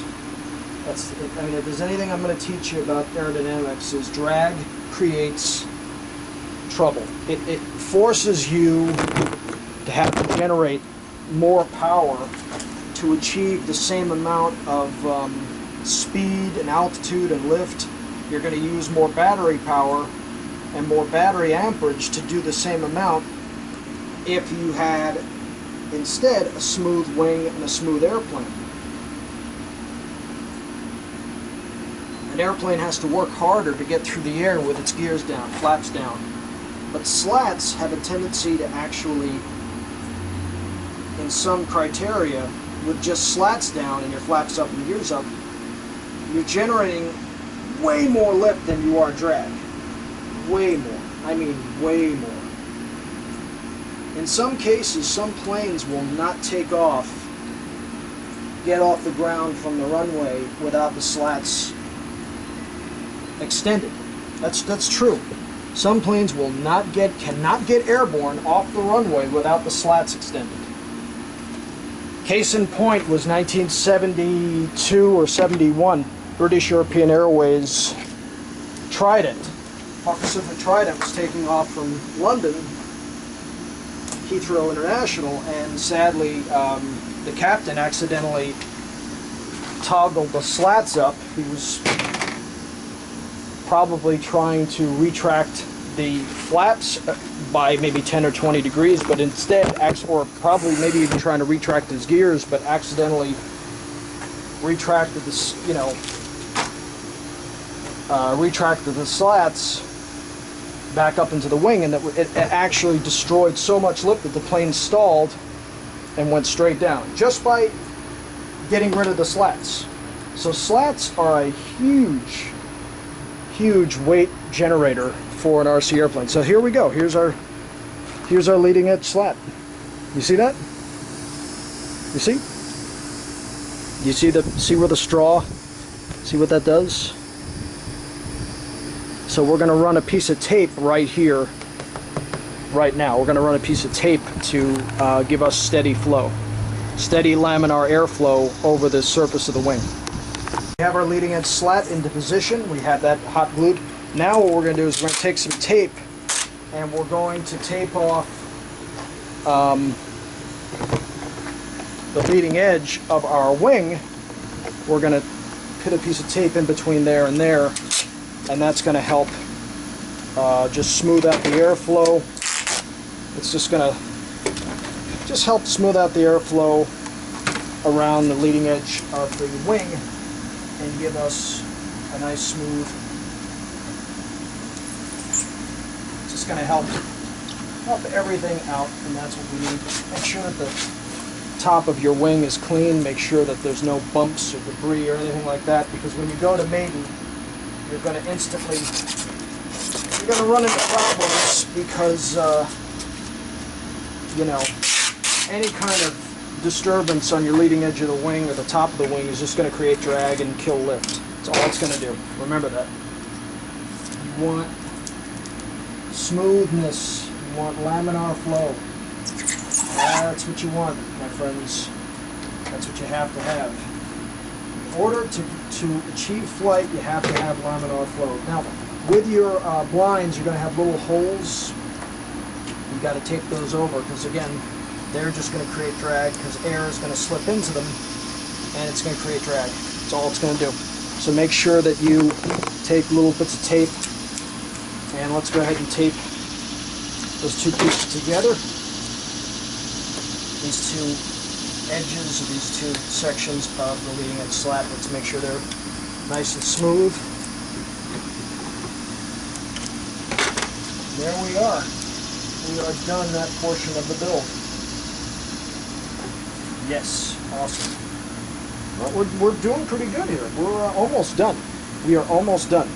All we have to do now is just attach the control horns to the control surfaces,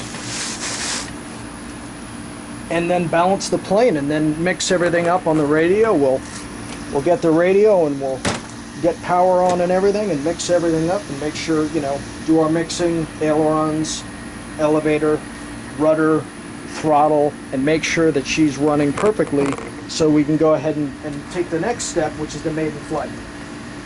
So we just run our hands over the wing, top side, bottom side, look for any kind of, just look for problems, look for little issues or anything that pops up that you think is a problem or could become a problem. Just gently deal with it. And before you know it, you're going to be having your maiden flight. If you follow along with me in this build and you pay attention, I'm telling you guys right now, you're going to have your maiden flight. You're going to succeed. You're going to have a bamboo airplane, and you're going to succeed. You're going to have something that flies. If you pay attention. If you don't pay attention and you just watch little bits, you watch 5 minutes of a 3-hour, 4-hour video, you're probably going to lose and miss stuff. And this is one of the problems with the Pool-noodle video. People just, I don't know what it is, people have a problem with paying attention. I wish people would watch the whole video and they would learn a lot more. So, okay, Demon Driver, back with the Bamboo Demon. We are back. Alright, now what I'm going to do is I'm going to set up my ailerons and start to prepare to run my control rod to the aileron servos to the actual control surface. So I turn everything on, turn my radio on. Turn my radio on. So I turn everything on, turn my radio on, and go ahead and make sure that I want to check all the positions of my control surfaces and make sure that the servos are where they need to be in position.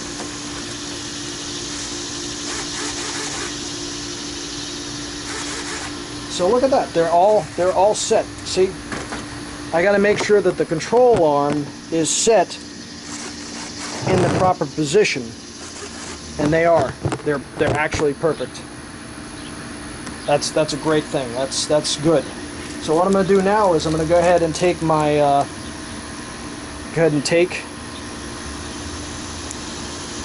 my control horn,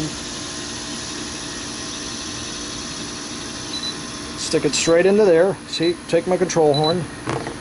Got this piece. Now, one of the things I noticed is that, and this can come in pretty handy. Doing this is a nice thing to do.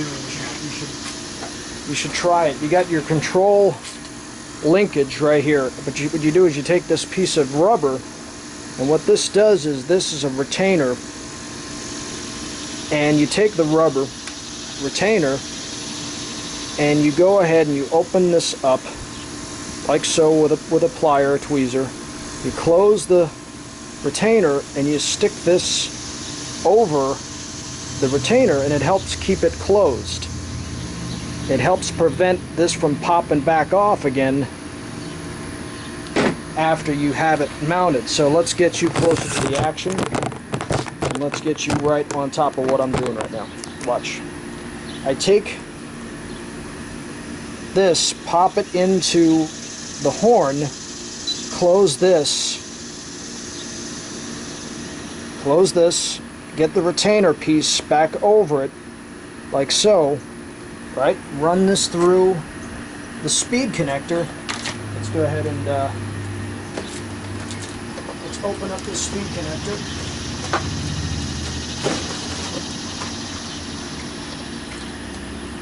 Let's open up the speed connector.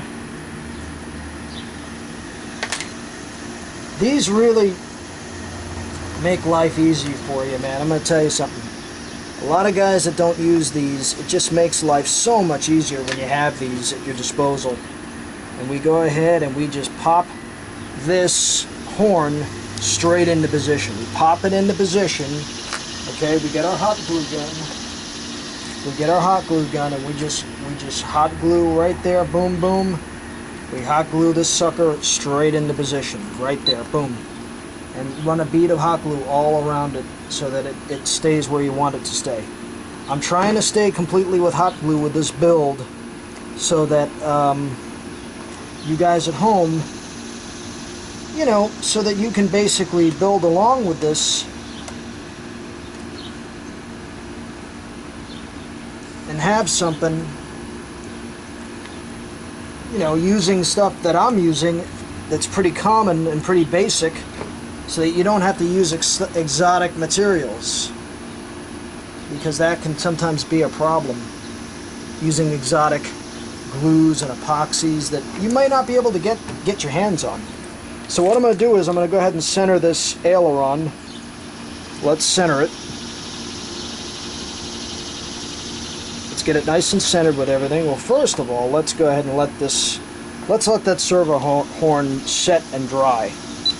Let's let that hot glue set and dry. Moment of truth.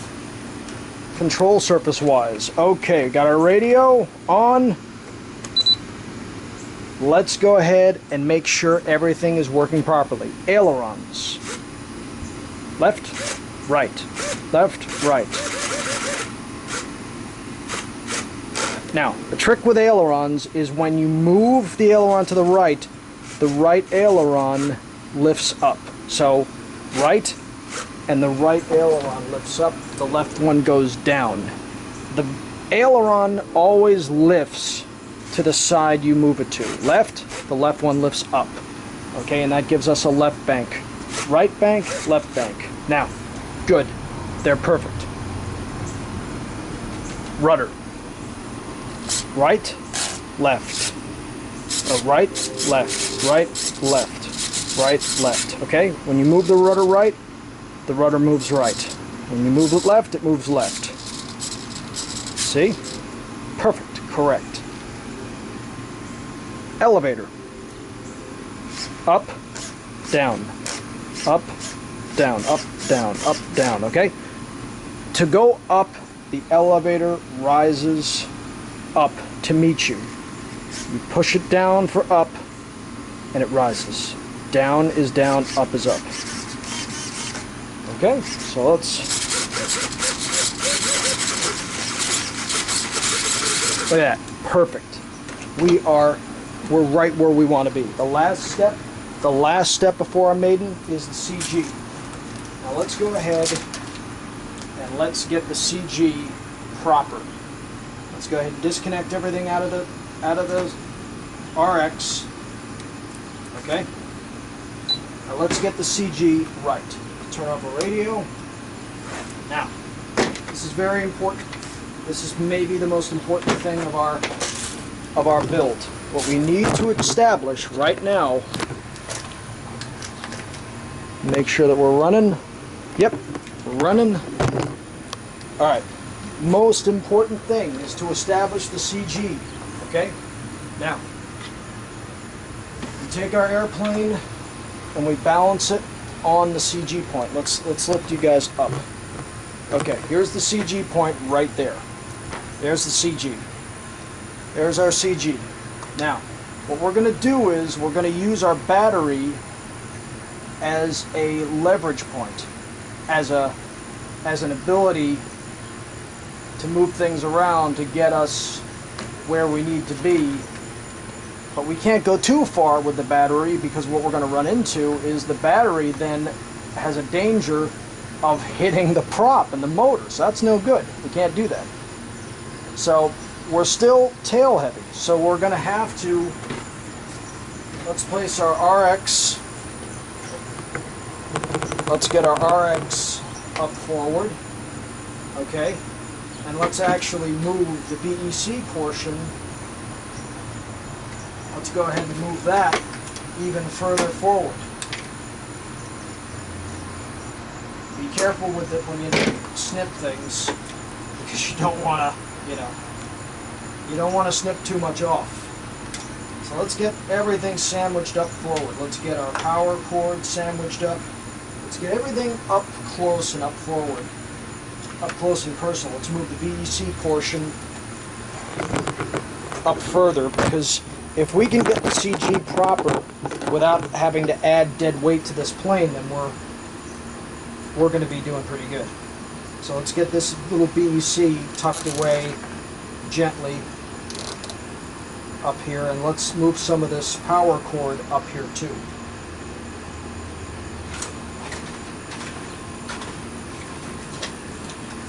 Okay. Let's get some of this power cord up forward as well.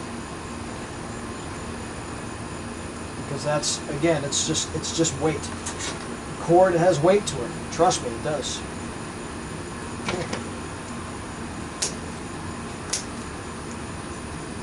Be careful when you make your snips. Okay, so we got more stuff bundled up forward. Let's check our CG again. Now I'm using about a 2200 milliamp 11 volt 3-cell battery up forward. Let's check everything out. We take our finger, we balance it right on the CG point. This is how you do it. Watch. Balance it on the CG point right there with your fingers. And let's see what we've got. Let's see what we've got.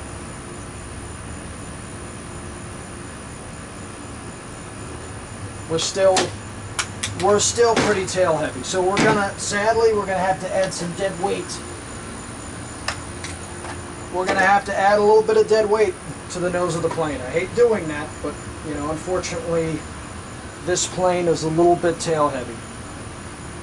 Now, one of the ways you can get around that is to move your whole wing back, but we have the wing forward enough. If we go too far back, then the plane starts to become a little bit too unstable in flight, and we don't want that. We want this plane to be balanced properly right on our CG point. Sometimes what you can get away with is moving the CG back a little bit, but to be honest, you don't want it any further back than 2/5 back down from the leading edge of the wing. You don't want to go too far back, because then you're going to have a nose-heavy airplane. If you get your CG wrong and it's too far back, your plane is just going to nosedive. When you go to throw it, if your CG is too far forward, she's always going to be tail heavy. She's always going to be tail heavy. And she's going to want to climb. If your CG is too far back, she's going to be nose heavy, and she's always going to want to dive. So you got to find your CG. And the CG is always good at 2/5 of your chord. This is 2.5 inches back from a 10-inch wingspan, a 10-inch wing chord. Okay? So I'm going to go ahead and make the CG right, and then we're going to run up the motor one last time, and then it's Maiden time. Off to the airfield, and I'm going to chuck this girl in the air and see how she flies. But if you're building along with me at home, wherever you are in the world, if you're building along with me, you should be at this point sitting here with a bamboo RC airplane that you made on your own. It's pretty easy, guys. This is a pretty easy plane to build. You've got this. I believe in you. You got it. Alright, Demon Driver here. It is time to Maiden the Bamboo Demon. We got radio is on. I'm running this under a different model because the setup, it was just easier to do the setup that way. But I'm checking everything out. Let's just make sure we got everything working properly. Rudder, ailerons, up, down, up, down. Alright, everything looks good. Throttle, beautiful. She's CG'd pretty damn good. CG is damn near perfect. Alright, let's go Maiden this thing. Call this thing the Gilligan's Island bamboo airplane from Gilligan's Island. Skipper! Hey little buddy! Doop, doop, doop! Oop, doop! That's all Alan Hale Jr. did in that show. Oop, doop! Oop! Oop, doop!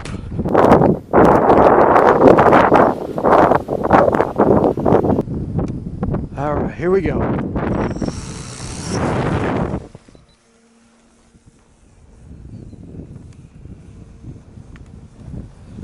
Oh boy. Woo, it's windy out here. Skipper! Little buddy built a bamboo plane. Dope! doop.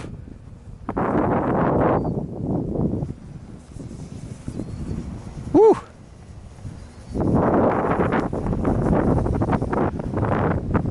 It is windy. Bamboo RC airplane. Made out of bamboo, baby. It is windy out here. Woo!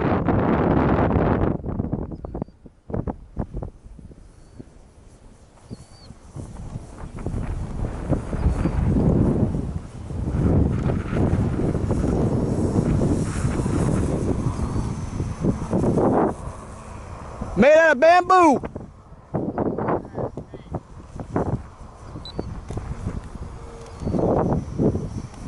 It is a little bit too windy for us out here.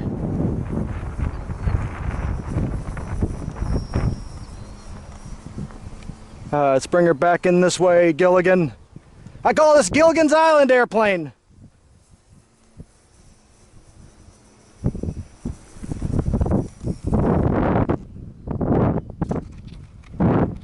Woo!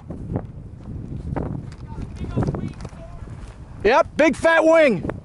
Lovey Gilligan built an RC airplane, and hopefully he'll fly it out into the sea lanes and will be rescued. Skipper! They're headhunters coming after the RC airplane! Skipper!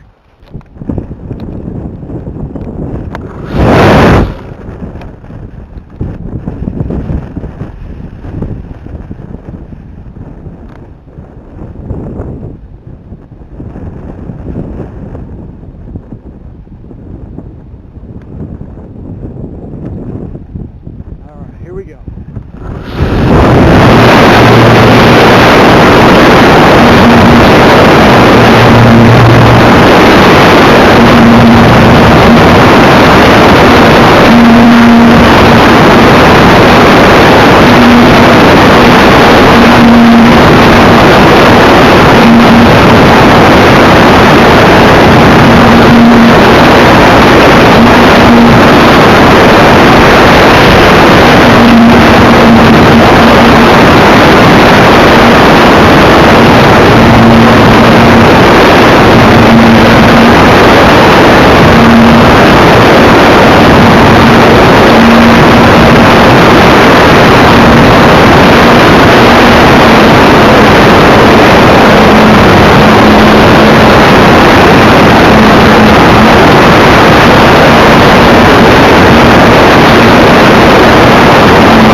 That was a good maiden. Well, if they ever had an RC airplane on Gilligan's Island, this would have been it. Wait till you see this thing. This thing is the goofiest. But I'm doing a build video on it, bamboo RC airplane. A plane like anybody can build. Anybody can find bamboo, and you can build this sucker. Check this out. Neat. Look at that. It's ugly. Golly. Let me. Looks like a giant stick or I'm something. throwing the battery out so you don't get. I There you go. don't want to tag you. You need those hands. You need those fingers. Man, You're a that's man who works with neat. his hands. I got onboard camera. Okay. All I'm right. gonna shut that off. That's a what's the name of that? That's a Yeah, it's the HD wing, the hobby wing. that camera. Yeah, it's a good Yeah. camera. All right, off. Neat. Yeah. Dude, How you been, buddy? So awesome. Man, I've been right here. Yeah. How's the family? How's everybody? Everybody's good. Yeah. And you? How's life going? Which is of Cardboard on the bottom. the old Fontana 40 Yep. with that big, thick wing cord. Yep. And that's stout.